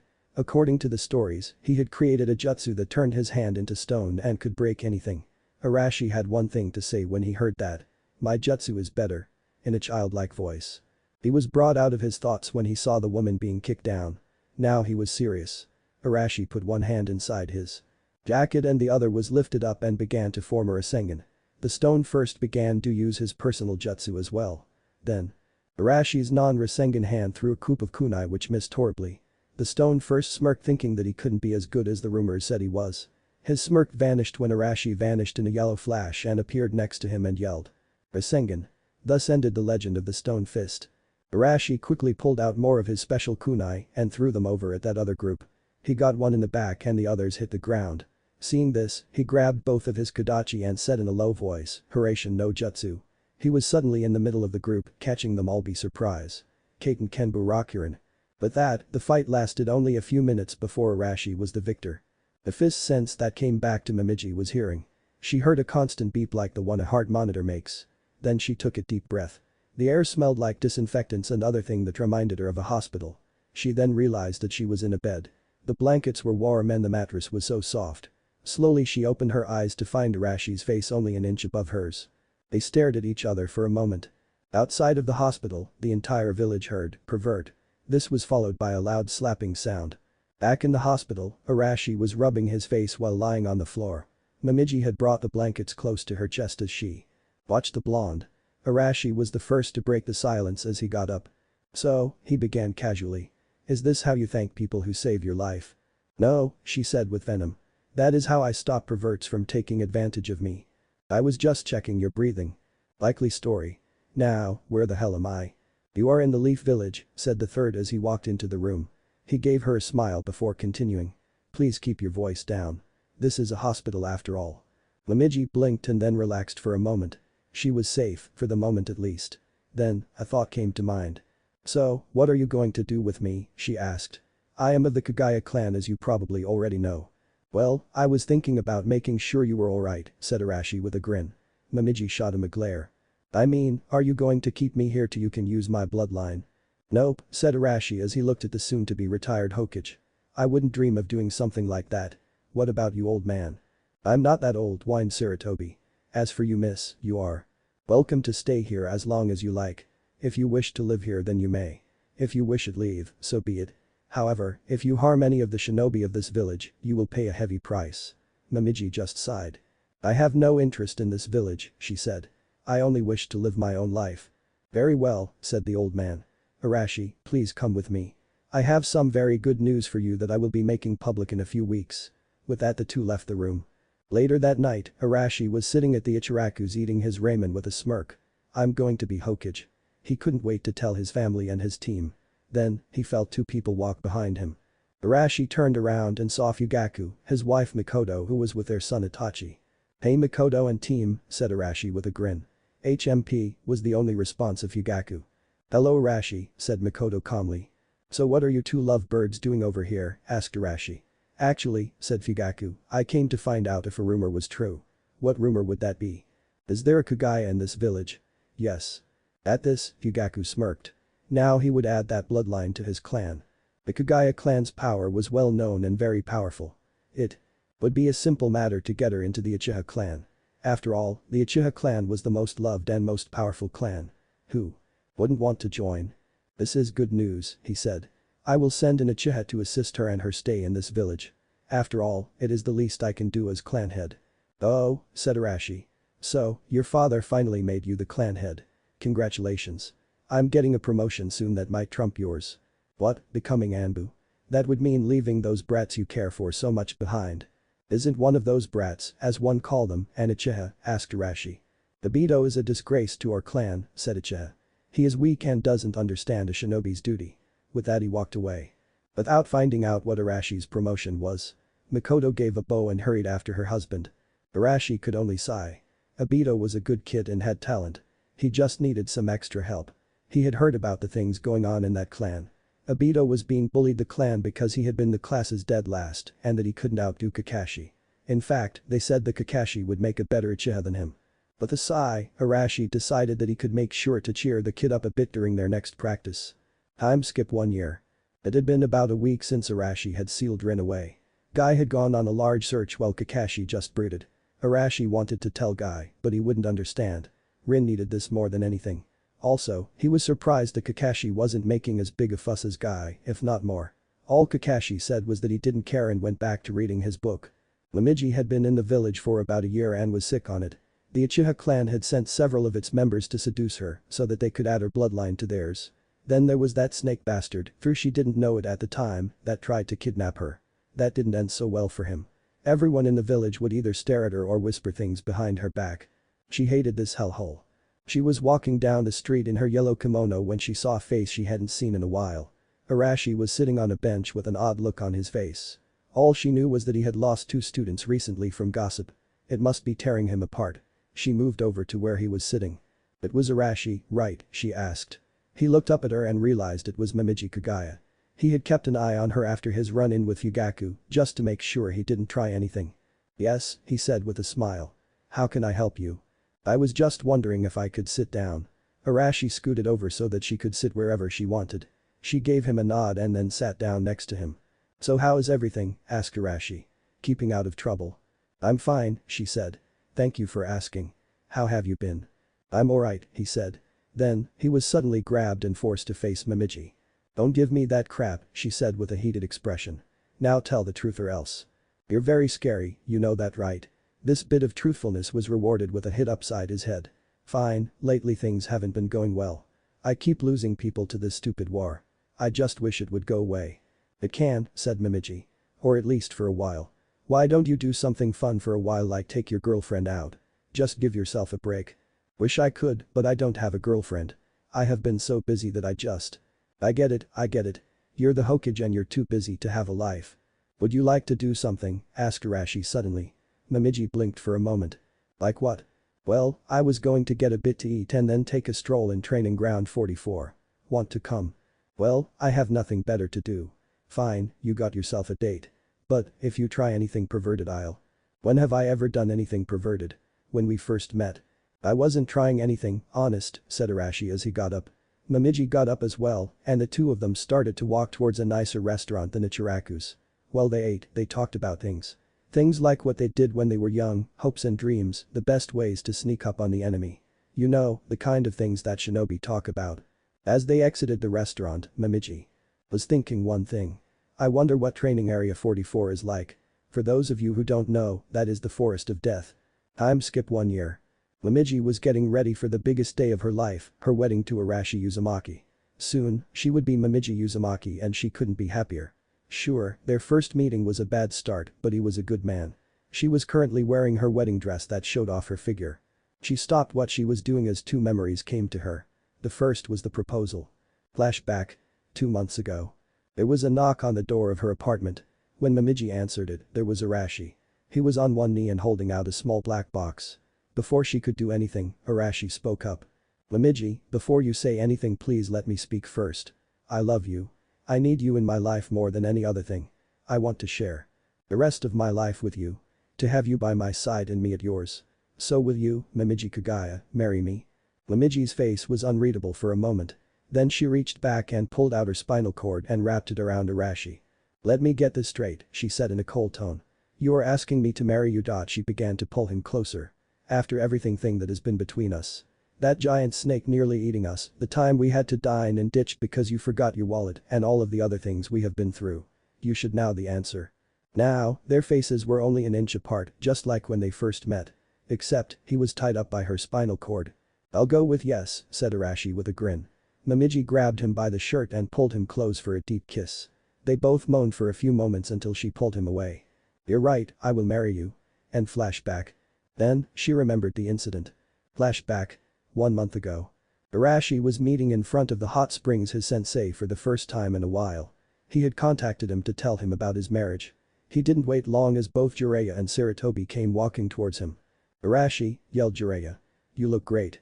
I can't believe my best student is getting married. It's great to see you too, sensei, said Arashi as the two of them hugged. Unknown to them, Guy was watching this and thought it was very youthful. Well, said the Sennin with a lecherous grin, I got a surprise for you. It is a jutsu that lets you see through walls. It's not as powerful or will it have the range as the Byakugan, but has potential. Like say, knowing what kind of underwear your wife is wearing on your wedding day. I don't know, said Arashi as he scratched the back of his head. That kind of takes the surprise out of it. Loosen up, said Sarutobi. Just show us how the jutsu working, Jiraiya. Yes, sensei, said the Toad Sennin. He turned to the wall and preformed the hand signs. Peking Tom Jutsu. However, something went every wrong. Instead of letting him see through the wall, he destroyed it with eye lasers. There was only one person in the hot spring and that, sadly for them, was Momiji. Perverts. I got to go, said Arashi as he used the Hiraishin no Jutsu. Good thing he always kept a kunai back at the house for just such an emergency. Damn you, Arashi, shouted both Sarutobi and Jiraiya as they ran from Momiji, who was dressed only in a towel. Don't run, she said with an insane look on her face. Her arms became covered in bones that formed drills. I just want to talk and give you both something. Jiraiya, said the old man. If I don't make it, tell my children I love them. Tell them yourself, old man, replied Jiraiya. Now, face your punishment, yelled Momiji. Kagaya forbidden dance. Double eternity of pain. I hope you can figure out what happened next. If you can't, well, both drills pierced their rectums. Big ouch. She was snapped out of her thoughts by a knock on the door. It's time to start, said a young girl. Momiji nodded and followed her, ready to begin her new life. Well, there you have it. The history of Arashi and Momiji. This was harder than I thought. It took forever to think of all of this without any guidelines. Well, I hope you are all ready for the Chunin exams. Now remember, more review mean the faster the next chapter comes.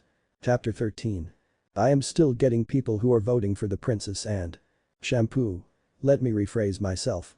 I wanted you all to vote for one of my Shinobi. So, I am going to be throwing away all of the votes and starting over. The rock team will be introduced during part 2 of the exam. On a different note, I am curious about which anime world you would like to go to and why. Me, I would like to go to the world of El Hazard. Why? 3 reasons. Hot women and lots of mountains and hot springs. Who knows, I might find my own demon goddess. I mean. If I went to the Naruto world, what would I do? I can't use chakra and I would feel inferior to almost everyone. The DBZ world is a no-go as well. That place blows up every couple of years or is attacked by aliens or androids. Not very relaxing. So, where would you like to go to and why? I'll post my favorites in the next chapter. It was the end of the day for Team 7. After doing 3D ranked missions and some light training, Anko was walking with her team to the Hokage's office to turn in the reports. She stopped when she saw a brown hawk in the sky. Looks like it's that time. In different sections of the village, the other senseis saw it as well. Each one of them knew what it meant. The Chunin exams would soon start. Alright maggots, said Anko as she turned to her team. I'll make the report and you all can do whatever. With that she disappeared in a puff of smoke. Sasuke left shortly after her. He found being with his teammates was a waste of his time. In the end, Rin and Naruto were left to walk home together. They had grown a bit closer since Naruto's birthday, however they weren't ready to admit to each other how they felt. In their free time they liked to take walks in the park, eat lunch together, and stuff like that. Of course, they did it as friends. After walking for a while, they became aware that they were being followed by a rectangular rock with eye holes. Naruto let out a groan and turned to face it. Alright Konohamaru, I know it's you, he said. Said the rock. I see you have seen through my disguise. As expected of my rival. With that, the rock exploded in a huge puff of smoke. 2, explosives. When the smoke cleared, Naruto and Rin could see 3 kids coughing on the ground. When they stopped coughing, they got up and introduced themselves. I am Konohamaru, future Hokage. I am Yuden, I like math, said the boy with a drippy nose and glasses. I am Mogi, the prettiest girl at the academy, said the third. We are the Konohamaru Corps, they all said together. Hey Naruto, said Konohamaru after they had finished. Where have you been? You promised that you would play ninja with us. Sadly for Naruto, at that moment Sakura happened to be walking by and heard what Konohamaru said. Whoever heard of a ninja playing ninja, she said with a smirk. PLZ, refrain from singing the bitch song. Hey boss, who is she, asked Konohamaru. Please don't tell me she's your girlfriend. I mean she's so ugly. A moment later, the poor soul didn't know what hit him. Well, he did when he looked up and saw Sakura's glare with her fist raised. Why did you do that? I was only being honest. Before the poor boy could continue, Sakura charged. That's when the boy's fight or flight instincts took over. Basically they told him to get the hell away from her. Following those words, Konohamaru ran for his life and Sakura gave chase. Naruto and Rin followed closely behind them. This continued for a while. For some reason, Konohamaru was much faster than Sakura and had better endurance. Sad, isn't it? This all ended when Konohamaru bumped into another person. "You little shit," said the person in question. He wore a black outfit that seemed to have cat ears. On his face were purple markings that had some level of significance. What they mean, we may never know. Behind him was a blonde-headed girl with her hair in 4 pigtails. She dressed in white and on her back was a large fan. "Hey, watch where you are going," yelled Konohamaru. The boy in black's eye twitched. He then grabbed Konohamaru and lifted him up. "Hey, let go. There is something about brats like you that make me want to kill," said the black nin. "Tenkuro," said his female teammate. "Stop this. We don't want trouble." "Please," begged Sakura. "We were just playing around. Just let him go." "Not before I have some payback," said Tenkuro. "Let him go now," ordered Naruto. He then sent a powerful killer intent in the direction Tenkuro.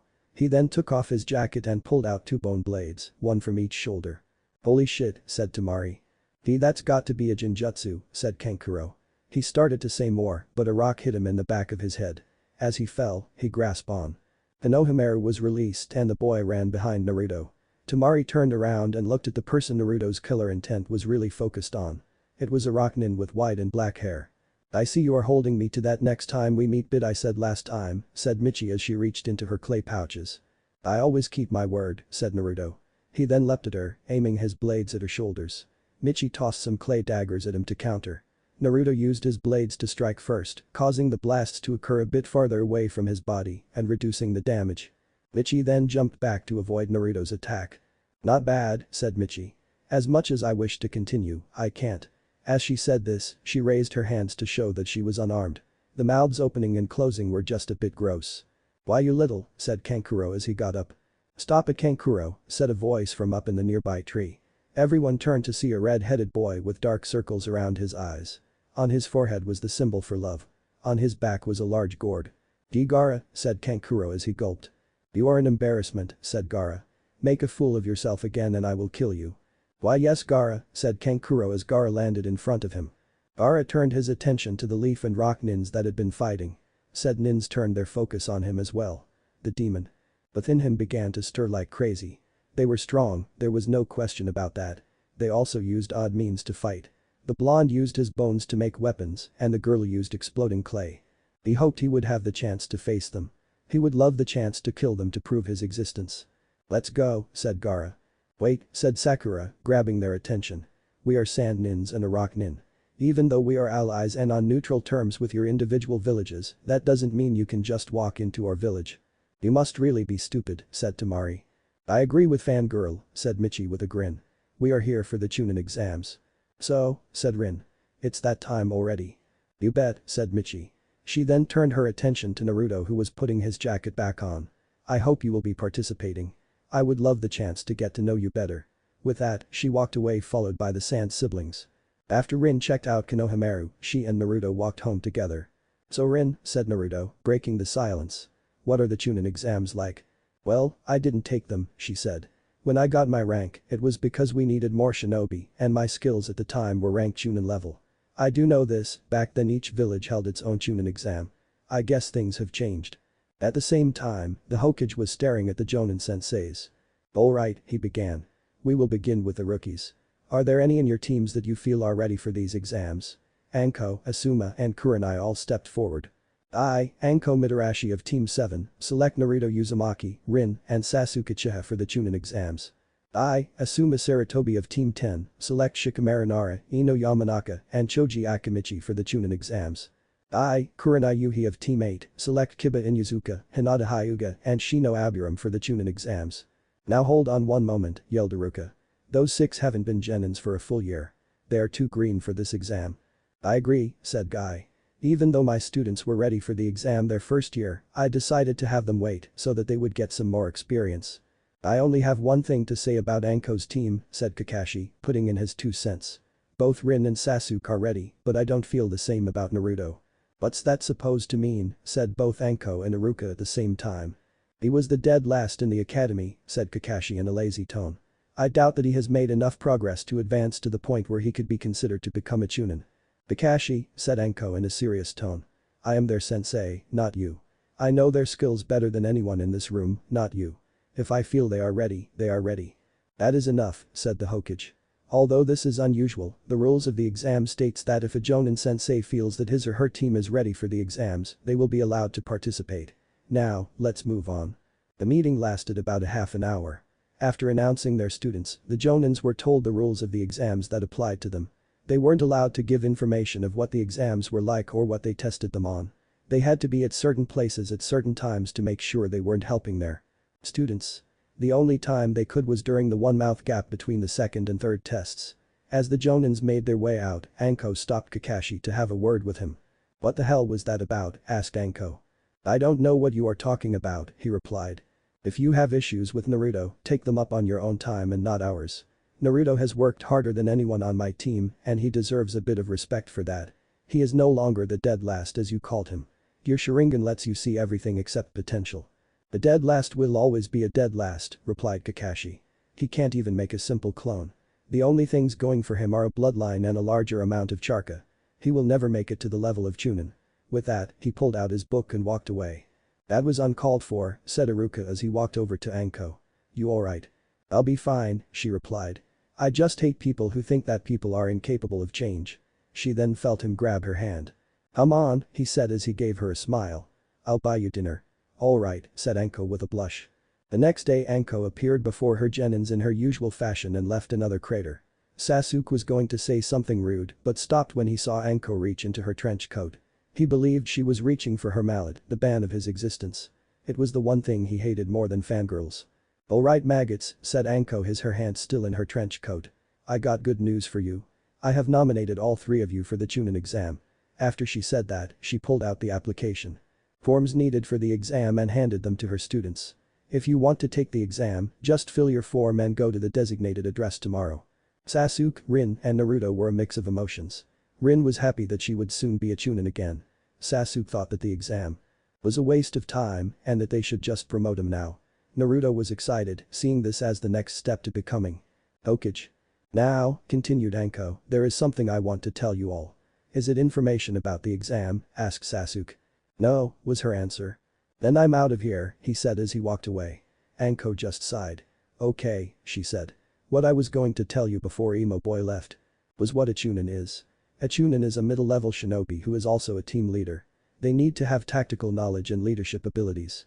If you think you have what it takes, then please attend. With that, she left. At night, Momiji began to teach Naruto the first step of the dance of the Clematis. The first step was called Vine. In this step, he had to pull out his spinal cord and intently regrow it. However, he was having trouble making it into a chain staff. Instead, he was making it into a bow staff. He is learning this fairly quickly, she thought as he began to try again. In a few years he will have mastered both my style as well as his father's. I think I'll save our ultimate jutsu for the third round. At the Hyuga compound, Hiashi was talking to his nephew Neji about the Chunin exam. Neji, how well do you know Naruto Uzumaki? Asked Hiashi. I have only met him once, Neji replied. I see. The reason I have called you here concerns Hinata. She seems to be infatuated with the boy. I want you to defeat him during the exam while she is watching. Make him look bad so that she will stop. Then I can date his mother without feeling bad. Neji blinked at this and began to consider how this would affect him. If I beat him, then Lee goes back to calling me his eternal rival again. If I don't beat him, Hiashi will use the cage bird seal on me. What is worse, the sealer an annoying teammate. The next morning Naruto and Rin walked to the academy building where the first part of the exam was to take place. Sasuke was waiting for them at the door. Together they entered and made their way to room 301. When they got to the second floor they ran into a large group of people who were in front of a door labeled 301. Rin figured out it was a Jinjutsu first. That has to be the worst Jinjutsu ever. This is the second floor. It must be some sort of entrance test to keep all of the weaker genins out. That will work in our favor. The fewer people participating, the greater the chances that we will have to advance. Come on, yelled one of the genins, let us through. The boy was kicked back by one of the boys guarding the door. There's no way you're ready for the Chunin exam, said the first one who was really a Chunin in disguise. Some people get so badly hurt that they have to quit the shinobi program. Some have gone crazy and other die. Yeah, said the second who was the same as the first. We are doing this for your own good. More out of the way, said Sasuke. We need to get to room 301 which is on the next floor. Rin, I'm sure you noticed this before anybody else. Yes I did, said Rin with a deadpan expression. I didn't say anything because they were getting rid of all the weaklings. All we had to do was walk around them and we could have gotten to the third floor with no problems. But no, you had to fault your superiority. She's got that right, said the fist boy again. He looked at Sasuke. You're not very bright, are you? Sasuke's anger peaked and he charged at him. The Chunin in disguise charged as well. Before they could hit the other, there was a flash of green and both attacks were caught by a boy wearing green spandex and orange leg and arm warmers. Lee, what are you doing? Asked Neji as all of his wounds disappeared. Lee, said their bun-haired teammate Tenten. It was your idea to hide our true strength. Sorry, was all Lee said. It can be, said Rin quietly as her eye twitched. It's Guy Jr. Who would want to bear his child? I pity the women. You must be skilled, said Neji as he turned to Sasuke. What's your name? Before you ask for another's name you should give yours first, said Sasuke as he turned around and headed for the next floor. Naruto and Rin quickly apologized for him and followed Sasuke. Before they made it to the next stairway, they ran into Lee once more. My name is Rock Lee, he said. You must be Sasuke Uchiha, am I correct? I would like to test myself before I begin this exam by facing off against the year's #1 rookie. Fine, said the arrogant Uchiha. I could use a quick warm-up. Do not be so sure, said Lee. I am the strongest genin for the Leaf Village taking this exam. They both took their stances. Sasuke got into the academy battle stance and activated his Sharingan, while Lee took the stance of the strong fist style. Sasuke made the first move and ran towards Lee and attempted to punch him in the face. Lee used his speed to move behind Sasuke in an instant and delivered a powerful kick which sent Sasuke flying. When Sasuke looked up after landing he saw that Lee was standing right in front of him. Sasuke used his arms to push himself up and away for Lee. How? Asked Sasuke. I saw your moves but couldn't do anything about them. It is simple, said Lee. The Sharingan lets you see through ninjutsu, taijutsu and jinjutsu. However, if your opponent is faster than you there is nothing you can do. After all seeing is one thing, Lee vanished and appeared in front of Sasuke and kicked him into the air, the power to do something about it is another. Lee then began to do the shadow leaf dance, a starter up to the lotus. His bandages began to unwrap when a pinwheel was launched and stopped the attack. Lee turned to face a turtle. Lee, yelled the turtle. That move is forbidden. How dare you defy your sensei's warnings? Now you must face Guy. With that, Guy appeared in a poof of smoke. Without warning the new spandex wearing man punched Lee. Lee, said Guy as he began to cry. It's alright. Mistakes are part of learning. It is all a part of the springtime of youth. Kami isn't this cruel, said Rin, having an idea what would happen next. Lee and Guy began to hug. Soon the evil jinjutsu of a sunset and waves crashing on the beach appeared behind them. They were crying as they embraced each other. Dai-sensei. Lee. Dai-sensei. Lee. Dai-sensei. Lee. Dai-sensei. Lee. While this was going on, Team 7 was left to their own thought. Rin. They were right, it has gotten worse. I wish I was blind right now. Please don't let him notice me. Sasuke. I lost to that fruitcake. This is so embarrassing. Naruto. Haha, Sasuke lost to a fruitcake. He must be so embarrassed right now. Life is good. When the hugging finally stopped, Guy turned his attention to Team 7. Sorry about Lee, he said. So, you are Anko's students. It's nice to meet Rin. Is that you? Ah, hi Guy, she said with a strained smile. Been a while, hasn't it? But how? Exclaimed the shocked Guy. You look exactly the same as the last time I saw you. It's a long story. Kakashi could tell you. Kakashi knew and didn't tell me. That is so like my eternal rival. He turned to Lee. Lee, as punishment for using that jutsu you will have to run around the village 200 times. Ah Guy, said a deadpan Rin, the exam starts in 10 minutes. Right, he said sheepishly. Lee, punishment will be postponed until after the exam. With that, both he and the turtle vanished. I want to admit something, said Lee as he stared at Sasuke. I lied when I said that I was the strongest. The strongest genin is on my team. A few minutes later Team 7 walked into the correct room. A moment later there were two ear-piercing cries and Sakura and Ino ran up to Sasuke. I'm so glad you're doing this, said Sakura. When I was told I would be helping the medics during this exam, I had hoped I'd see you here. Hey, how did you guys manage to get in, said Kiba while his dog was sitting on his head. Behind him was the rest of his team. Shino just gave them a nod and Hinata glared at Rin. Don't bother Sasuke, said Ino and Sakura in unison. Man, we're all here. How troublesome, said Shikamaru as he and his best friend walked over to the group. I would suggest you all keep it down, said a guy with glasses and silver hair. This must be your first time. Yes, so what about it, said Sasuke. Well, I'll give you a hand, this being my 7th time taking this exam and all. This year I have an edge. These are my info cards. They contain information on the different villages, topics, and people who are taking this exam. Got anyone you want to know about? Broccoli of the Leaf, said Sasuke. I am curious about Gaara of the Sand Village, said Rin. That's no fun, you know their names. First is Rock Lee. According to this, he has done 20 D ranked missions, as well as 12 C ranked. He specializes in Taijutsu, and his other skills are unknown. This is his first time taking the exam. Next is Gaara of the Desert. 8 Cs and even a B, and he has never been hurt in any mission. That's all I have on him. Wow, there are a lot of amazing people taking this exam, said Sakura. Yeah, we have people from all over the Shinobi nations here, as well as some of the smaller villages. Also the newly formed Sound Village, but don't worry about them too much. They aren't too important. That doesn't matter, said Naruto. Because I'll bet them all. Everyone looked at him like he was crazy. Well, some were pissed, and Michi was thinking that he had guts. Few people noticed that the team from the Sound Village was moving towards Kabuto. Add this to your notes, brat, said the mummy man as he got ready to launch his attack in the air. Kabuto leaned back to dodge the blow and smirked, thinking that he had succeeded. However, his glasses breaking and blood coming out of his ears changed that. Let this be a warning to you, said the mummy man again. We of the Sound Village will pass this exam. Before any more could be said, several Jonins appeared. That's enough, maggots. Fighting will not be tolerated unless we say so. Try this again and you will be failed. My name is Ibiki and I will be your first examiner. Naruto began to wonder if Anko knew Ibiki. A few moments later they were all seated for the written portion. Naruto took his seat next to Hinata. Inside Hinata's head was a little chibi figure of her doing a little dance. Alright, I'll go over the questions once and there will be no questions. The exam will have 10 questions. You will start out with 10 points, and for every question you get wrong, you will lose 1 point. So, if you miss 2 questions your score will be an 8. If you are caught cheating, you will lose 2 points. If you get a 0, you fail. Caught cheating 3 times and you fail automatically. Also, this test will be taken as a team.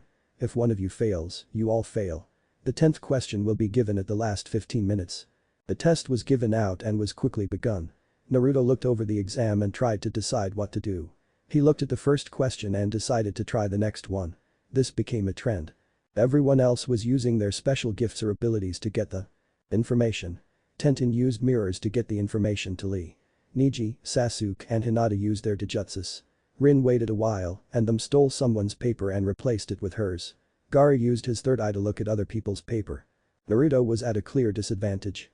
His bloodline wasn't made for spying or stealing. In fact, all of his skill were used to beat other people into the ground.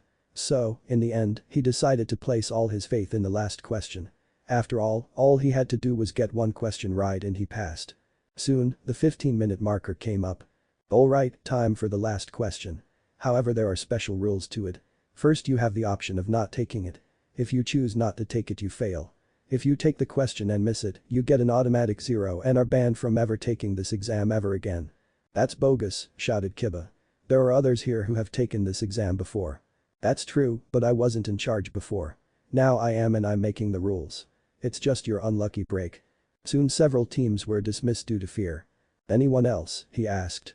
That was when Naruto slammed his fist onto the desk. Hey, just give us the damn question already. Are you sure? You might be stuck as a genin for the rest of your life. I'm not going to run away. Even if I miss it, I will still work to become Hokage. I'm not afraid to put everything on the line. Ibiki noticed that everyone else had been encouraged by his words and were standing their ground. To say he was impressed was an understatement. He had never met anyone who could dispel the fear he placed in others with such ease. Very well then, he said and paused for a few seconds. Everyone in this room passes. What? Cried several people. I will explain. As many of you figured out, the purpose of this test was not to see what you knew, but how well you could gather information. To supply you with correct answers, several people were placed in the room as your targets. Then, it was up to share this information with your teammates. Okay, we get that, said the blonde Sand Nin. So what was the deal with the 10th question? In the world of the shinobi you will be given many difficult tasks like the one I gave you. When you get them, will you be able to say no because you don't have enough information? The answer is no. As Chunin, you will be placed in many difficult situations and will have to think on your feet and will not be able to say no to them. The last question was to test your resolve. I congratulate you all on passing the first test. Please wait here for your next examiner. So the Genins waited. And waited. Then 2 hours later Kakashi walked into the room. Sorry I'm late, he said. There was a black cat in my path and I had to walk around it. Blair, shouted the whole room at once. Anyways, he continued, your Jonin instructors will tell you the where and when for tomorrow. Later. That's it, yelled Ino. We had to wait 2 hours for that, yep, replied Kakashi as he went poof.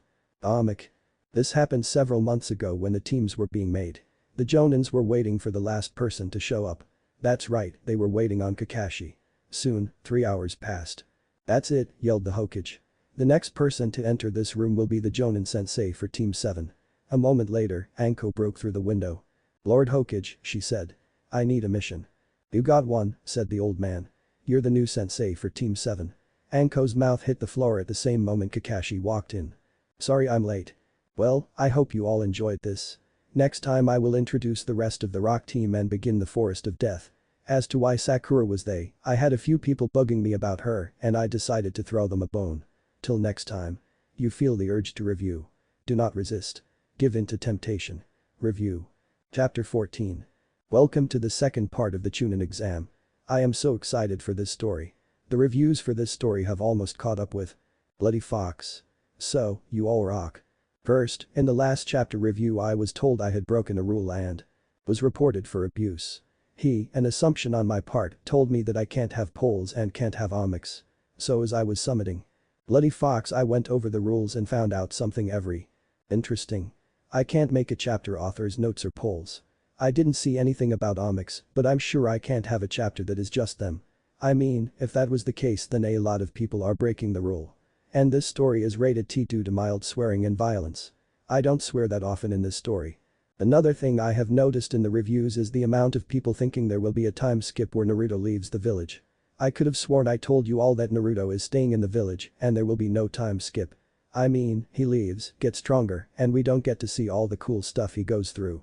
I hate that so I won't do that. Now the winners, only 2 people who did it of my contest. The Mei-chan. As for your poll thing, I would go into the world of Mar, dunno if you know that show, but anyone can be like a hero or something like that which is cool, but it does seem to have a giant war every 6 years. Napping sleepy kitty. I'd go with Final Fantasy VII, I know, game, and I would be going into it during the game, but 7 francs. Advent Children is technically an anime and takes place in that universe. My main reasons would be, I know where most if not all materia and free items money is, cute girls, yuffie. And finally a chance to see what the backyard of that villa you can buy looks like. In reverse order, the backyard is mentioned by the salesman, but there aren't any doors to it. I think it's British style with the actual door to the garden along the side of the house and you can't even look out a window to see. Considering how much you pay for it, I at least want to look. Cute girls. Air. Kinda self-explanatory. Course, the airships aren't bad either. But I like the 6 francs and 9 ones better. Materia. Everyone can use it. You just have to wear a bracelet or armor to slot it in and have a custom weapon. An easy power-up for that starting dimension hopper, lots of variety, and some decent cheap shots that anywhere else you might end up, no one would suspect. Haste. Frogs slow. And the best blue magic enemy skills in any French Franks game. Now, on with the story. The Chunin hopeful were at the entrance to training area 44. They were ready for anything.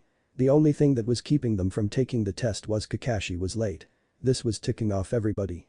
Orochimaru, in his disguise, was pacing back and forth. Sasuke was stabbing the earth with his kunai. A group in the back was planning how to kill the instructor when he arrived. Soon, everyone wanted in on the plan. Kakashi was in the porn section of the bookstore. The latest issue of Icha Violence had just come out and he was busy reading it. Hey Kakashi, yelled the owner of said bookstore. I know you're my best customer and all, but this isn't a library. You have been standing there for the last 45 minutes. Buy it and get out.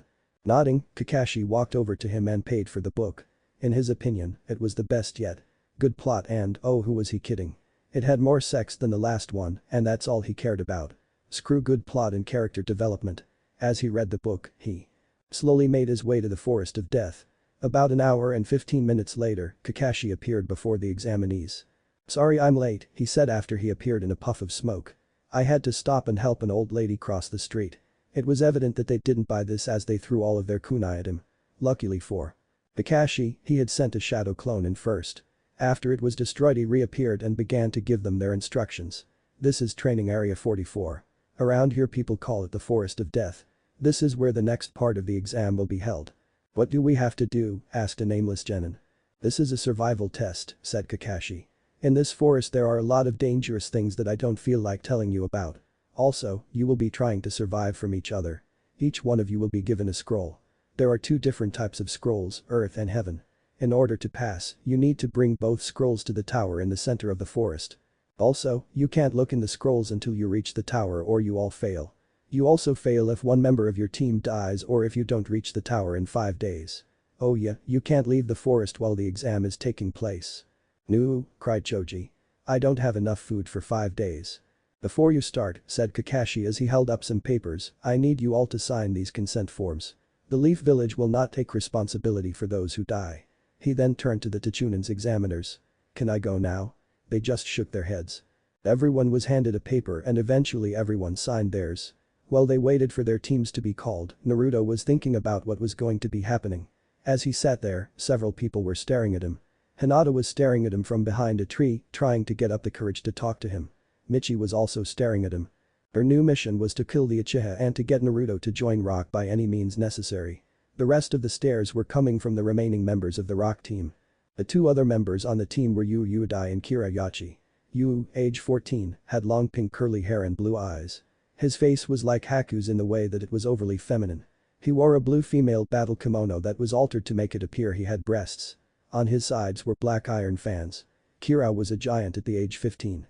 He was about 7 feet tall and kept his silver hair in a mohawk. His face was covered with scars and when he smiled you could see that several teeth were missing. He wore a green shirt with one sleeve on his left arm and his right was covered in bandages. He was wearing black shorts that had extra pockets. On his back was a giant double-bladed battle axe. Instead of metal blades, they were made of rock. So that is Naruto, said Yu as he looked at the boy. He's cute but I prefer his teammate the Uchiha. I just love emos. Me no care about Yu's odd tastes, said Kirao. Me want to smash both of them. Me will smash them both. You can smash the Uchiha but not Uzumaki, said Michi. The cage wants him on our side. Once we have his bloodline limit we will be stronger than ever and ready to finish off the Leaf Village. Just then, their team was called. It took about an hour for all the teams to be called up, turn in their consent forms, and given a scroll. Team 7 got a heaven scroll and was sent towards gate 17 and was told to wait until they were given the signal. So what's the plan? Asked Naruto as they waited. Sasuke scowled at him. Oh, we don't need a plan, he said. We just go in, get the scroll, and get to the tower. The Chunin at the gate kept his face neutral, but inside he was laughing. It was clear to him that the Uchiha was taking this test too lightly. But shouldn't we scout first and set up base? Asked Naruto. You know, get our bearings and set up some traps. I agree with Naruto on this, said Rin. We have 5 days so let's not rush this. If we get a layout of a certain area and set up traps there, we can better defend ourselves and will have an advantage in battle. I am the only advantage we need, said Sasuke in an arrogant tone. A few minutes later the gates opened and the second test began. All at once, the other teams decided to take action. Team 8 decided to set up some traps and let the enemy come to them. Team 10 decided to find a weak team and take them out. The Sound team had a mission to go after Team 7. The Rock team decided to get a scroll first and then find Team 7. In Wave Country, Haku was preparing lunch for everyone. Since the incident at the bridge both he and Zabuza had moved in with Tazuna, Tsunami, and Inari. He was in his pink yukata, had his hair down, and had an apron on. Inari was watching him as his eye twitched. Tazuna then entered the house. How's work going? Asked Haku as he set an extra plate out for Tazuna. It's going super good, replied the bridge builder. Since the completion of the Great Naruto Bridge, Tazuna had been getting jobs from many different nations. Because of this, Wave Country was starting to get back on its feet. Where is my super daughter? I think mom's upstairs, said Inari as he started to eat. Wow Haku, this tastes great. Thank you, said Haku as he gave the boy a smile. Well, I'd better get her so she can have lunch too, said the old man as he went up the stairs. I think I forgot something, said Haku. Maybe it was nothing. A moment later, yelling could be heard from upstairs. Father, you forgot to knock, yelled Tsunami. He looks like he's having a heart attack, yelled Zabuza. The next sound that was heard was Tazuna screaming so loud it could be heard in the Leaf Village. What was that? Asked Hiashi as he stopped in front of the community building. My ears must be playing tricks with me. He sighed and then walked inside. He was on his way to a parenting class. This one was called So You Finally Realized That You Are Doing It Wrong. He quickly found his classroom and took a seat in the middle. That way he was in a good position if he had to cheat on a test. "Lord Hyuga, what a surprise," said Momiji as she appeared next to him. "Mrs. Uzumaki," said the shocked Hyuga head. "What are you doing here?" "Well, I thought that I would take this class since I'm mostly guessing on what I'm going with my son," she explained. Sadly, this was the only class that was opened. "So, what brings you here?" Well, I am trying to patch things up with my eldest daughter," admitted Hiashi. "I think I have been too hard on her." "Well, admitting there is a problem is the hardest part," said Momiji. "At least, that's what the pamphlet says." Back in the Forest of Death, Naruto had asked his teammates to stop for a moment. "What's the matter, Dope?" asked Sasuke. "I have to use the restroom," said Naruto as he started to walk away from the group. Once he was sure they couldn't see him, Naruto picked a tree and let down his pants. As he pissed, a figure began to move towards him slowly. When the figure was only a few feet away from him, he stepped on a branch. Acting on instincts, bone spikes shot out of Naruto's back. When they retracted, Naruto heard a thud and turned around. Behind him was a dead rain nin. Naruto, after complaining that his jacket now had holes, checked the body for things him and his team could use. In the end, Naruto took his money and an extra heaven scroll. He then made his way back to his teammates, one of whom looked extra pissed. "What the hell took you so long?" demanded Sasuke. "A rain nin caught me with my pants down." "Literally," said Naruto in a sheepish tone. "Don't worry, I killed him and got us an extra heaven scroll." "Just like you to pick up useless trash," said Sasuke. Before Naruto could say anything in his defense, a large wind blew into the area and separated our heroes and Sasuke. Sasuke landed a few feet away from where he had been. He checked his surroundings for the enemy. A moment later he heard rustling in some nearby bushes. He was about to throw his kunai when Rin appeared. "Sasuke, are you alright?" she asked. He nodded. "Good, let's find Naruto before the enemy finds us." "Hey guys," yelled Naruto as he came running up to them. When he was only about a yard away, Rin threw a kunai at him. "Rin, what are you doing?" yelled Sasuke. "If the dope dies then we fail." "You're in," yelled Naruto. "What are you trying to do, kill me?" "Yes," said Rin. "It's because you're not Naruto. 3 things tipped me off. The first was that you had a kunai holder on your right left. Naruto is left-handed and doesn't use kunai. Also you are missing his red dots." "Not bad, Rin," said Naruto with a smirk. "I wonder could he have the no, it's impossible." He then transformed into a grass nin. "You know your teammate so well." "Where is he?" demanded Rin as she pulled out another kunai, as did Sasuke. "With Naruto." Naruto had landed hard on the ground. He was lucky for having very strong bones and super healing powers. Getting up, he looked around for signs of his teammates and found nothing. He looked behind him and saw a giant snake. And it looked hungry. "Shit," he yelled as the snake ate him. "With the others." "He is most likely dead," said the grass nin with a sadistic smirk. He then placed a paralysis jutsu on them, causing them to freeze in horror as them saw their own deaths. "This is less fun than I expected," he said as he walked over to them. He then slowly raised his kunai as he prepared to strike. At the last moment, Sasuke stabbed himself, grabbed Rin, and ran. The grass nin chuckled at their efforts before he began to give chase. "But Naruto." "I hate this," said Naruto as he slowly went through the snake's digestive tract. Enzymes were beginning to burn away at his clothing and the walls seemed to close in on him. He had to think of a way to get out of this situation. Then, it came to him. Mass shadow clone. Jutsu. He then continued to make clones until the snake burst opened. Once free, he ran to find his teammates. But the others. Sasuke and Rin had tried to hide, but it was no use. Rin was still shaken by the jutsu and the powerful killer intent and was in no condition to fight. From what Sasuke could tell, the guy in front of him was much stronger than what a genin, hell, a jonin should be. He couldn't think of any way to save his ass other than one thing. "Listen," said Sasuke in a defeated tone. He pulled out the scroll and set it down on the ground and took a few steps back. "I will give you the scroll if you promise to go away." "Very good, Sasuke," said the grass nin. "In order to escape a predator you must give it something else." He walked over to the scroll when a familiar blade hit the ground in front of him. "What is Kamimuro doing here?" He looked up and saw Naruto, and his eyes widened when he saw the red dots on his forehead. The Kyuubi brat. "I guess the seal delayed the awakening of his bloodline. It is a pity that I can't take over his body due to the fox. Maybe I'll have him kidnapped during the invasion and clone his body or have him mate so he can rebuild the clan. I'll use Sasuke's body to copy every jutsu and then transfer to the body of Naruto's children later and have the perfect body." Naruto stared at the grass nin and then to Sasuke. Giving his teammate a glare, he jumped down from his branch and punched him. Rin and the grass nin just stared. "What the hell was that for?" yelled Sasuke. "You idiot," yelled Naruto. "What guarantee do you have that this guy will keep his word?" "You are correct, Naruto Uzumaki," said the grass nin with a smirk. Naruto turned to face him. After all, the only time when a person has to make deals is when the playing field is even. Great breakthrough. Naruto saw this attack coming and yelled, "Great breakthrough." The two wind attacks cancelled each other out. Not missing a beat, Naruto yelled out, "Finger bullet drill."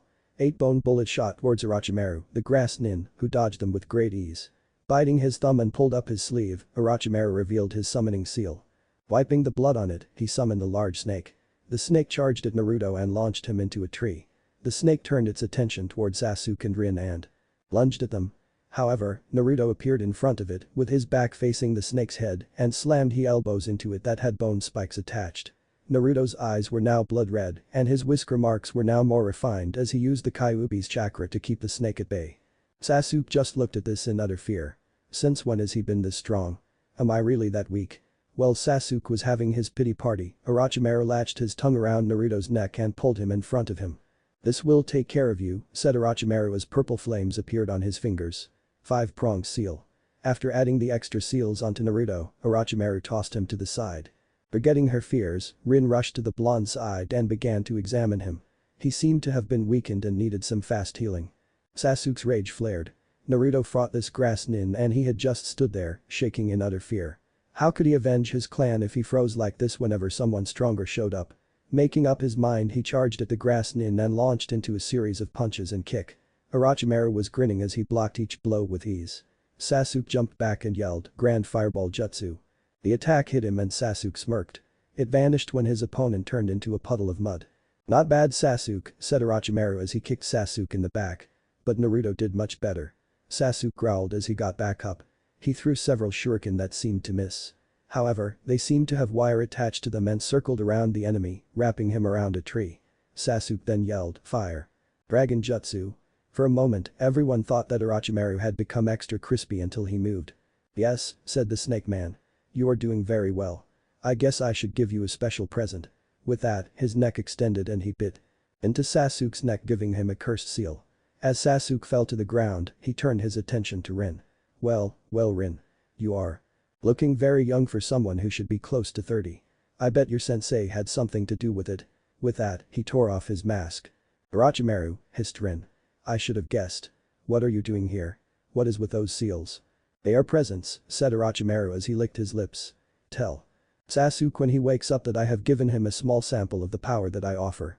If he wants more, he must seek me out." Slowly, the snake man began to sink into the ground. As for Naruto, his gift is control. He'll find out soon. He vanished. Short, I know. Next chapter will be the attack of the sound nins, and Anko has a chat with her old teacher. Before I stop, I have one last thing to address. That would be Kakashi. I will only say 2 things about it. Yes, he knows Naruto is his sensei's son. The other is that he has misplaced anger towards him. Chapter 15. I feel bad about the last chapter. It was so short and the fight wasn't one of my best. So, to make it up to you all, I'm being in the next chapter early. Yay. After this, however, it will be some time before the next chapter comes out. Why, you ask? Well, it will be the preliminaries and I have to make a lot of decisions. Do I want Rin to face Tenten in the prelims and fight Hinata in the finals, or just have them fight in the prelims? Should I have Naruto fight one of my Ox or Kiba or anybody else? Should I only do the first round of the finals or have it go all the way to the end? More fights means the greater the odds. Naruto will fight Sasuke in the finals. See, I have to think of all of this. What do I want? Anko rushed through the tree in the forest of death. The bodies of the real grass nins had been found only a few hours ago, and there was the matter of her cursed seal pulsing. She knew who it was and told the Anbu to tell the Hokage while she went to face him. This was personal. She had to face him and settle things once and for all, even at the cost of her own life. She suddenly stopped on a branch and paused to look around for a moment. She could feel his presence. It was like something cold was slithering on her back. There was also the fact that her seal was now causing her intense pain. It felt as if there were a million needles stabbing her shoulder over and over again. "Hello, Anko," said the voice of Orochimaru. Anko turned around and gazed into his yellow slit eyes. He was wearing tan-colored robes and a large rope-like bow tied around his waist. "It's been such a long time. And look how you have grown. Congratulations on making special Jonin." As he said this, he was wearing a sadistic smile.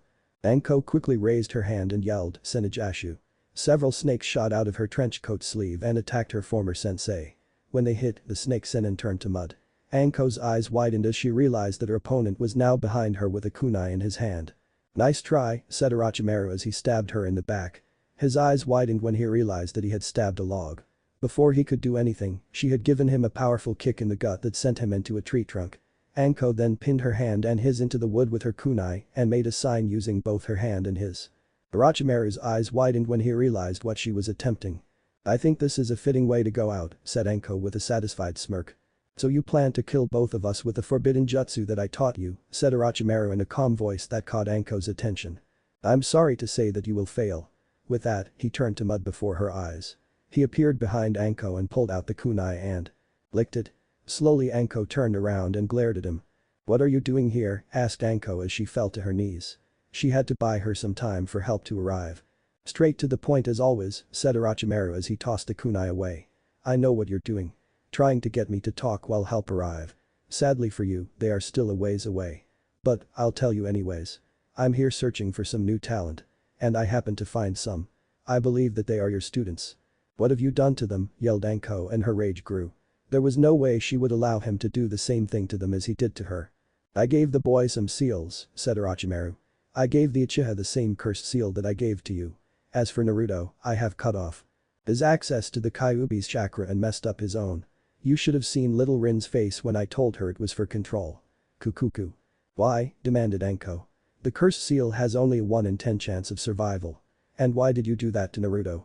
"The Kyuubi brat was causing me trouble," he said simply. "Besides, he thinks his control is better, the greater the odds that he will fail the next part of the exam. And the best part is that there is only one person who can undo what I have done. As for Sasuke, he is much stronger than you were. How does it feel to be the trash?" At this point he began to sink into the earth. "A word of warning, my foolish apprentice, do not cancel the exams because of me. If that happens, I will destroy the village." With that he was gone. Anko punched the ground with her good hand. He wants Sasuke. He's trying to separate him from Naruto. He's trying to make Naruto fail. But, what is he planning? The worst part of all this was she couldn't help Naruto. She didn't know how to undo seals. And right now, she was wishing she did. A few hours later, she left the council camera room. Anko's hand was bandaged along the way. This was more important than her health. She had just given the Hokage, the council, and several Jonin a full report on what had happened in the Forest of Death. Several of them didn't believe her and those that did believed that she was conspiring with her old sensei and was acting as his agent. After the yelling had ended by the Hokage, he told Anko to get proper medical treatment. "Hokage," said one Jonin after she left the room, "how can you believe that she has actually severed all ties with Orochimaru?" "Anko Mitarashi isn't on trial here," said the Hokage in a stern tone. "She has delivered important information to us and we have no reason to suspect her." "What shall we do?" said Hamura. "We will continue like nothing is wrong," said Sarutobi. "Orochimaru will make good on his threat so we have no choice. We will, however, proceed on high alert." "But what about the Uchiha?" demanded a clan head as he slammed his hand on the ground. "Orochimaru will not endanger Sasuke," said Sarutobi. "What we do know that he has plans for the boy so he will be fine." "His plans also include the Kyuubi vessel," said Kaharu, hesitating in her choice of words. "If his plan also includes him, perhaps we should have him killed. For the safety of the village, of course." "Perhaps we should also do that to Sasuke," said the Hokage with anger in his voice. After all, Sasuke is also in his plans. This shut them up. For now at least. As Kakashi left the meeting, he was intercepted by Danzo. "The word Kakashi?" asked Danzo. Kakashi nodded and walked over to him. "I was wondering if you wouldn't mind helping the Uchiha during the 1-month intermission. Perhaps you could teach him the Chidori." "Why should I?" asked Kakashi, not looking up from his book. "Sure, Sasuke Uchiha is the most promising shinobi out of the bunch. However, why should I give him one of my jutsus?" "Because he is the only one who can handle it," said Danzo. "I know all about the flaw about the Chidori. Only those with the Sharingan can use it safely. Also, imagine him using it on the Kyuubi brat, the son of your sensei. I know how much you resented him. Having Sasuke defeat his son with your jutsu would be the ultimate payback." "Well," said Kakashi as he turned a page. "Maybe I will teach him the Chidori. My sensei never did appreciate my skill." With that, Kakashi walked away. As he did he thought about his genin days to his last mission with Obito. Arashi had always treated them equally and never showed them any special treatment, which pissed off Kakashi. Everyone else always praised him for his skills, but never Arashi. In fact, when he created the Chidori, the first thing his sensei did was forbid him from using it.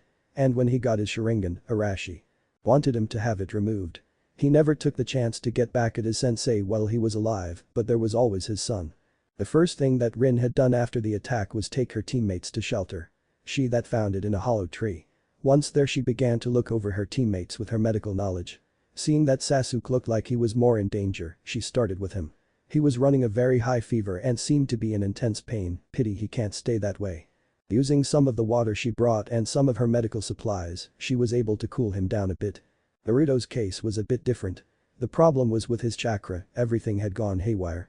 The reason he was out was because his body was now trying to adjust to the problems. It was used to dealing with 2 chakra pathways, not 1. Now, he would have to relearn his chakra control. "Control my ass," said Rin under her breath. One thing was for sure, and that was it was going to be a long night. Outside, 3 figures were watching them. They were the Sound Nins. "Can we go now?" asked Zaku. He had a murderous gleam in his eyes and an eagerness to please Orochimaru. "No," said Dosu with a sigh. "I don't see why we have to wait," said Kin. "They seem weak right now. It would be so easy right now." "We wait because Orochimaru said so," said Dosu in a serious tone. "Those are our orders. Do not forget them."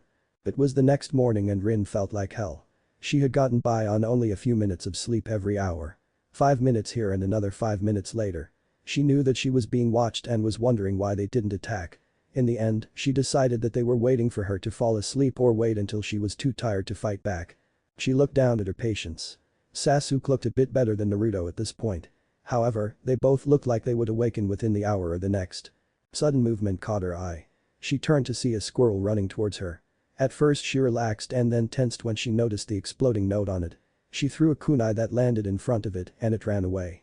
A few moments later the Sound team appeared. "I'm impressed that you were able to see the note," said Dosu as he pulled up his sleeve to expose his gauntlet. "If you move, we'll only kill Sasuke." "I won't let that happen," said Rin as she got up and walked out of the tree. "He's my teammate and I won't just sit back and let you kill him. You'll have to get past me to get to him." "And to get to my youthful comrade," said a voice above the "you. "Will have to defeat me." They all looked up and saw Lee, in his green spandex glory, I mean horror of course, with the squirrel of his shoulder. Lee jumped down and landed between them. "Are you the unyouthful people who attached an explosive note to this youthful squirrel?" "Ah, yes," said Zaku. "So what? It's just a dumb animal." "Then I promise that you will pay," said Lee as he went into his good guy pose. Everyone's eyes twitched when the squirrel imitated Lee's good guy pose. The squirrel then jumped off his shoulder and ran. Into the tree hole where Naruto and Sasuke slept. "Very well," said Dosu. "At least when I kill you, I will never have to look at that awful green outfit again." He charged at Lee and prepared to punch him. Lee countered this by pulling up a large root to act as a wall. The physical attack missed, but Lee still fell to his knees. "Ow?" asked Lee. His vision was blurry and his other senses were weakened. "My melody arm sends a supersonic sound right into ear and I can control it," said Dosu simply. Rin then felt 3 more chakra signatures. She turned her attention to them and realized that it was Team 10. They were crouching behind some bushes watching the whole thing. Rin let out an annoyed sigh and threw a kunai in their direction. "Hey," she said. "How about you 3 watch over Naruto and Sasuke while I help out guys mini-me?" "Sasuke's hurt," cried Ino as she jumped up and raced towards him. "Shikamaru. Choji. Get your asses over here and protect Sasuke." Shikamaru and Choji slowly got up and followed. One was complaining about troublesome women and the other was still munching on chips. Rin watched this and sweat dropped. Rin collected her thought and faced off against Zaku and Kin. Kin made the first move as she raised some senbon needles and prepared to throw them. Rin saw this and yelled, "Senijashu." Snake shot out of her sleeve and wrapped around her opponent, who was shocked. "That takes care of one pest," said Rin as she turned her full attention on Zaku. She charged at him and the two began to exchange blow after blow in close-range combat. Back with Lee and Dosu, Lee was having trouble. With every swing of Dosu's arm, the worse his senses became. It didn't happen every time, but it was enough to throw off his fighting style. He decided to use the jutsu that he was going to use on Sasuke at the beginning of the exam. Collecting what was left of his senses, Lee dashed at Dosu and appeared in front of him. He delivered a powerful kick into Dosu's gut and sent him flying high into the air. Lee followed it up with his shadow leaf dance as his bandages came undone and began to circle around his opponent. As they began to spin towards the ground, Lee shouted, "Primary Lotus." Zaku, seeing his teammate in trouble, broke away from Rin and slammed both of his hands into the ground. He then sent an air pressure wave in the direction of the falling duo and softened the earth. When they hit the ground, Lee pulled himself away at the last moment and rolled out to avoid a majority of the damage. Dosu was able to stand thanks to his teammate. "Thank you Zaku," said Dosu as he saw Lee gasp. "Hey," yelled Kin. "How about a little help here?" Her teammates ignored her. Lee tried to get up, but the effects of his attack and from Dosu's melody arm had taken their toll on his body. His vision was now shot and he felt like vomiting. He was done. Dosu saw his chance to finish Lee off for good. He charged at Lee, but before he could swing his arm he was kicked in his side by Rin. He was sent flying in the direction of Zaku and landed on top of him. "Damn you," said Dosu as he got up. He then realized that something was missing. He raised his sleeve and realized that his melody arm was missing. He raised his head to a grinning Rin who held his melody arm in one hand and the earth scroll in the other. "But how?" yelled Zaku as he pointed at Rin. Nobody had seen her do it. "Not only did it take these, but I also got some stuff from Airtu boy," said Rin as she set down the melody arm and scroll. She then began to pull out the item she took. It's a paradise, a picture of Orochimaru, and I'm not even going to ask about the lipstick." Shut up," said Zaku as his face turned red out of embarrassment. "Zanka." Rin saw the attack coming and at the last moment created an earth wall and attempted to block the attack. Sadly, the wall didn't hold and she and the stuff she stole were thrown against a tree. Dosu and Zaku began to move towards Rin until they felt a powerful chakra spike. They turned towards its direction and saw it was coming from Sasuke who was now standing up. He had weird black flame marks across his body and purple chakra coming from his body. Team 10 backed away from his when he looked up at them. He had an evil, insane look in his eyes. He then disappeared and reappeared in front of Kin, who was still wrapped in snakes, and slit her throat with a kunai. "Bastard," yelled Zaku as he raised his hands. "Zankikuha." When the attack ended, destroying much of the landscape, he smirked. That smirk was short-lived as Sasuke grabbed his head in a headlock. In a quick motion, he snapped his neck. "Pathetic," said Sasuke as he spat on the body of the fallen Sound Nin. Now, he turned his attention to the last one. Dosu was scared. He didn't have his melody arm and didn't know any other jutsus. What was worse, he knew what Sasuke had. But, he thought, Orochimaru only gives the cursed seal to his most loyal followers. Why did he give it to the Uchiha and then tell us to fight him? "Time to die," said Sasuke suddenly. Grand Fireball Jutsu. Dosu was hit by the Fireball Jutsu and incinerated. Sasuke looked dissatisfied by his last 3 kills. He wanted to kill more. "Hey team," said the voice of Naruto. Everyone turned to see the blonde was now standing. Or at least trying to. "You look like shit. Why don't you lie down and have someone look over you? The sound bastards are dead, so calm down." Something about the blonde's words seemed to reach Sasuke and his marks retreated back to the seal.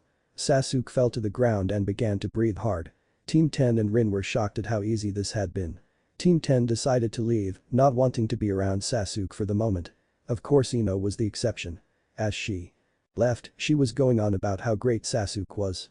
"So, we have an earth scroll," said Sasuke when he noticed it with Rin while she was healing him. "Alright," cheered Naruto, who was sitting next to him. "That means we are done." "Shut it up," said Sasuke angrily. "Naruto, our heaven scroll was destroyed yesterday in our fight," said Rin. Before Oro the grass nin left he destroyed the scroll. Naruto looked shocked for a moment and then smiled at her. He reached into his jacket and pulled out the heaven scroll he had looted from the rain nin yesterday. "Lucky you have me," he said. A few hours later Team 7 entered the tower in the center of the forest. Following the instructions that they were given, they opened the scrolls and Naruto appeared in front of them. "Wow," he said as he looked at them. "You guys did very well. You're the 4th team that has arrived at the tower and it's only the 2nd day of the exam." "Who are the other teams?" demanded Sasuke. "Well," said Iruka, "teammate got here yesterday. Along with them is the Sand and Rock team. Now, I would like to explain the meaning of the passage behind me." He paused for a moment as the Genins looked it over really quickly. Heaven represents the mind and earth is the body. So, if you are strong and need more mental power, meditate and train your mind. If you are smart but are physically weak, train your body. Just then, Anko and Kakashi walked into the room. "Sasuke," said Kakashi, "please follow me. I need to have you." Looked over. Sasuke looked at his sensei and she indicated that he follow him. Once they were gone, Anko looked at both of them. "How are you?" she asked. "I'm okay," said Rin. "I'm just a bit tired." Anko nodded and then looked at Naruto. "I think I feel okay," said Naruto. "My chakra feels a bit different, but that's all." "I see," said Anko. "Well, we'll have to do something about that. We have 3 days till this part of the exam is over and we can't leave. So, I'll do my best to help with your control and I'll even teach you a new wind jutsu." "Alright," cheered Naruto. The next 3 days would be great. Or so he thought. Some of you are probably wondering why Orochimaru lied and why he wants him to fail. First, he's lying to get Naruto to get hurt. If he thinks his control is better and he goes into battle without checking his control first, he's screwed. He then gets seriously hurt and can't continue in the exams or he quits. Of course, Naruto isn't the type of person who just quits, but Orochimaru doesn't know that. Now, if Naruto fails, he is still a genin. This means he is stuck doing D to low C ranked mission, meaning he won't be leaving the village. Meaning, Snake Man knows where he is so he can grab him whenever he wants. I hope I explained this well enough for all of you. Chapter 16. Guess what time it is? Go on, guess. That's right, it's the prelims. I got some great ideas for some changes, matches, and, of course, ways to humiliate Sasuke. The Sasuke thing was borrowed for another one of my stories. For those of you who haven't read all of my stories, you will be in for a big surprise. For those of you who have, thank you because you are good people. Now, a lot of you have been asking for some fluff. Now, that is a little hard for me. You see, I kind of killed the fluffy bunny of romance. He wouldn't stop banging his drum and he kept going and going and going and going and going. Now I got me a lucky rabbit's foot and his drum is on my dashboard. Thinking back, maybe I should have just taken out his battery. Oh well, something will come to me. Well, here we go. The Hokage sat in his office waiting for a select group of people to arrive. What he was about to propose was something that had never been done before. Then again, so many young shinobi just out of the academy taking the exam and making it this far was also never seen before. When he had brought up his idea at the council 2 days ago, they had rejected it. It had taken a while for them to see the benefits of his idea, allowing him to go along with it. A knock at the door snapped him out of his thoughts. "Come in," said the old man. Slowly, they entered the room. The first was Momiji, followed by Hiashi and his daughter Hanabi. Next came in Shikaku and Yoshino Nara, Choza Akimichi, and Inoichi Yamanaka. The last 2 people who came in were Tsumen Yazuka and Shibi Abiram. Some of them were giving Momiji odd looks, not knowing who she was or why she was doing here. "Why are we here?" demanded Hiashi. "This is so troublesome," said Shikaku. He was then slapped in the back of the head by his wife. "Shut up and listen to the Hokage," she said. "Thank you, Yoshino," said the Hokage. "I would like to be the first to tell you all that your children and your nephew Hiashi have made it to the final round of the Chunin exam. You should all be very proud." "But there is more," said Shibi. The old man nodded. "Yes. The problem is that there are too many people who made it to the final exam, so there will be a prelim. I would like you all to be there. I have arranged for you all to watch from the observation room so that no one will know until it is over." "May I ask why?" asked Momiji. "I feel it would be for their benefit. Those who pass will have to fight again in a month and will need to train hard. If more than one member of their team makes it to the finals, they can't train with their teammates or with their sensei. I'm sure most of you remember what happened the last time a rookie took the exam. Most of them did. The last time a team of rookies took the exam, their sensei only trained the one he felt had the best chances of passing the exam. The other 2 were left to train on their own as best they could without having anyone to help them. As a result, his teammates were killed in their matches. It was the reason a rookie team hadn't taken the exam in 5 years. "You want us to watch our children so we will get a better idea in training them if they make it to the finals," said Inoichi with a serious look. Once again, Sarutobi nodded. After knocking on Naruto's door for 2 minutes, Rin gave up and walked in. She sighed when she saw that he was still sleeping. Not that she blamed him. For the last 3 days Naruto had trained like a madman, getting his chakra control back to normal and learning a new jutsu. Kakashi was supposed to have looked at the new seal that was placed on Naruto, but he claimed he was too tired from sealing Sasuke's seal and would get to it later. Rin walked over to the sleeping blonde and was about to give him a little shake to wake him up. Before she did, a thought came to mind. She glanced back at the door and sensed that there wasn't anyone there. She then turned her attention back to Naruto and slowly moved her lips towards his. Time seemed to slow down as she got closer to her goal. "Am I interrupting something?" came Captain Emo's voice. Rin stopped in her tracks. "Shit," she thought. "I was 2 inches away from kissing him. Please call me, let me have revenge. I was just waking him up now," she said as she turned her head to Sasuke and glared at him. Sasuke gave her an uncaring look. "Whatever," he said. "The second exam ends in about 10 minutes and we have to be in the arena by then for the Hokage's speech." With that, he turned around and left. The parents of the rookies were in the observation station along with Hana and Hanabi. Before them was a screen that showed them the entire arena. Around it were smaller scenes so that they could see the people on the platforms. On the main scene, they all saw all of the teams had assembled in front of the Hokage and the examiners. Some of them were wondering why a squirrel was sitting on the shoulder of the kid in the green spandex. "I would like to start by saying that all of you should be proud of yourselves. You truly are the best that your villages have to offer. Before we begin, I would like to start out for the reason for these exams. They are a method of replacing war. In the past, many wars have been fought to test the strengths of the village. That is what this exam is doing, testing the next generation and showing off the village's skill. Just then, a sickly man appeared in front of the Hokage. "Excuse, me," he said. "There seems to be, too many people in this part, of the, exam." He then turned to the Genins. "My name is, hey Jekko and I, will be your next proctor. If there are, any of you who, don't feel well enough to fight, please raise your, hand and you will be allowed, to leave. Should you even be here?" thought everyone in the room and the observation room. "I resign," said Kabuto as he raised his hand. Hey gave him a nod and with that, he left. Meanwhile, Rin was suggesting that Sasuke quit. "Sasuke," she said. "You have been out for the last 2.5 days. I don't think you should be doing this." "Just shut up," he hissed. "This is my decision." "Hey team," said Naruto in an angry voice. "She's just worried about you." "You don't understand," said Sasuke. "I need this so that I can move a step closer to killing my brother for killing my clan. Even as we speak, he is training both his mind and body for when we fight." At that very moment, Itachi Uchiha was sitting in the bathroom reading a very special book. "Jiraiya," said Itachi as he turned a page with his thumb, "you are a genius." Just then, there was a pounding at the door. "Itachi," yelled Kisame. "What the hell are you doing in there? It's been an hour." "I'm training my mind and body," said Itachi quickly. Kisame wondered what the hell that meant for a moment and just gave up. He probably didn't want to know. Back at the tower. "If no one, else is going to, forfeit then we will begin," said Hade. The scene above the Hokage then began to flash through people's names until it stopped causing Sasuke to smirk. "The first match will be Yu Uedai vs Sasuke Uchiha.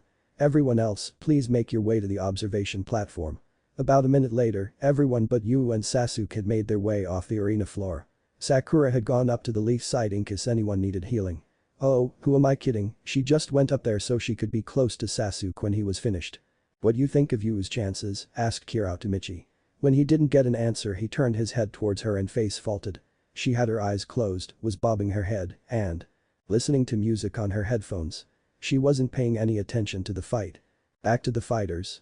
"You are just so cute," said Yu in his feminine voice. "Maybe we could go out for a date after this." Sadly for Sasuke, he didn't know Yu was a boy. "I'll say this," said Sasuke as he stared at his opponent, "you're cutter than most of the girls in this village." At that, several things happened with the woman standing in the room. Anko and Kurenai were glaring at him as they leaked a lot of killer intent. Ino and Sakura began to cry. Tenten simply stated that he was a jerk. Rin gave him the finger. Hinata didn't give a damn about his opinion. "Begin," yelled Hade. Yu grabbed his black fans as Sasuke activated his Sharingan. On the first black fan was the kanji for fire and the other was ice. Sasuke eyed this and figured it was just for decoration and charged at him. Big mistake. Yu swung his fire fan and said, "Blazing gust." From the fan came dozens of mini fireballs that hit Sasuke, burning him on several different spots on his body. "I think you need to cool down," said Yu with a smirk. He then swung the ice fan and said, "Arctic breeze." This time, hail came flying from Yu's fan. Sasuke tried to dodge, but there were too many of them. He was now bleeding due to the hits and on his knees. "How?" he asked. "I am a wind user," explained Yu with a sweet smile. "These fans are special. They allow me to add an extra element to my wind attacks. It's the closest thing to having a bloodline limit." "I have to think," thought Sasuke. "This girl likes long-range combat and probably doesn't have any close-range combat skills. If I can land a powerful attack on her, she'll be down for the count." That's when it clicked for Sasuke. He got to his feet and began to make some familiar hand signs. Grand Fireball Jutsu. Yu smirked and waved his ice fan again but put much more chakra into it. Instead a hailstorm of ice balls there was just one large one the same size as Sasuke's fireball.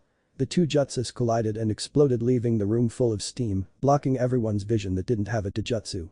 "My turn," said Sasuke right before he kicked Yu in the gut. The force of the attack sent Yu flying into the air and Sasuke began to perform the shadow leaf dance. From here on, it's an original. With that, Sasuke began to twist his body so that he could kick Yu in the gut. He then pushed up and attacked from the other side. He continued this as they fell and the moment Yu hit the ground. Sasuke landed one last kick yelling, "Loin combo." "Not bad Uchiha," grunted Yu. He was barely holding on to conciseness. Still, there was one thing he had to say.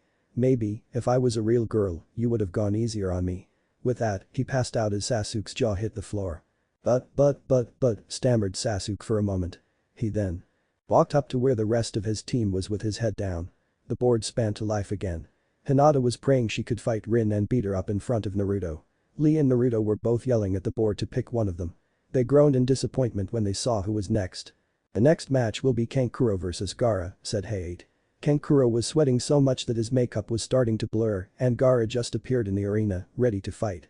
Gaara, said Kankuro as he appeared in front of his brother. Please go easy on your big brother. This was answered as a blast of sand came out of the gourd, picked up Kankuro, and slammed him into the ceiling. He fell back down to the ground and landed with a thud.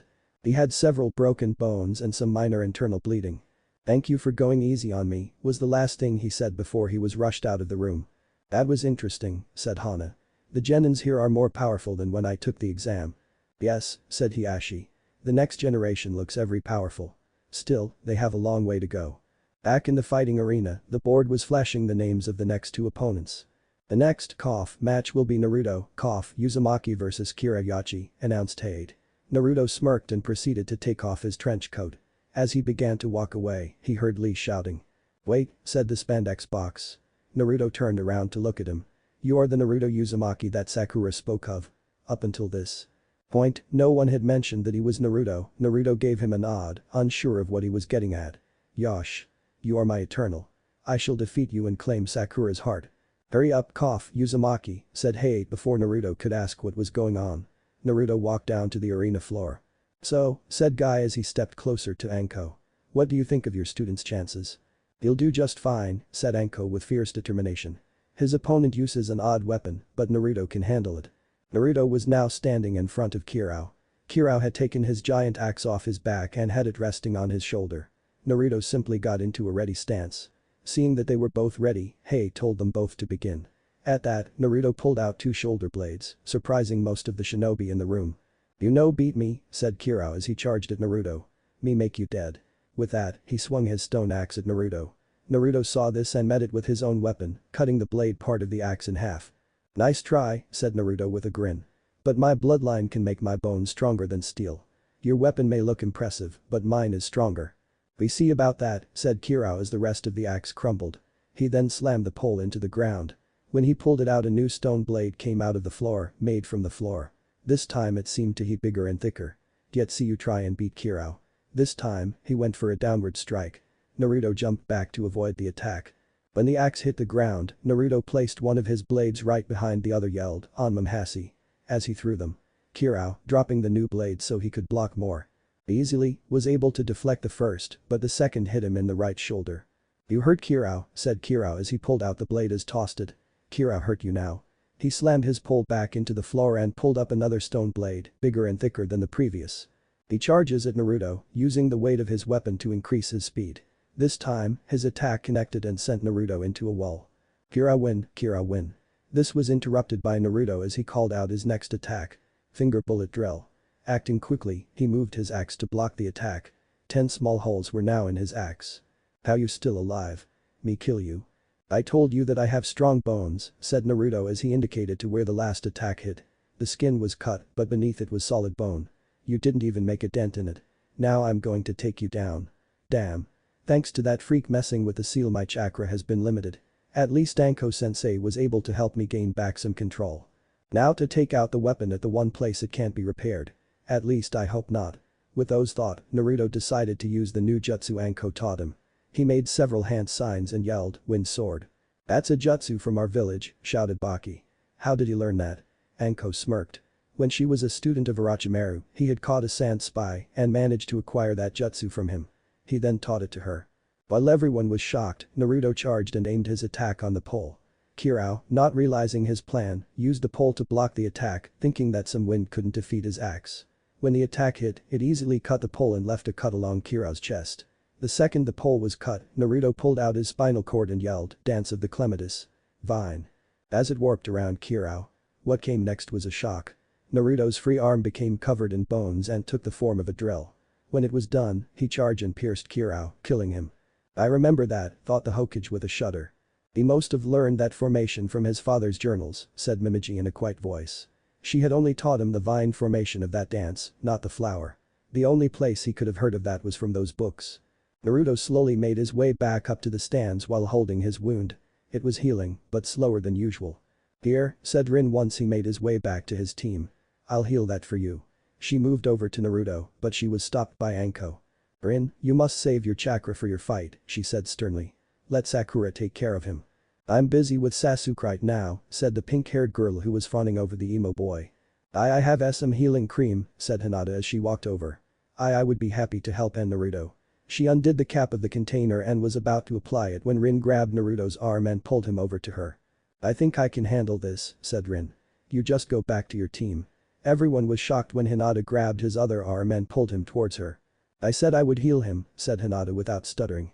Soon a tug-of-war began for the blonde, who didn't know what was going on, that distracted everyone's attention from the board. "The next match will be Michi vs. Rock Lee," said Hade.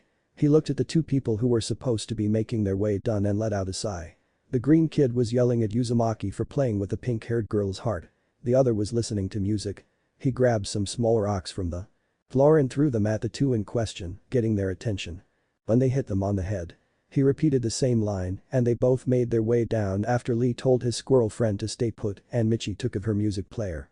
As soon as they got down to the floor, Hade called for the match to start. As Lee got into his battle stand, Michi's hand went into her clay pouch. Lee used his incredible speed to appear right in front of Michi and deliver a powerful punch in her chest. However, as she fell backwards, a clay spider came out of each hand and attached themselves to Lee. "I got you," said Michi as she got up and made a sign. "Now, try this." With that, the clay began to produce an electric current that caused Lee to scream in pain. Michi looked surprised when he didn't fall. "How do you like my art?"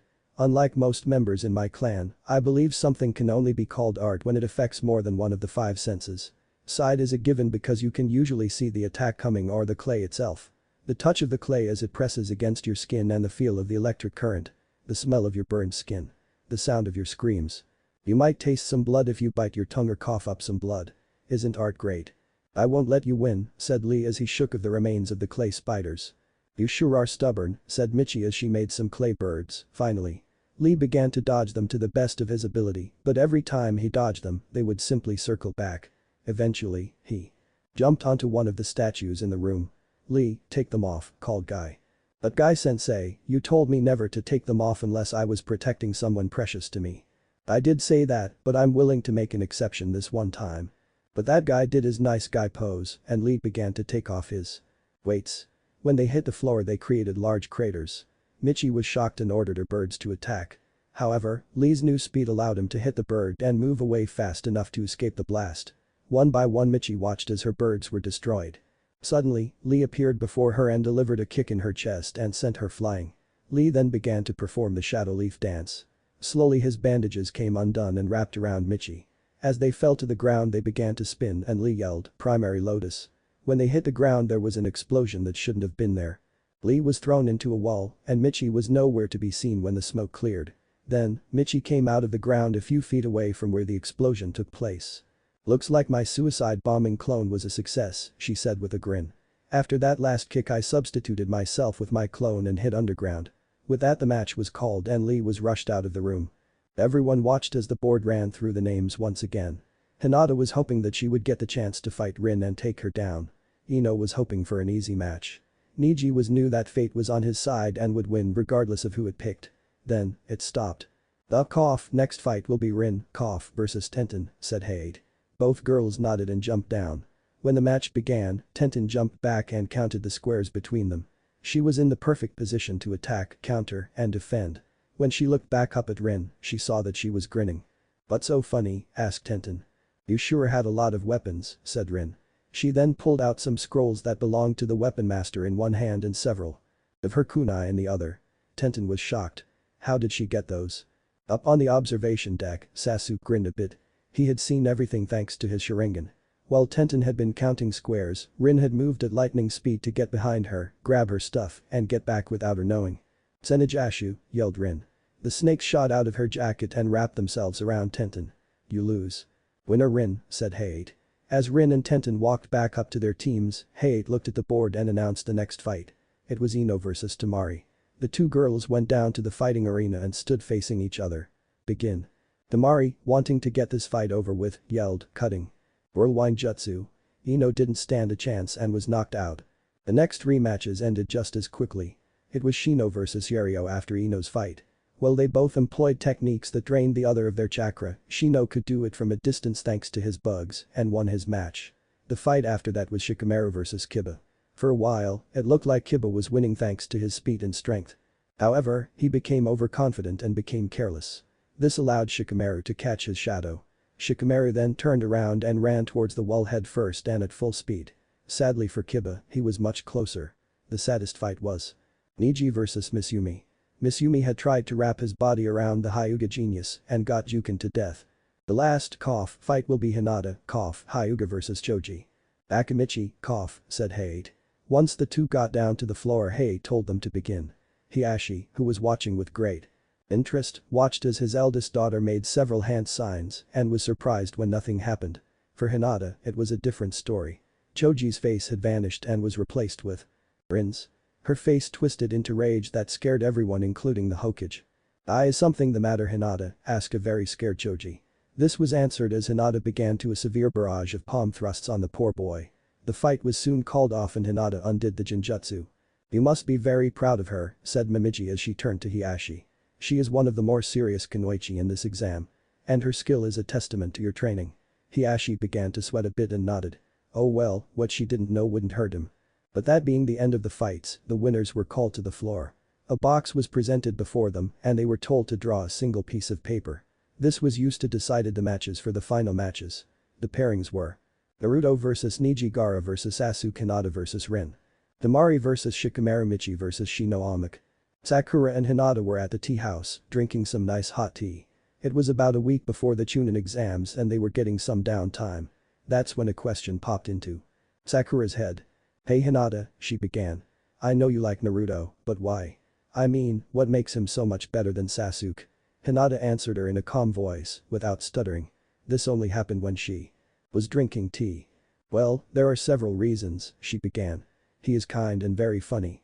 He's confident but not arrogant. Every time he falls down, he gets right back up and tries again." She paused and took a sip of her tea. "Also, his cough is bigger than Sasuke's." Sakura's jaw dropped and her eyes became dish plates. "What?" "Well, I got curious after that sex education class and decided to make some comparisons," explained the Hyuga girl with a deep blush. Sakura became very interested. "So how close was the difference?" "I had a hard time finding Sasuke's. It was just so small I thought he didn't have one." Later that day, Sasuke was seen with a device that had Swedish Maid written on it. "I feel a lot better after writing that. Sorry about the fights. I just wanted to get them over with and you didn't miss a thing, trust me. Well, training will begin and a certain prevent will come into play.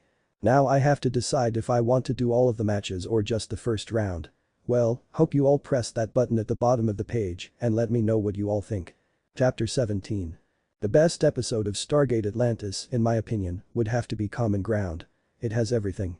Aliens, prison break, and lots of senseless violence. My favorite SG-1 episode is Fragile Balance. That mini Jack clone was just funny. What I will miss from the series is the stupidity of the government agencies. No matter who it is, the NIC or the IOA, they are just so stupid. They always think that they know better than the people who actually have to deal with the problem. I mean, remember the time when they replaced Hammond with that "let's just nuke him" guy. And then there are the times when the IOA argues forever over little details, rather than trying to concentrate on things that are important. Like when the Wraith were coming to Earth in the beginning of the third season, they were more concerned about blame than the human race's survival. Sadly, I can see that happening in real life. Sorry about this. With SG-1 ending, I just have to get some things off my chest. At least now I know about the movies. Personally, I think that Dr. Jackson should have been put in charge of Atlantis. He would be in heaven. Well, now it's time for the show. The time for training had begun. All of the genin had been returned to the village and were either in the hospital or seeking people to train them. Well, except for the Sand team. Gaara wasn't worried at all about the others since he had his demon and Temari knew that the shadow user would be no problem. At the Hyuga compound, Hinata was studying some scrolls she had found that might help her in her fight against Rin in the garden. This was, after all, her big chance to make her look bad in front of the boy she loved. The scroll was old and worn from years of neglect. And it contained several moves that hadn't been used in over 100 years. For some reason, these moves appealed to her more than the regular moves that her father and the other Hyuga members used. These moves were more elegant, artful, and were more on chakra form manipulation. All she needed was to train. Luckily for her, she knew several people who could help her. Rising up, she collected the large scroll and went to find the first person. She found her father with Neji in the family dojo, both in their fighting stances. "Ah, father," she said, getting their attention. "I was wondering if you could help me train for the finals." The Ashi was now torn. He was very proud that his daughter, not even a year out of the academy, was in the finals for the Chunin exam. That was a huge accomplishment in and of itself. Then there was the fact that she was asking him for help, something she hadn't done in years. A part of him realized that it was mostly his fault. Still, it made him feel very good inside when she asked him. But he wanted to make sure that Naruto lost and looked bad in front of his daughter. At first, he thought Neji's original training would have been enough. But, after seeing the boy in action, he decided better safe than sorry. He also had a plan that might help his family. "I'm sorry, Hinata," said Hiashi in his usual cold voice and stern face. "I have already promised Neji to train him. Perhaps Hanabi could help you." "I see," she said as she gave her father a bow. "I will find my own training partner." With that, she left the two to find Kiba, not Hanabi. She wasn't going to cut into her sister's class time just for her needs. Also, Kiba was free until the end of the exam. Once she was gone, Neji looked at his uncle. "I could have found someone else," he said. "Hinata is in need of more help than I am." "I know," said Hiashi. "But there is a reason that I am teaching you the main branch secrets. I want to show the elders of this clan your full potential so that they will see that power is not determined from birth." Neji blinked at this. His uncle was trying to create one house, one family. "Why?" asked Neji. "It is for my brother," said Hiashi. He then looked at Neji with a sad look. "I think it is time you learned the full story behind your father's death." Elsewhere, in a mountain area, Sasuke was standing in front of Kakashi. Kakashi looked a bit tired from climbing up the mountainside with one arm. Sasuke just looked bored. "Not that I don't mind this little field trip," said the Uchiha. "But why are you offering to help me? What's in it for you?" "Sasuke," said Kakashi. "Me and you are very much alike. We are both elites thanks to the Sharingan." With that, he lifted his protector to reveal his Sharingan eye. "How?" demanded Sasuke. The Sharingan was only found in his clan. It was impossible that anyone else could have it. "That doesn't matter," said Kakashi in a lazy manner. "What matters is I can train you to use it and advance yours. I will also help you increase your power, speed, and teach you my own personal jutsu." He then gave Sasuke an eye smile. After all, the best student should get the best. Sasuke smirked. He was going to like this guy.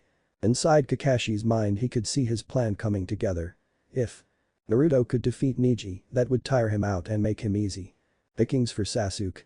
He would finally be able to get back at his sensei for never realizing his skill and wanting to remove his Sharingan.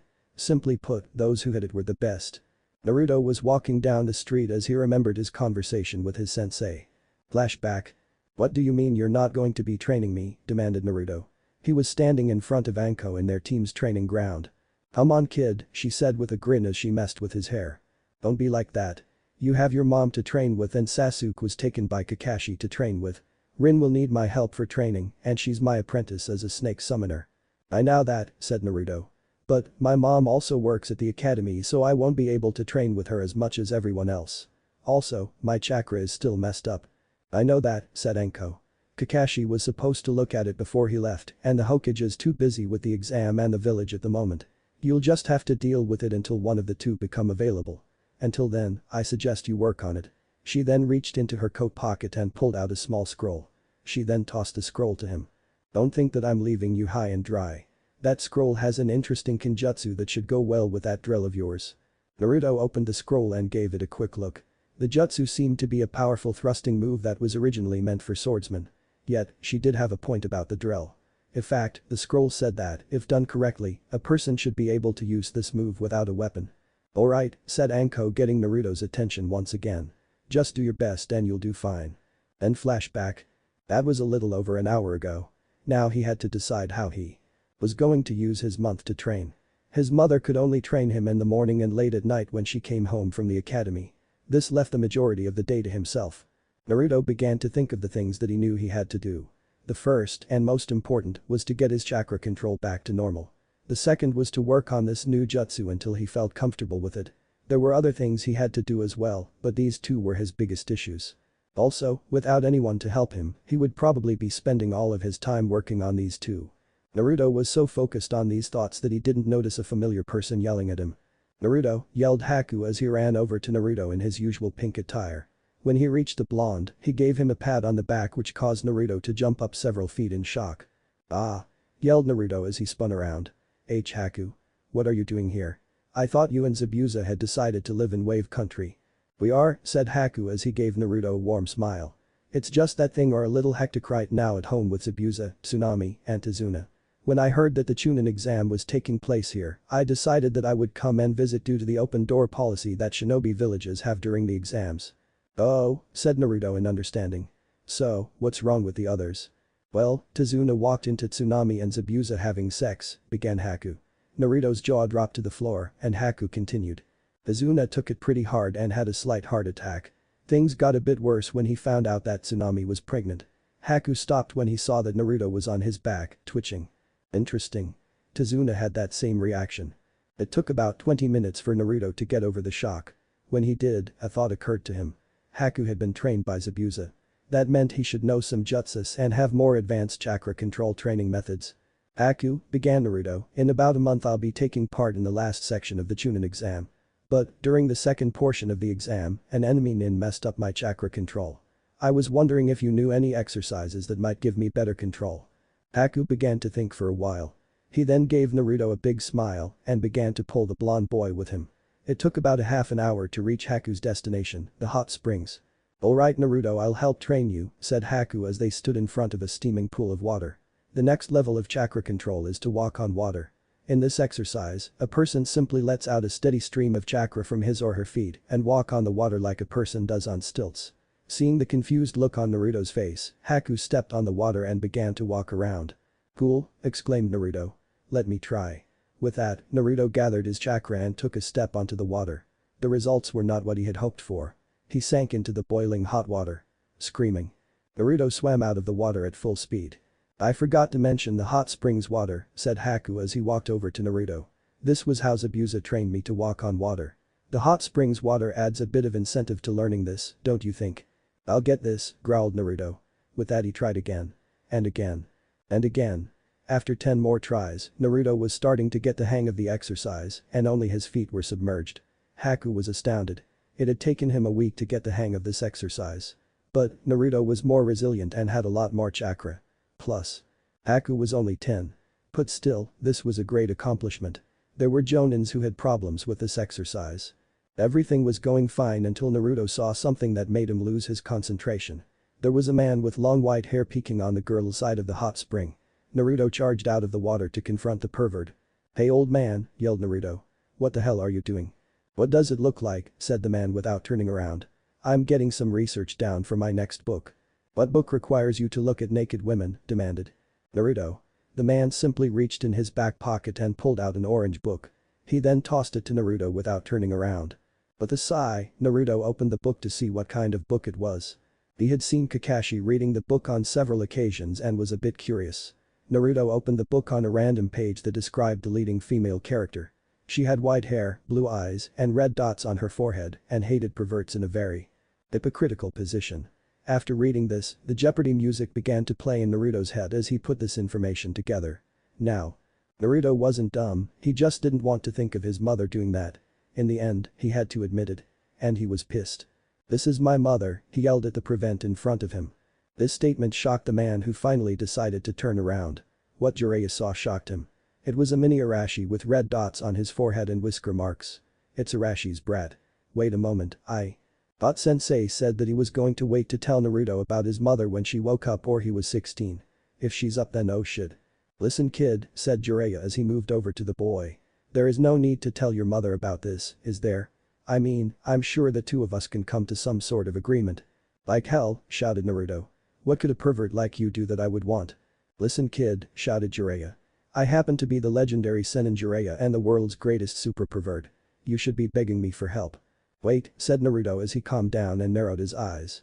"You trained my father? So you know about that?" "Yes I did, but we shouldn't talk about it in front of other," said Jiraiya as he indicated to Haku. "Now to show you that I mean business, I'll give you a freebie. You are having trouble with that chakra control exercise, right? I think I know what's wrong. Open up your jacket." Naruto hesitated for a moment and then did as he was asked. Jiraiya then yelled, five-pronged. Unsealing. And slammed his hand into Naruto's gut. Hey, that hurt, yelled Naruto. Forget about that, snapped Jiraiya. Now, try to walk on water. Naruto got up and moved to the water. He took a deep breath and stepped onto the water, and this time he was staying afloat. Well kid, said Jiraiya as Naruto walked back to shore. Promise not to tell your mother. I'll think about it, said Naruto with a grin that scared Jiraiya. It was the famous I own you grin. Well, I'll see you tomorrow. With that, both he and Haku left. As soon as the two of them left, a large group of women exited the hot springs and spotted Jiraiya. There he is girls, shouted the leader. There's the pervert that all the shouting was about. You all didn't think that all of that shouting went unnoticed, did you? Let's get him, shouted another. With that, Jiraiya was in a world of hurt. Before I begin the omic, I would like your opinion on something. I had originally intended to give Naruto the toad contract and am now having second thoughts. So, should Naruto summon snow foxes or toads? Please vote. Omic. Rin won't say she's in love. Rin was walking on top of the Hokage monument while thinking about her feelings for our blonde hero. Earlier she had nearly kissed him and was wondering what had possessed her to do something like that. She liked him, but she told herself he was a good friend and nothing more. Sure, he's kind, helpful, trusting, good-looking, full of energy, and… What's the matter with me? She asked herself out loud. I can't be in love with Naruto.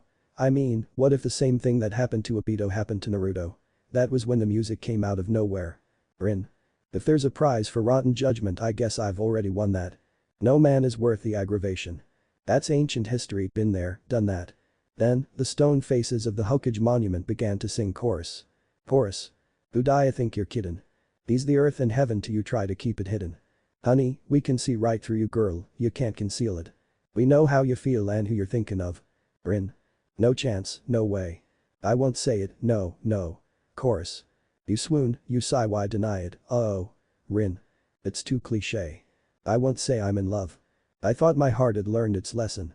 It feels so good when you start out, my head is screaming, get a grip, girl. Unless you're dying to cry your heart out, oh. Chorus. You keep on denying. But you are and how you're feeling, baby, we're not buying. On, we saw you hit the sail and face it like a grown-up. When you gonna own up that you got it bad? Rin. Whoa. No chance, no way, I won't say it, no, no course. Give up, give in. Tech the grin, you're in love. Rin. This scene won't play, I won't say I'm in love chorus. You're doing flips. Read our lips. You're in love, Rin. You're way off base, I won't say it. Bet off my case, I won't say it. Chorus. Girl, don't be proud, it's okay, you're in love, Rin. Oh. At least out loud. I won't say I'm in love. As one could imagine, a lot of people in the village were freaking out. Yes, this little musical number had been seen and heard by everyone. How did the head sing? Asked one person. To this no one had an answer. The Hokage had his own question. Why was my face singing in alto? Asked the Hokage. Omic 2. Alternate pain. Wait, said Naruto as he calmed down and narrowed his eyes. You trained my father? That's right, brat, said Jiraiya with a smug look on his face. Prove it, said Naruto. My father's journal said something about a peking tom jutsu. If you can do it, then I'll believe you are who you say you are. Fine, shouted Jiraiya. With that, he turned to the wall of the hot spring and shouted peking tom jutsu. Just like the first time, lasers shot out of his eyes and destroyed the wall. When the smoke cleared, Jiraiya got a look at his executioners. There was Tsume, Hana, Momiji, Michi, Yoshino, Sakura, Ino, Tenten, Anko, Temari, Hinata, Hanabi, and Yuga Yuzuki. You, said Momiji with fire in her eyes. Wait, Momiji, said Jiraiya as he put up his hands. This wasn't my idea. It was his. He turned his head to where Naruto should have been. Sadly for him, Naruto had bailed with Haku the moment the Iro Sennin had turned his back. At him, yelled Tsume. With that, all of the women charged at Jiraiya. At that moment of time, he had only one thing to say. Mommy. Chapter 18. It seems someone else is doing a story where Naruto has the Shikatsu. I will now take a deep breath. I am calm. I am at peace with my surroundings. Oh, who am I kidding? I feel like someone is copying me. His story better not suck and turn people off to the beauty of the Shikatsu, the coolest bloodline ever. I mean, if I was in the world of Naruto, that would be the bloodline I would want. Of course, the clay bombs are cool too. That would have been my second choice. C4 should have worked on Sasuke. I mean, Deidara was so close he tripped a few feet from the finish line. Sigh, oh well. Maybe he'll be able to take down Sasuke with him. Now for the results of the voting. Foxes win, foxes win. Before I begin, I realized that I gave Naruto a jutsu that would give him an edge against any fire jutsus that Sasuke might use against him. Can any of you guess what it is? A cookie to all of you smart people who love any who figure it out. To all of you that think I'm lying, for shame. Let's begin. The third Hokage was sitting in his office doing what all of the Kages hated to do, paperwork. Today he had sent the order to inform the other Kages whose genins had made it to the third and final round of the Chunin exam. He then had to inform the other Kages whose genins had died in the exam so that their families could be informed. He then began the long process of finding suitable judges for the final round of the exam. The problem was finding someone who could remain neutral. Many of his shinobi had distaste towards the rock nins and held superiority over the sand nins. Then there was Naruto and Sasuke. Many of his shinobi, like the rest of the village, hated Naruto and loved Sasuke. He had just let out a sigh when his door burst open. "Hide me!" screamed Jiraiya. "From who?" asked the older man as he watched his former student try to hide behind various objects in his office. "Are you Iro-sensei?" said a new voice. Sarutobi turned his attention back to the door to see Momiji standing there. Her voice had a phony sweetness to it that caused both men to sweat a bit. She had on a smile that, well, it would seem innocent to the untrained eye, promised death. Sarutobi turned to Jiraiya with a horrified look on his face as he felt a phantom pain from the last time he had seen that smile. "Why did you bring her here?" he asked. "If I'm going down I'm taking you with me," shouted the pervert, or the greater pervert, as he pointed a finger at his sensei. "Why didn't you warn me that she was awake?" The old man just shrugged. "Jiraiya," said Momiji as she slowly walked towards him. "I found something very interesting from my son today." At that moment her finger bones lengthened into claws.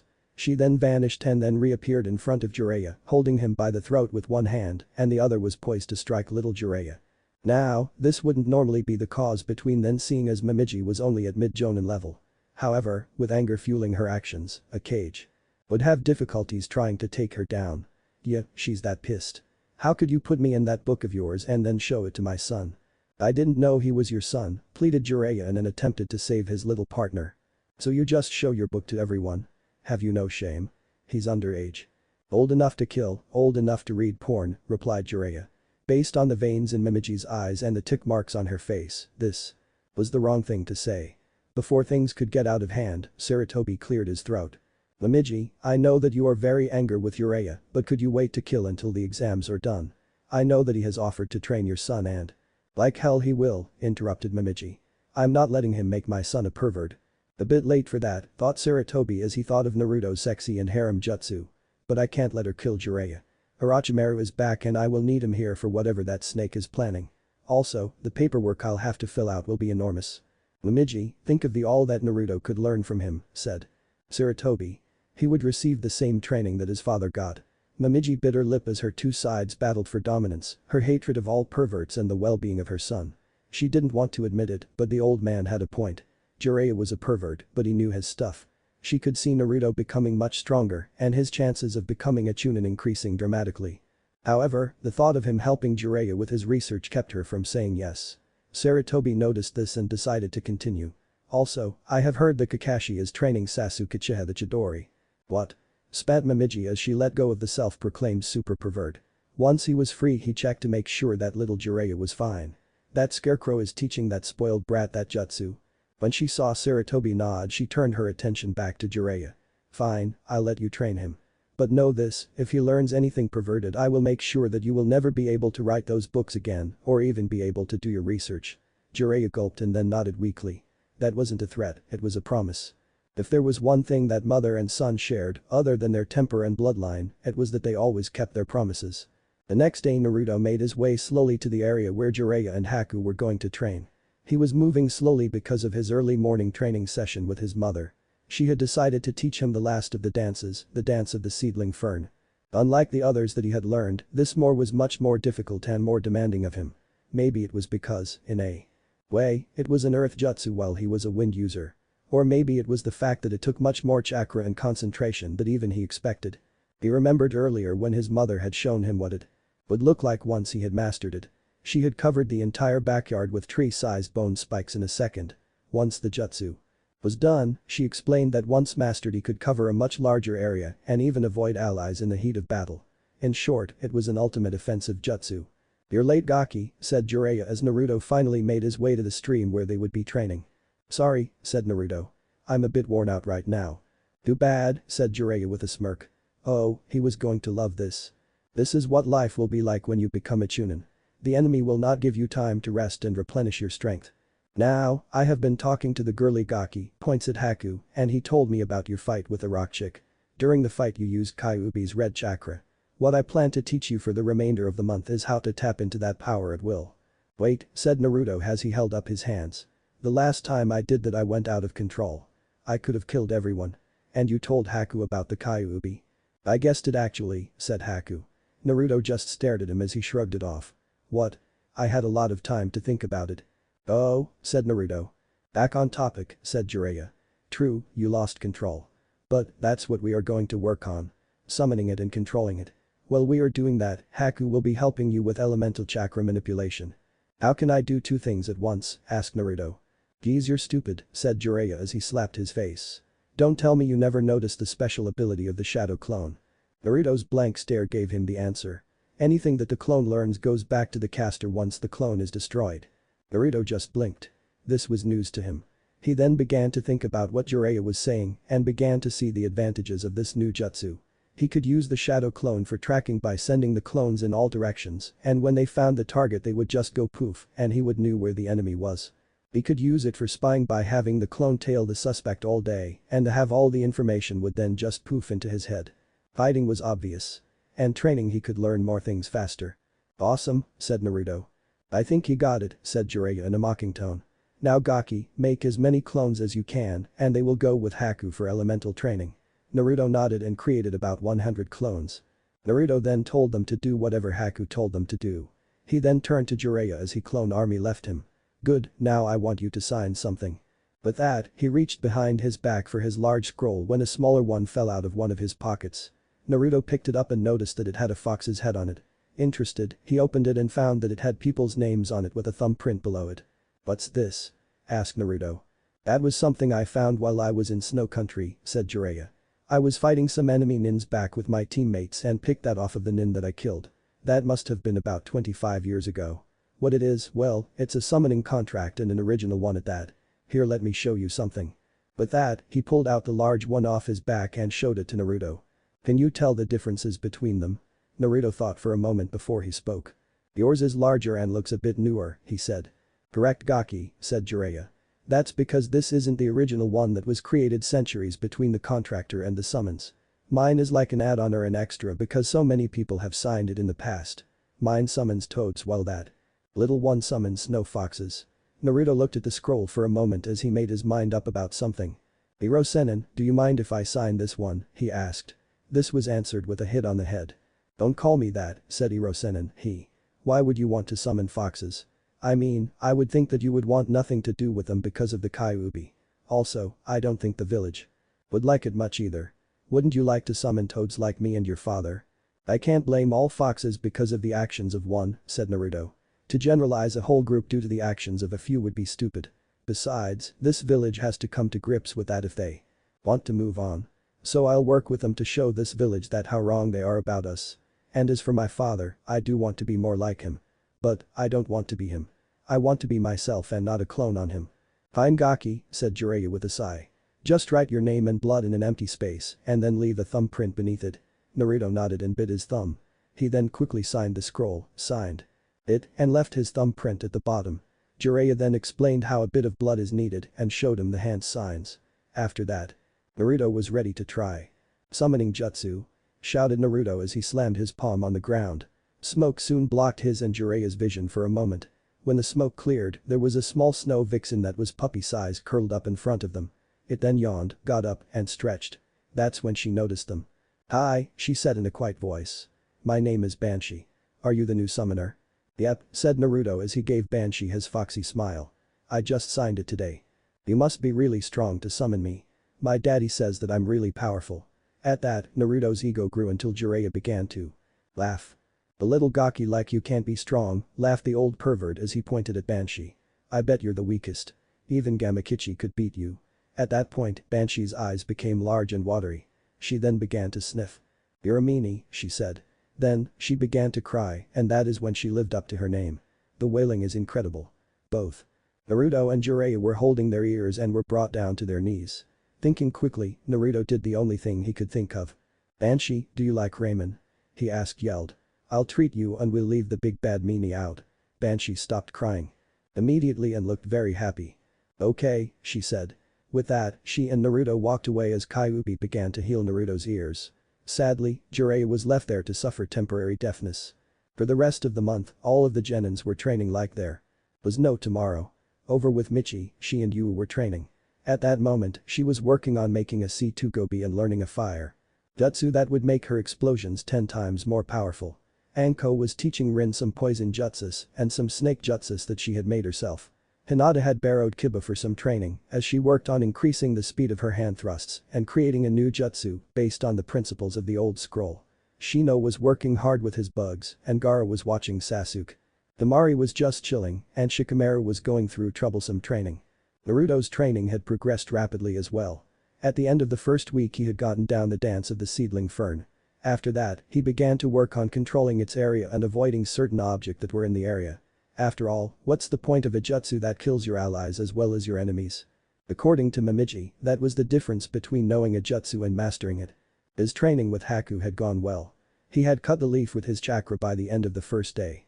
After that, Haku took him over to a nearby waterfall and created a bridge for him. He was then told to cut the moving water. This took Naruto much longer, but he had it down by the end of the week. Once that was down, Haku helped him out with the scroll that Anko had given him. The only problem was tapping into Kyuubi's chakra. So far, Naruto couldn't summon anything higher than Banshee because he had sent most of his chakra to his clones like Jiraiya had told him to. Day after day and summon after summon nothing changed. Eventually, time began to run out. 2 days before the finals were to begin, Jiraiya took Naruto to a different location. "What's this about Iro Sennin?" asked Naruto. "Sorry," was all Jiraiya said as he pushed Naruto that sent him, well, very far back. When Naruto finally stopped he found that he was in the middle of a deep cavern and began to fall. He tried to use his chakra to grip the sides, but they were too wet. He then tried to use his bone spears, but due to the speed he was falling at, he couldn't get them into the wall fast or deep enough. Like Jiraiya had planned, he was backed into a corner and would now have to use the power of Kyuubi. Suddenly, the scenery changed and Naruto found himself in a sewer. He slowly began to walk down it, following an unconscious command in his head. This command led him to a room with a large cage. On the cage was a tag with the word seal of it. That's when he noticed those blood-red eyes. "So my jailer has finally decided to visit me," said the Kyuubi in an amused tone. He then struck the door with a paw which caused Naruto to fall down. "What a pitiful human you are. You are not even worthy to be looked at by one as great as I." "What was that fur face?" yelled Naruto as he got up. He no longer cared who his prisoner was. No one talked to him like that. "You got some ego for someone locked in a cage. Be silent, mortal. Do you have any idea of who you speak to? Since the dawn of time I have existed and have been the most powerful being in this or any other world. It has only been by my whim that your kind should exist." "Wait a minute," said Naruto as his eyes narrowed. "You were born with all of your powers." "Yes. It is amazing and deserves respect." With that Naruto turned his back to the Kyuubi. "Maybe, but I have lost all respect for you." "What?" "Respect is something that you have to earn and work hard for. You're just like Sasuke, everything was handed to you on a silver platter.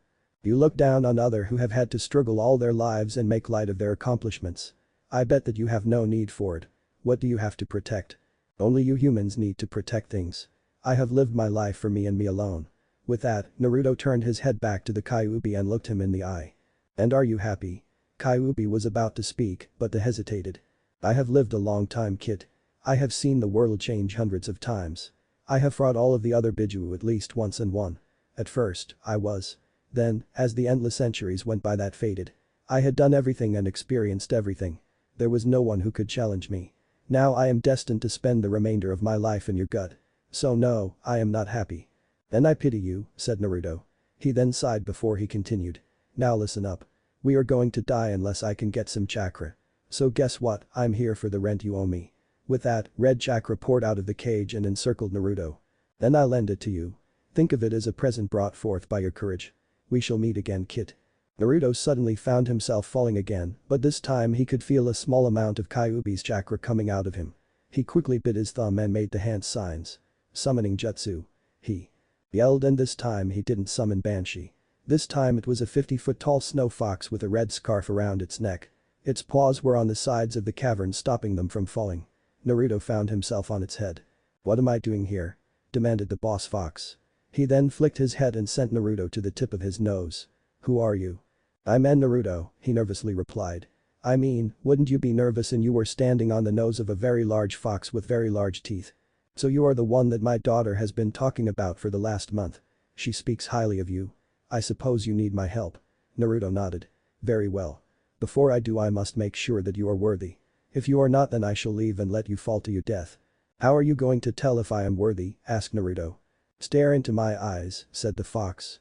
Naruto did as he was told and soon the fox was inside his mind. The snow fox looked at Naruto's past and studied every detail of the boy's life. When that was over, he looked into the boy's heart and saw what he was willing to fight and to die for. In a moment, it was over. You are worthy of summoning me and my kind. You have the slyness of a fox and a worthy vixen by your side. Naruto's face turned bright red when he said that and the fox laughed. My name is Byako and I shall start our relationship off by getting you out of this cavern. Hold on. With that, Byako moved his body so that it was on one side of the cavern and slowly began to climb upwards. Amik. The real Kyuubi. Suddenly, the scenery changed and Naruto found himself in a sewer. He slowly began to walk down it, following an unconscious command. In his head. This command led him to a room with a large cage. On the cage was a tag with a word seal of it. That's when he noticed those blood-red eyes. So my jailer has finally decided to visit me, said the Kyuubi in an amused tone. He then struck the door with a paw which caused Naruto to fall down. What a pitiful human you are. You are not even worthy to be looked at by one as great as I. Naruto was about to say something when one of Kyuubi's eyes vanished. What the hell is going on? Oh shit. Halfway there his sentence, his voice had changed from deep and scary to soft and squeaky. Naruto then looked around and saw a switch. He got up and walked over to it and saw that it controlled the lights to the Kyuubi's cage. With a shrug he flipped the switch and gasped at what he saw. The large eyes were fake. Below them was a small nine-tailed fox that was the size of a collie speaking into a microphone. Please pay no attention to the fox operating the Kyuubi, squeaked the Kyuubi. You're the Kyuubi? Asked Naruto as he pointed at the fox. It nodded as he realized that it was over. But, aren't you supposed to be big? Why does everyone expect me to be big? Demanded the small kitsune. No one ever respects you unless you're huge. So I need to use a genjutsu in these props. You got a problem with that? Mommy, why didn't you love me? With that, Kyuubi began to cry. Listen, can I just get some chakra? Just don't tell anyone, begged the fox as he tossed some red chakra at the boy. As Naruto left the spirit room, one word rang through his head. Blackmail. Well, I hope you all like that. Now, review this and my other stories. Chapter 19. The latest chapter of the manga was an eye-opener for sure. Toby is Madara, I was going with Obito or just, well Toby. But, that's just what he is calling himself. So, who knows? I mean, Toby could be just calling himself that for some extra credibility or to hide who he really is. As for Pain, for some reason, I sense hesitation on his part. I can't explain it, but I felt it in his silence. I think that he's having second thought after losing 4 of his members. Well, 5 if you count Orochimaru. And Hinata, she could have used this as her big chance. I mean, since this arc began, she has been in the perfect position to tell Naruto how she feels. How hard would it have been to get Naruto alone with her? Oh well, I'm looking forward to the next chapter. I am thinking of starting a long Christmas story, a Naruto Christmas Carol. Starring Sasuke Scrooge. Lots of bashing but a lot of tears. I also got an idea for an ice using Naruto and making Haku his sister. Then there's the idea to remake Bloody and Tails, but in the Leaf Village. Or the bloodline that makes Naruto creating a series of jutsus based on the Rasengan. Or Naruto being raised in the Hina girls' dormitory. What about a Naruto based after Kenshin or Jin? So many ideas, so little time. If you want me to write one of these, please vote on which one. Yesterday I was having a conversation with someone at work. The subject was the research topic that pissed you off the most. For me, it was book banning. I mean, if the book is preaching Satanism to children, then I say by all means get it out of the library. But banning Harry Potter because it has witchcraft. That's different, that book has underlying themes of acceptance and to stand up for the right thing. And there is this woman who wants us to edit all of the older books that contain racial terms that are offensive like in To Kill a Mockingbird. Sure, let's forget about historical accuracy. Better yet, why don't we just go over the history books with whiteout and edit history so everything is all nice and peachy. These are the same people who want Halloween banned from the school systems because it was once a religious holiday 100 years ago and the same people who are fighting so people can't say Merry Christmas. Well, I have one thing to say. I do not tolerate intolerance. South Park reference. Naruto sighed as he sat down at the ramen stand. Tomorrow was the big day and he was nervous. All day he had seen the daimyos, their vassals, and other important people entering the village. These people along with the rest of the village would be watching him and judging him during his match with last year's number 1 rookie. He had only met Neji a couple of times and he seemed alright. But during his match, Neji showed that he was a very serious fighter and showed no mercy. Then there were his teammates. Naruto knew that Sasuke had gone to train with Kakashi and had not been seen for the last month. From what he had heard from Ino's gossip, Sasuke was learning Kakashi's best jutsu. When he asked where she got this information, she had replied that a guy named Danzo had stopped into the flower shop and began to talk to himself as he picked out some roses. She hadn't paid any attention until the name Sasuke came up. When Naruto asked if she knew anything about Rin, she said she hadn't heard anything. Like Sasuke, Rin and Anko hadn't been seen during the last month. It wasn't that he was worried about them, it was just that he missed them. Anko was one of the few adults in the village that ever gave him a chance. And Rin. So, said Teuchi as he snapped Naruto out of his thoughts. His back was facing Naruto as he made the boys ramen. I heard you're going up against Neji Hyuga tomorrow. You scared? No way. Shouted Naruto. I'll beat him for sure. Teuchi grinned as he finished Naruto's bowl. He then handed the bowl to Am to give to Naruto as he went to work on another order. Am looked a little surprised but handed the bowl to Naruto who had a stunned look on his face. He had ordered pork but instead he got a deluxe seafood ramen. On the house, said Teuchi. For good luck. Thanks, said Naruto as he began to eat the meal happily. The next day was a day of celebration. People from all over the elemental countries were gathering in the Leaf Village. Many of the lords and businessmen had come to see the talent that would one day serve them and to place bets. Others had come to sell their merchandise and to make business deals. The list with stats and the odds was created by the council to help people decide on whom to bet on. As it stood, the top 3 shinobi were Sasuke Uchiha, Neji Hyuga, and Gaara of the Sand. Sasuke and Neji were placed at the top for being the number 1 rookie in each of their years and based on their respective clans. Gaara was placed beneath them despite his better record and being the son of the Kazekage, not that he cared. Then came Hinata Hyuga, the daughter of the head of the Hyuga family. Then there was Michi from the Rock Village, who could use exploding clay. Then there was Temari, the hot wind specialist from the Sand Village. Rin, Shikamaru, and Shino were all placed near the bottom seeing as they weren't related to anyone important or came from great clans. Like the others.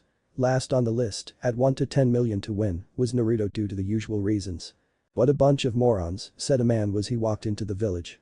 He had been reading the stats on the competition that was offered to all people entering the village. Beside him were a woman, an old man, a boy, and a large group of people who hailed from Wave Country. Look, said Tsunade as she pointed ahead. There's Haku. Indeed, the feminine boy was waving at them from up the street. He had written to them a few days after he began training Naruto for the exam. He had told them Naruto was going to be fighting in the 3rd round along with the rest of his team. Not wanting to pass up a chance to cheer for their hero, many of them came to watch the fights and place some bets on the boy. Alright brat, said Zabuza with a smirk on his now unbandaged face. Let's see if you have gotten any better.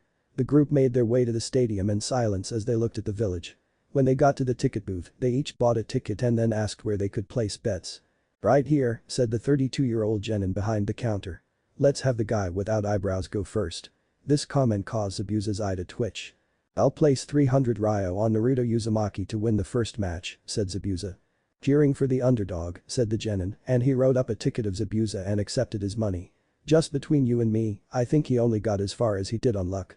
No way some dead last. Idiot gets this far on his first try. He would have said more if he didn't feel a massive killer intent from the wave group and saw a massive dark aura around them. Next. Naruto was now standing in the middle of the arena with the rest of the Chunin hopefuls except for Sasuke. Up in the cage's box were 3 figures in robes. In the middle was the Hokage. To his right was the Kazekage and to the left was the Tsuchikage. In the stands were most of the villages who had come to support their favorite clan or up-and-coming shinobi. Naruto searched in vain for his mother, who was sitting next to Anko. Alright, said Genma, the new proctor. Will the 2 competitors for the first match please get ready? All others will report to the observation deck. With that, Shino, Shikamaru, Gaara, Temari, Hinata, Rin, and Michi walked towards a stairway in the wall. While this was going on, the Wave Daimyo started to have a conversation with the Fire Daimyo. So, who do you think will win? Asked the Wave Daimyo. That is obvious, said the Fire Daimyo. The Hyuga will win. In fact, the only real match during the exam will be between him and the last Uchiha. Pity they can't make that match last. Think of it, after the Uchiha and the Hyuga fight, the winner will be so tired he will most likely lose his next fight. I don't know, said the Wave Daimyo. I have heard of a fight that involved the Uzumaki kid. Hell, a bridge in my country was named after him. My people admire him. So did you put money on him? Yes I did. The Fire Daimyo smirked. The fool and his money are soon parted. The only other person who didn't bet on the Hyuga is the Water Daimyo. Indeed, the Water Daimyo had noticed the two red dots above Naruto's eyes when he looked at the boy's photo. He smirked when he realized what they meant and knew that the Hyuga was going to get a run for his money if the boy was skilled enough in his family's fighting style. In another part of the arena, Kabuto was eyeing Naruto with interest. Entertain me Naruto, he said behind his Anbu mask which its owner had given him. In a different part of the stadium, Tenten was sitting by herself as she watched Neji. She wished that Lee and Guy were there to cheer him on. However, shortly after Lee got out of the hospital, he was arrested for cruelty to animals. She had told him that giving his new squirrel friend a green spandex suit and a bowl cut wasn't a good idea. Guy was right now trying to bail him out. Alright, said Genma. The rules are the same as the prelims. There are no rules and the match will continue until one of you gives up or dies. However, if I decide that one of you is done I will call the match. Failure to abide by this rule will result in your dismissal. Am I clear? Both Naruto and Neji gave him a nod. Good. Now begin. The wind appeared out of nowhere as Naruto tossed off his jacket in one motion, his eyes never leaving Neji. Neji stood steady, confident in what he had learned during this month. Naruto used a mix of bone and wind jutsus as well as kenjutsu. He was clearly a close-range fighter. Activating his Byakugan, Neji saw calm and confidence in himself. Naruto, said Neji in a calm tone. I suggest that you give up now. Fate has decreed that I will be the winner of this match. Too bad, said Naruto. I believe that we make our own fates. With that, Neji saw one of his shoulder blades pop out of his shoulder. Neji began to race towards Naruto in an effort to stop him before he could pull the blade out fully. However, the bone shot out straight into the sky in a similar fashion to when he first tried to made the blade. Not wasting a second, Naruto yelled, "Great breakthrough!" and sent the pride of the Hyuga clan flying. Neji twisted his body so that he landed on his feet and skidded back several feet. By this time, Naruto's bone blade had fallen into Naruto's hand. Father, said Hanabi who was sitting in the stands. Do you think that Neji can win? Yes, but it will be difficult, said Hiashi. I didn't know that Uzumaki knew that jutsu. With that wind jutsu he can blow Neji away so he can't get in close for a Juken strike. But, Neji will figure a way around this. He is a genius. Back in the arena, Neji was analyzing this new information. So, he can use the wind to blow me away and keep me from getting any attacks in. However, the same applies for him. If he gets into close I can cut off his chakra points. The only difference is that he doesn't know I can do that. I have the edge in this battle. Then Naruto did something that destroyed that edge. Shadow Clone Jutsu. In a poof of smoke, there stood 5 Narutos each with a bone blade. Then, the Naruto in the middle yelled out. Rixui no Yugoki. And began the second step in his attack. The 5 Narutos seemed to appear and disappear randomly in different areas around Neji. Neji tried to use his Byakugan to find the real one, but he couldn't. Normal, no, all clone jutsus he had seen didn't have their own chakra pathways like these ones did. This makes no difference, said Neji as he shot his arm forward and hit a clone that had appeared before him. A normal person might be fooled by that jutsu, but not a member of the Hyuga clan. Then 3 Narutos appeared above him. One was attacking from behind and the other 2 from his left and right. In front of him was the real one who shouted ribsage missiles. As several bones shot out of his chest. Deciding that this was the right time to pull out his newest jutsu, Neji yelled, "Kaiten," and began to spin. Began Hanabi, but Hiashi interrupted her. The 8 trigrams palms heavenly spinner Kaiten, he said with a smirk. It creates a wall of chakra by releasing it from all of the chakra points in the body. The spinning will parry any attack. It is the perfect defense. On the field, Naruto was in awe for a moment. Neji had defended himself against his combo and did it with one move. But that awe faded and was replaced with a desire to beat Neji more than ever. Now it was clear that Neji could block all of his long-range attacks and getting close to him would be dangerous as well. As the spinning Neji began to slow down, he grabbed 3 kunai from his pouch and threw them at Naruto. The power of the attack was greatly increased from the spin as well as the speed. Naruto didn't have any time to dodge and was hit by all 3. One in the right arm, one in the left shoulder, and one in the head. However, they fell to the ground shortly after they hit him, dented. Neji's eyes narrowed when he saw the reason. In the areas where he had thrown, there were large white spots. Sorry Neji, said Naruto in a tone that said that he wasn't. I thought I told you once about my bloodline limit, the Shikatsu Myaku. Yes, said Neji with a nod. You told me that it allowed you to make weapons out of your bones and then regrow them instantly. That's right, said Naruto. But there was one thing that I left out. I can also make my bones stronger than steel by increasing their calcium and density. Neji understood this immediately. Naruto had his own ultimate defense. His subconscious must have reacted when he realized my attack, thought Neji as he played back his last attack in his head. It leaked out bone marrow from his pores and hardened it over his skin in the areas where I aimed. The mind truly is a dangerous thing. You may be able to defeat people like Lee with that ability, said Neji in a calm tone, but not someone like me. All I have to do is stop the flow of chakra in your body and you will no longer be able to alter your bones. You might as well just give up. Destiny is on my side and has decreed that I will win. What is it with you and destiny? Asked Naruto in an annoyed tone. It's getting old very fast. Everyone, from the day they are born, is given a purpose in life to follow. In my clan, there are two families. The main house and the branch families. Hiashi, the clan head, is the twin of my father.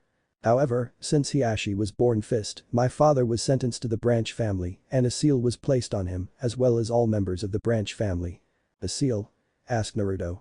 Yes, said Neji as he undid this forehead protector and showed him the seal. This is a symbol of slavery and oppression. It was originally intended to simply seal away the Byakugan when we die. However, there is another ability to the seal. When activated, the seal causes intense pain and damages brain cells. You see, people used to place this seal on convicts to keep them in line. Then, when I was 4, an event happened that changed my life. A cloud shinobi who had come to sign a peace treaty used it as a front to steal Hinata and the secrets of the Byakugan. Hiashi caught him and killed him on sight. Sadly, because of this, the cloud nins wanted revenge. They claimed that we were lying about the kidnapping attempt and denied that they would do such a thing. They then demanded that Hiashi was to be killed and sent to their village. For the longest time, I believed that the main house murdered my father to protect Hiashi and trick the cloud nins. Then, about a month ago, I learned that my father chose to die. Wait, said Naruto. Doesn't that mean that people can make their own choices in life? No, said Neji as he placed his forehead protector back on his head. Even if he didn't agree, the main house would have killed him anyways. My father knew that free will was only an illusion and was just trying to give me hope. However, with this tournament as a key part in my fate, Hiashi has decided to make a change to the Hyuga system. If a member in the branch family can prove his strength, he will have the seal removed and be placed in the main house. Don't you see how destiny work?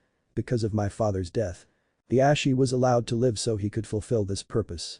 And since fate has decreed me to be a genius, I will become a member of the main house and free of the seal. Lucky you, said an angered Naruto. But what about everyone else? Will you just leave them behind just to join the very people you hated? This is my destiny, insisted Neji. It is the same for everyone. Think about it. There are only a handful of people who are born to become Hokage and they are determined by fate. It isn't something that happens just because you say it will. Of course not, said Naruto. You become Hokage when you work harder than everyone else. There is no rubber stamp that is placed on people that says how great someone will be or how weak they will be. You're just hiding behind that fate crap because you're too much of a coward to make your own choices in life. Your father would be ashamed of you. At that, Neji's eyes narrowed. He went too far. He insulted fate, he insulted his father, and he insulted him. He began to take deep breaths to try to keep his calm. You shut the hell up. Roared Neji as he lost his temper. What would a worthless dope like you know anyways? Naruto smirked. Okay, he thought, he's lost it. He'll probably try to kill me out of principle. Luckily for me that while we were having this nice conversation, I was able to think of a way to get around that defense. Well then, said Naruto as he bit the thumb of his free hand. Let's get back to the fight then. Naruto then went through several hand signs while holding his bone blade and then yelled, summoning jutsu. There was a large puff of smoke and when it cleared everyone saw a small white fox. Banshee gave a small yawn and turned to Naruto. Hi Naruto, she said in her normal soft and squeaky voice. Are we going to play today? Aoi! Shouted every girl in the audience. Seeing that he could summon something that cute caused Naruto's popularity with the female crowd to jump. What can that thing do? Demanded a still enraged Neji. Summoning that thing was a waste of chakra. After he said that, Banshee began to tear up again. It's okay Banshee, said Naruto. Just let it out. Don't hold it in. And let it out Banshee did. Everyone in the stadium was now holding their ears as Banshee's wailing was deafening. Even the cages were wincing in pain. Neji was still standing, but holding his ears and praying that it would stop soon. The only two that didn't seem to be affected were Banshee and Naruto. He was standing there with a grin on his face. He then pulled out a second bone sword and then gripped both of them backhanded. He then charged at Neji at full speed. When he was close enough he yelled, "Kaiten Kenbu. Rakurin," and then landed on the ground behind on one knee and his blades raised to his chest level. When this happened, Banshee stopped crying and began to walk over to Naruto. For a moment, nothing happened until 6 deep cut marks appeared on Neji's body and began to shot out blood for a moment as he fell to the ground. "Is he dead?" asked Banshee. Naruto seemed to ignore her as he got up and walked over to Neji. When he stood over the fallen Hyuga, said boy turned his head and looked at the victor of the fight. "How were you immune to that noise?" he asked. Naruto just blinked. "Tell me," asked Neji again. Then, Naruto raised a hand to his ear. "What? I can't hear you," he called out. If Neji wasn't already on the ground and in the worst shape of his life, he would have face faulted. A moment later Naruto blinked and then grinned. "Damn, those bones are hard to manipulate." "What are you talking about?" asked Neji. "After I first summoned Banshee and took her out for Ramen, I knew I needed a way to protect myself from her crying. So, I looked up the human ear and it turns out there are 3 bones that act like levers that carry the vibrations to the brain to be translated. So, I used the Shikatsunyaku to fuse them together and make myself deaf. I just now fixed the problem." Naruto then turned to the ref. "Don't worry about Neji, I toned down the attack so I wouldn't kill him. He'll just be out of commission for a while." With that, Genma walked over to Naruto and raised his hand. "Winner, Naruto Uzumaki," he shouted. The people cheered and booed at the same time. They had seen a great fight, but a lot of people lost money and were suffering from temporary deafness. The happiest people were Momiji, Rin, Anko, the people from Wave, and the daimyos of Water and Wave. Well, Tazuna was a little depressed because he was hoping that Naruto would use his harem jutsu again. After doing a victory lap, Naruto and Banshee walked to the observation deck to watch the next fight with everyone else. "Well done Naruto," thought the Hokage. "That was an excellent strategy and you stayed focused. I'm sure you'll make Chunin if you keep this up. Will Sasuke Chiha and Gaara of the desert please come down to the fighting arena?" yelled Genma. "Amik. Neji the jerk. Summoning jutsu." There was a large puff of smoke and when it cleared everyone saw a small white fox. Banshee gave a small yawn and turned to Naruto. "Hi Naruto," she said in her normal soft and squeaky voice. "Are we going to play today?" "Howie!" shouted every girl in the audience. Seeing that he could summon something that cute caused Naruto's popularity with the female crowd to jump. "What can that thing do?" demanded a still enraged Neji. "Summoning that thing was a waste of chakra." After he said that, Banshee began to tear up again. "You big jerk," yelled a random woman in the crowd. "You're making the poor thing cry. Bully. Asshole. I hate you." Then, several women from the crowd raced down to arena and began to anime stomp Neji. When they were done, he was covered with bruises and bumps. "Is that legal?" asked Naruto. Genma shrugged. "Well, there are no rules so I guess you're the winner," said Genma. "Amik too. Where the summons come from?" "Mom. Dad," yelled Chris Griffin as he raced down the stairs. "That evil monkey is back." "Chris honey," said Louise in a calm but annoyed tone, "there is no monkey in your room." "Yes there is," yelled Chris as he began to jump up and down. "Come on Louise," said Peter as he got up off the couch. "Let's go upstairs and show Chris that there's no monkey in his room." "Peter I'm impressed," said Louise. "Let's just hurry before cops comes back on," said Peter as he hurried up the stairs. In the Shinobi world, Sarutobi stood before his grandson's class. "Alright," he said. "Is there any jutsu you would like to see?" "Can we see the summoning jutsu?" asked a boy in the back. Sarutobi nodded and bit his thumb. "Summoning jutsu," he yelled. When the smoke cleared, there stood the evil monkey from Chris's closet, pointing an accusing finger at them. "Back with Chris." "But Mom," said Chris as they gazed into his closet, "he was just here." "Good night Chris," said Louise as she and Peter left the room. As soon as they left, there was a puff of smoke and the evil monkey reappeared. "Well I hope you all enjoyed that. I know I did. Now, if you have any ideas for an omic please send them in. Please hit that review button.